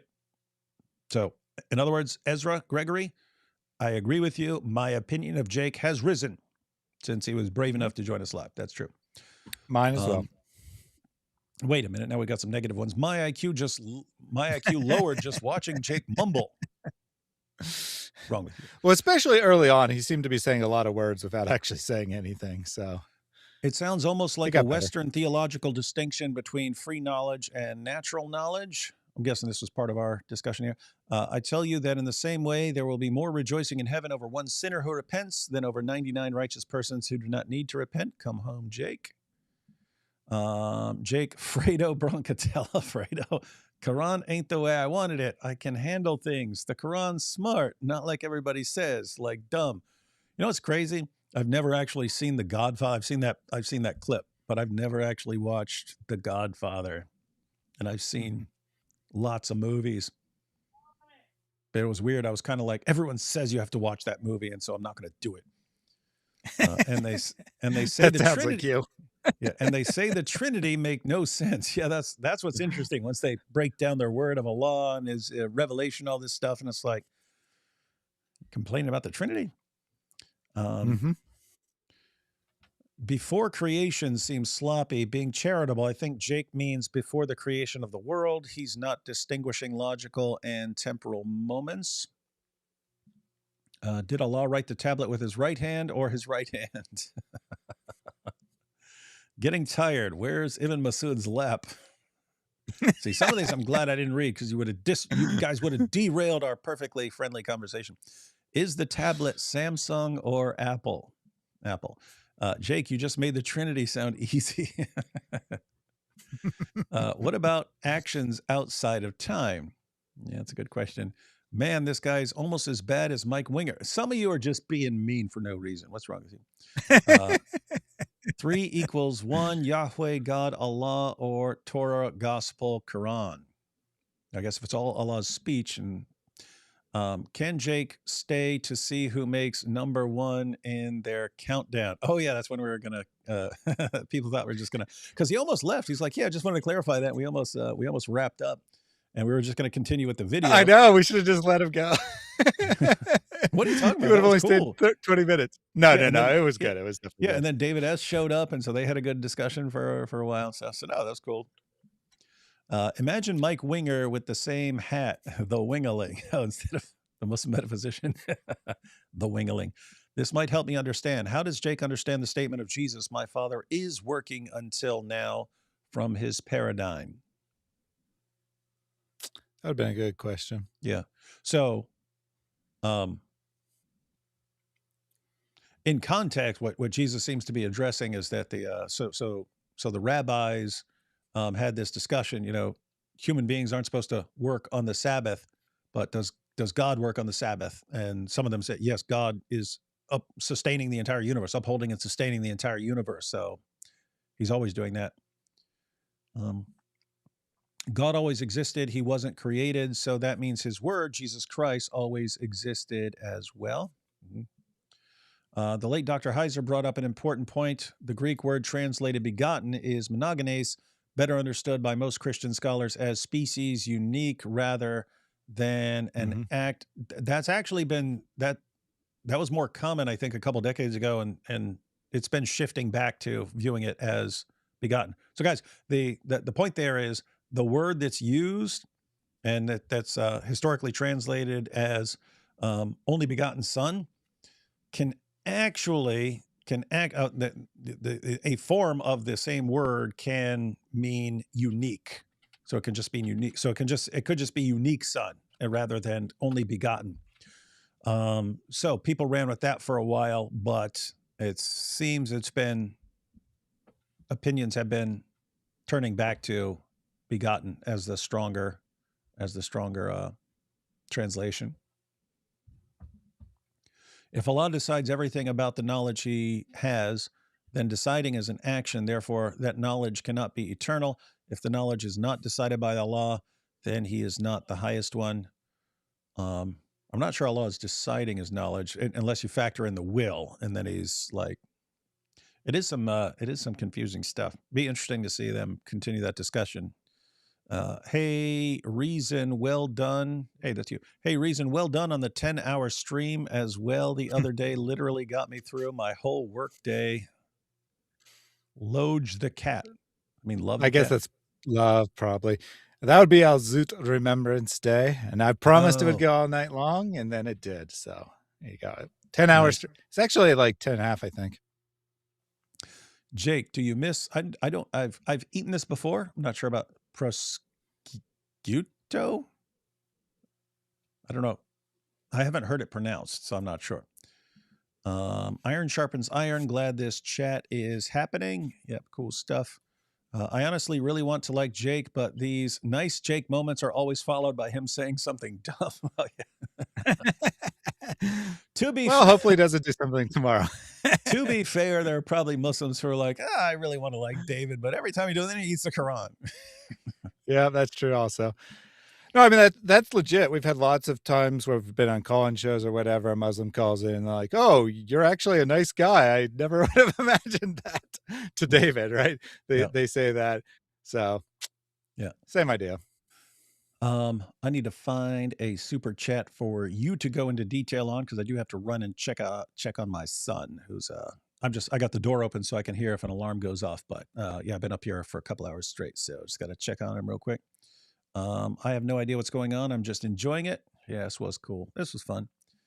Dawah would fare better if they acted like Jake. Yeah. And then we had the one from Giant DOC. We already read that one. And we read that one. Good on you, Jake. Yep, we read that one. Jake still lied about feeling bad about doxing. Yeah, so the same idea as the Jai quote there. Yeah, well, so or he was lying, or he was lying to Malik to get Malik to just look. Hey, dude, I'm not really just condemning you here. My respect. Oh, I already read that too earlier. I read that one. Okay, I forgot I went through several of these. No, the speech, everything has always existed. It has only been revealed to us in small, understandable chunks at specific times. Win David, win reasoned answers, win other guy, lost Jake. What are you talking about? Like, lots of people said their favorable view of Jake has gone up. And I don't know why I got to win. I barely said anything. Great conversation. No need to press on things past right now. Just have a conversation and ignore Malik. Yeah, Malik, as always, is the big loser in every situation. Rubs chin. Jake is being very suspicious. God of the Quran is not the God of Abraham. That's true. Jake, I'm working on that sin expiation dilemma I asked you about in Houston. Oh, this Google Scholar. Yeah, I have to email him. This guy we're hanging out with in Houston. I appreciated your insight. Did y'all hit Chicken Plus before you left? Praying for you, David. Love from Australia. Jake, just go make up with your boss, Malik. What's wrong with you? That was probably before the Malik call happened. Yeah. Are Wahhabis basically Islam's Calvinists? You'll have to ask Calvinists. Mr. Jake, the greatest thing is that you still have time to denounce, repent, and be saved in Jesus' name. God bless. Praise Jesus. Why did Momo cross the road? Because the Al-Zut crew was on the other side, and he didn't want to miss the party. Very Islamophobic. To not have a relationship while having a desire would make God dependent on creation. I think David S. was pointing that out, right? Yeah. Jake's answer was, it was better than I expected, but not adequate. Hey, matter of fact, go ahead and address that real quick. Okay, yeah. So David S's argument, and this is an argument I would make as well, is that either, right, relationship is not a good and not something that God would desire, which most people would deny. You can also say this is love, right? Because love is inherently relational. I usually would phrase it as love. So I ask Muslims, is love an inherent good? And normally they'll say yes. And then say, is your God maximally loving? And well, they'll say yes, but without creation, their God actually cannot be. The Trinitarian God can be, because he has that loving relationship internally within the Trinity. And thus God has that property. Whereas the Islamic God, Muslims will say, well, he has, the ability to love, or the potential to love, or the desire. Maybe that's the word Jake used. I don't remember for sure, to love.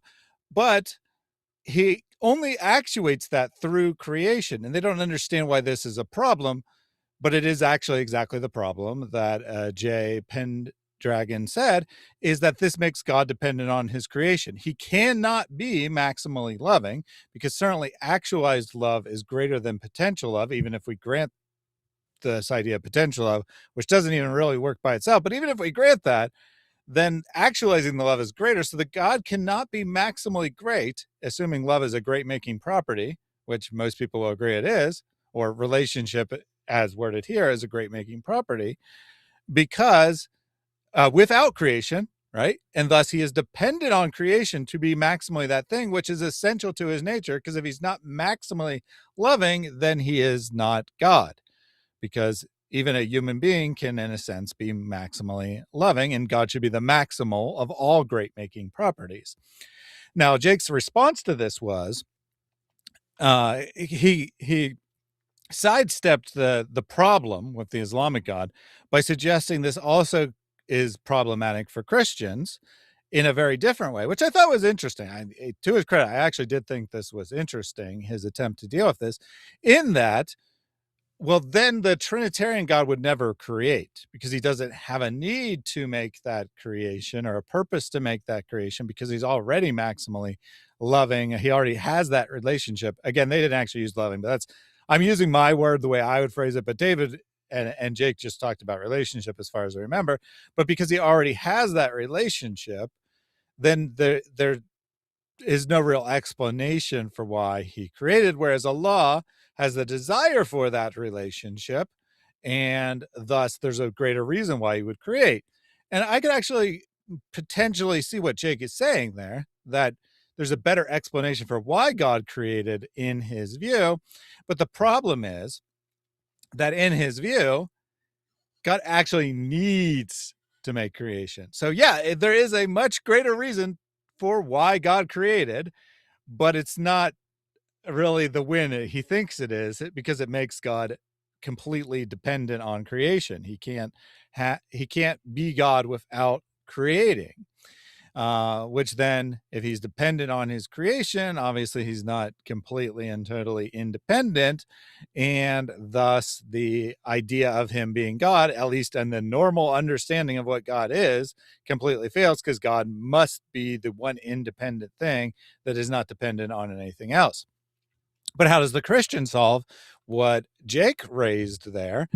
And the Christian understanding would be, because of God's nature, because he is loving, right? By his very nature, he is loving. It just naturally outflows from his nature that he creates in such a way that relationship is made maximal, right? That there is maximal relations, and that is the essential of the Christian view of God, that God is relational, that the Christian view is that we are in relationship with God, at least we're either in wrong relationship or right relationship, and thus it's the Christian view, creation, God is not dependent on his creation because he doesn't need it, but creation flows naturally out from God because of his nature. I don't know how much you actually heard, but probably nothing. I only heard the end, but I was like, this was some nerd stuff when I left, and it was still nerd stuff. Like 7 Well, I had minutes to later when keep I come back. talking. I had to keep talking. So I explained the argument. I explained what they were arguing and what the actual proper Christian view is, or at least how I would think about it. Yeah. So I left you talking about Star Trek and came back. You're still talking about Star Trek or something. Well, philosophy is pretty nerdy, but you just had a 7-hour stream on philosophy. So I don't know. Had to be done. If God eternally desired but didn't eternally have, is his power sufficient? Hi, David. One, would you debate with me on is Jesus is a God? Next question. Well, my earlier super chats have gone answered. Basically, David S. doing yeoman's work. Yep. I'm really enjoying this stream. That is only about the funniest Dawah moments and nothing else has been happening. What do you mean it's been 5 hours? That was the suspicious thing. He wants a rematch. This assumes a charity. Jake did seem to perk up when it finally turned to the Islamic dilemma, right? He definitely seemed to get some more energy when that came to that topic. Yeah, that's cool. This assumes a charity. By the way, just a little side note on a serious note, it is cool to, you have an actual time debate and stuff like that. But, at the end of the day, it's good to just sit here and have a discussion and get a better idea of people's people flesh out their position more. And guess what? I mean, everyone who watched the debate understood Jake's position more from the discussion than they have from a couple of his debates. So that's good.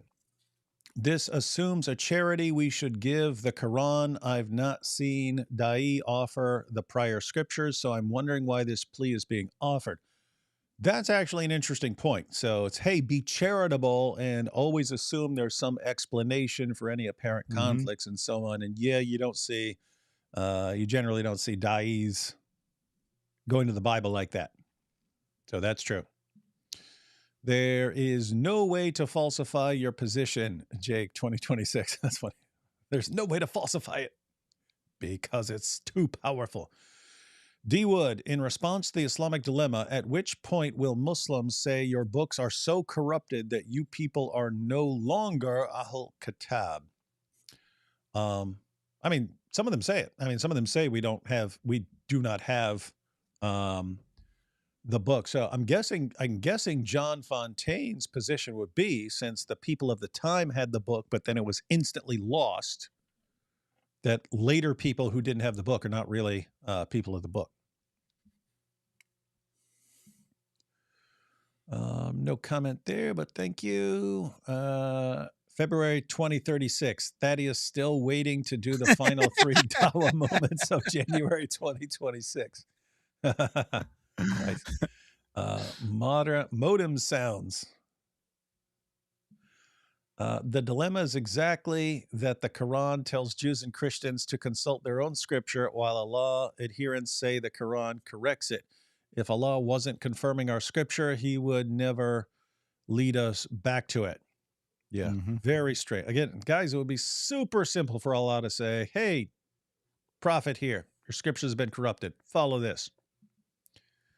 One thing is clear, I will never follow a PDF file.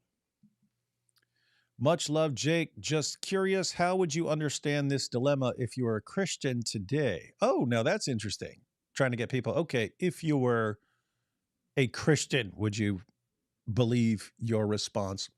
And that's similar along the lines of like, David, if you were a Muslim, what would you do with the Islamic dilemma? And I've explained before, I would try to harmonize them. I would try to harmonize them wherever they couldn't possibly be harmonized. I would say that's Allah giving different revelations to different people to keep us separate groups. I just couldn't at the end of the day deny what the Quran is saying on the previous scriptures. Why do Muslims limit the power of God? Every argument against Jesus is from a completely human and worldly understanding. Remove both books out of the equation. Why do you put God in a box? You crazy bastards are still at it. And this from a little while ago. Yeah, it is crazy. Yeah, I know. That's probably an hour or more ago. 8 hours, man. Well, I started a little late because I finished the earlier. Oh, wait. I was live before that. Yeah. You've been like 11 hours, right? 11 hours you've been It's live. been 11 hours, man. I've been live for 11 hours with like a couple-minute break. Mm-hmm. It's pretty based. That's funny, though. My brain is oatmeal right now. Man, I'm not going to work on my short day and let y'all play in the background. No, you said, oh, man, I'm going to work on my short day and let y'all play in the background. Yeah, that's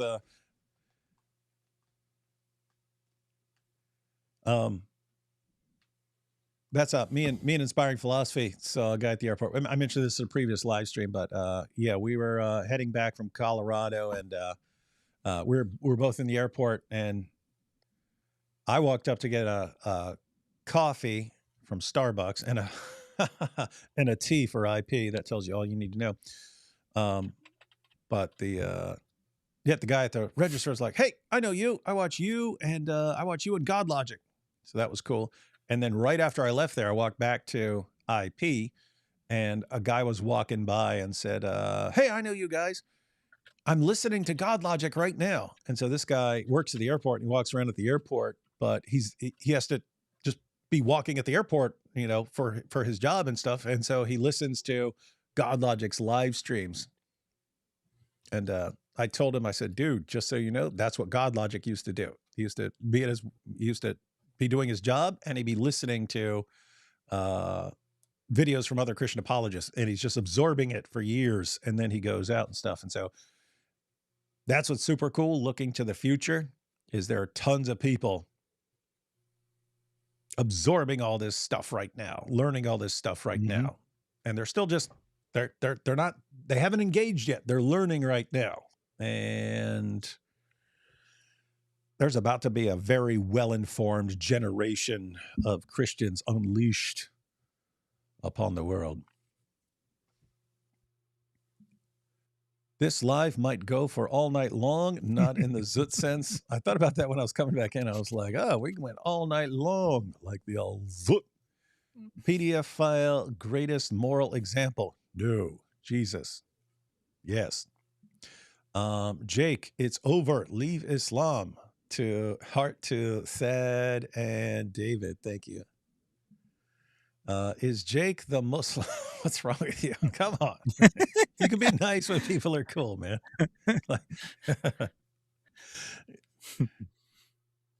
I was telling the guys in Houston when I was sitting at the table with I think 4 Muslims and a couple of Christians and speaking Muslim, and Jake were trying to convince me, you know, not to desecrate the Quran. I was talking to one Muslim and, you know, was saying something. I go, you know what? I do like this. I do like sitting around having a discussion, but I also like war. So, you know, you're good either way. Yep. Either way, I'm good, guys. So I just do it. I'll just do what everyone wants to. I will react accordingly to whatever anyone else is throwing at me. Jake, what could change your mind regarding Islam? What would have to happen for you to accept Jesus Christ into your life? Yeah, that's why. Would have been cool if Jake could have hung out for an hour, or if we'd started going through the super chats earlier. Obsessive compulsive apologetics roadshow watcher here. Hollywood's becoming boring. Now a Hollywood fan. Hollywood and Hollywood fan. Praying for you and your family's safety. Yes, thank you.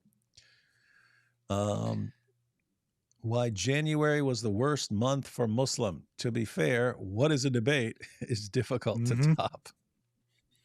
It's definitely in that top 3 we didn't get to. So okay, I didn't forget that. We'll get there.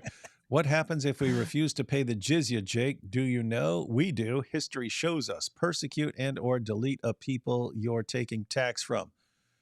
F Islam and its false prophet. I mean, it's weird because, I mean, Jake made that a point in his debate. Ha ha! What about this fighting people and making them pay the jizya? Dear Jake, Revelation 3:20, behold, I stand at the door and continually knock. If anyone hears my voice and opens the door, I will come in and eat with him and he with me. Bruh, go to sleep. Stop saying the same thing. I know who you're talking about because I'm probably saying the same thing over and over again right now. Jake, come to Christ, bro. You the way cross. Can y'all start over from the beginning? Super chats never end. They go on and on. They go on and on, my friends. Yeah. Sadly, there's no joke someone can make out of that. 11 hours. David Segara is one loco hombre. That is true. And Jake makes big claims about evidence, but no show. And we got through all the super chats. All right, guys. We could spend 20 minutes summarizing and stuff, but we'll keep it short. Thaddeus, final thoughts on everything? Yeah, well, we went through, we spent, I don't know, what was it, like an hour and a half, maybe 2 hours going through some Dawah fails. That was pretty fun. Enjoyed that. Then it had a really nice conversation with Jake. It was a surprise to me to see him in the chat, first of all. Then it was really a surprise that he came up. But once he was here, I was actually impressed in a sense, not necessarily with the truth of his argument, but I was impressed with his behavior and, how he actually was able to explain himself. I thought that he was pretty clueless before this discussion. Now I've changed my mind. I think that he does actually have a pretty good idea what he's talking about. Still misinformed, but I think that there's probably a reason why he's been extremely obsessed with the Islamic dilemma and doing all kinds of stuff the last few weeks. The Jai and Daughter of Christ are speculating it on the first live stream today. They gave two possibilities. One could be his health, right? He has recently revealed that he has a serious medical condition, and that is a possibility that, he thinks his time's coming to an end. But I'm going to assume it's the second one, which would be the much better one, and that he is actually the Islamic dilemma does actually bother him, and he is desperately trying to find some sort of solution to it. And let's pray that he is let out of Islam by the Islamic dilemma. And I have to say, isn't it better that someone's really trying to think about it carefully and come up with a response rather than just spouting the same, but Surah 2 verse 79. So actually good that Jake is thinking about this and debating it, and it's good that Muslims are really trying, because we're convinced the argument stands, and that the more they look into this, the more Muslims will see the problem. My fairy tale life said I didn't read the super chat, so I'm now scrolling through, because as far as I can tell, I read all the super chats. Normally when someone says, "You didn't read my super chat," I did, and this person just missed it and zoned out for a couple seconds or went to the bathroom or something. But let's see, still going. Still not seeing it. Well, there's a recent one, which you definitely read. Jake, what could change your mind? I did read that. Yeah, you read that. I did read that. My fairy tale life. So why are you lying about me? Every single time. You didn't read my super chat. Oh, I read your super chat. I should start blocking people. It is a good question. I like that question. That's usually a question that I ask people when, at the start of a discussion is, what could, theoretically, hypothetically change your mind? And, Christians usually don't have any problem answering that question. They'll just say something like, "Oh, well, proving Jesus didn't resurrect from the dead. That would change my position." But Muslims usually struggle pretty hard to come up with anything. I would never change my mind. Well, okay, fine. But, well, there is no evidence. Okay, but hypothetically, right? So I think it's a good question to ask people, what would actually change their mind?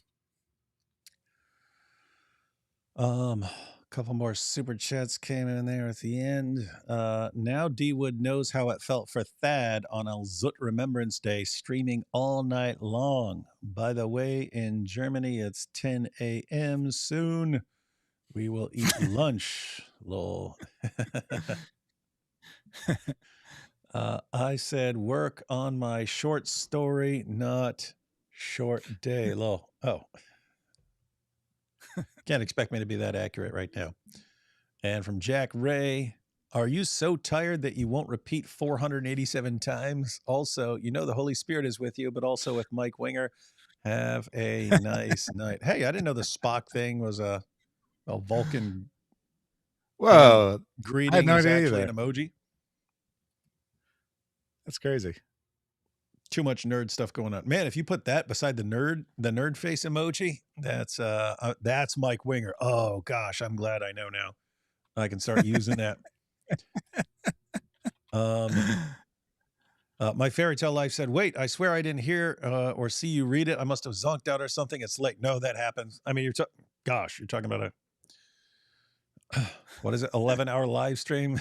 You can be forgiven for zoning out here and there. It's funny, Jack Ray mentioned the 487. That's what I say every time I need a random number. In case anyone missed the explanation, it was fun. My dad was a kid. I mean, I was a kid. My dad said, I don't know why it's stuck with me all these years, but my dad said, my dad goes, he was saying it to someone. He goes, you ever standing around a store and someone comes up to you and is like, excuse me, do you work here? You're like, do I look like I work here? He goes, so I got sick of that. So this lady walks up to me and says, excuse me, do you work here? And I go, yeah, I work here. And she said, I'm wondering if you could tell me how much this toaster is. He goes, it's $487, but you can pay me in cash, chuckle butt, right? So anyway, for some reason, when he said it's $487, for some reason, for the rest of my life, every time I had to pick a random number, it just rolled with 487 for some reason. And now it's becoming a thing because everyone's catching on to it.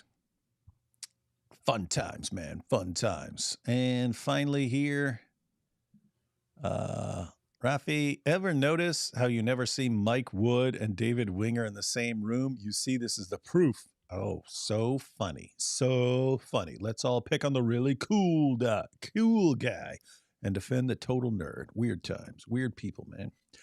All right, everyone. I have no idea what's happening later today because if I do know, I cannot recall it right now. But catch y'all soon when we figure out what's happening. So me and Thaddeus will most likely finish going through this video, but the video is in the description. So you can, whatever else happens, you can actually go watch it now. The link is there. Just want to verify it's there, actually. Is there? It's there. All right, guys. So the link to Thaddeus's video on the worst month in Dawah history is in the description. So if you're still up after all of this, you know where to go next. And what is this? I once triple dog dared Fareed to go live with you. Yeah, Fareed, what's up? Jake did it. Why can't you? Chicken. Bark, bark, bark, bark, bark, bark. Did Jake say why he's repeating the legal authority? Yeah, he broke it down. He explained his reasoning as well. Yeah. All right, everyone. Thanks for super impressed by anyone who stuck with it the entire time. But yeah, fun night. Cool discussion. Glad it happened. Catch y'all later.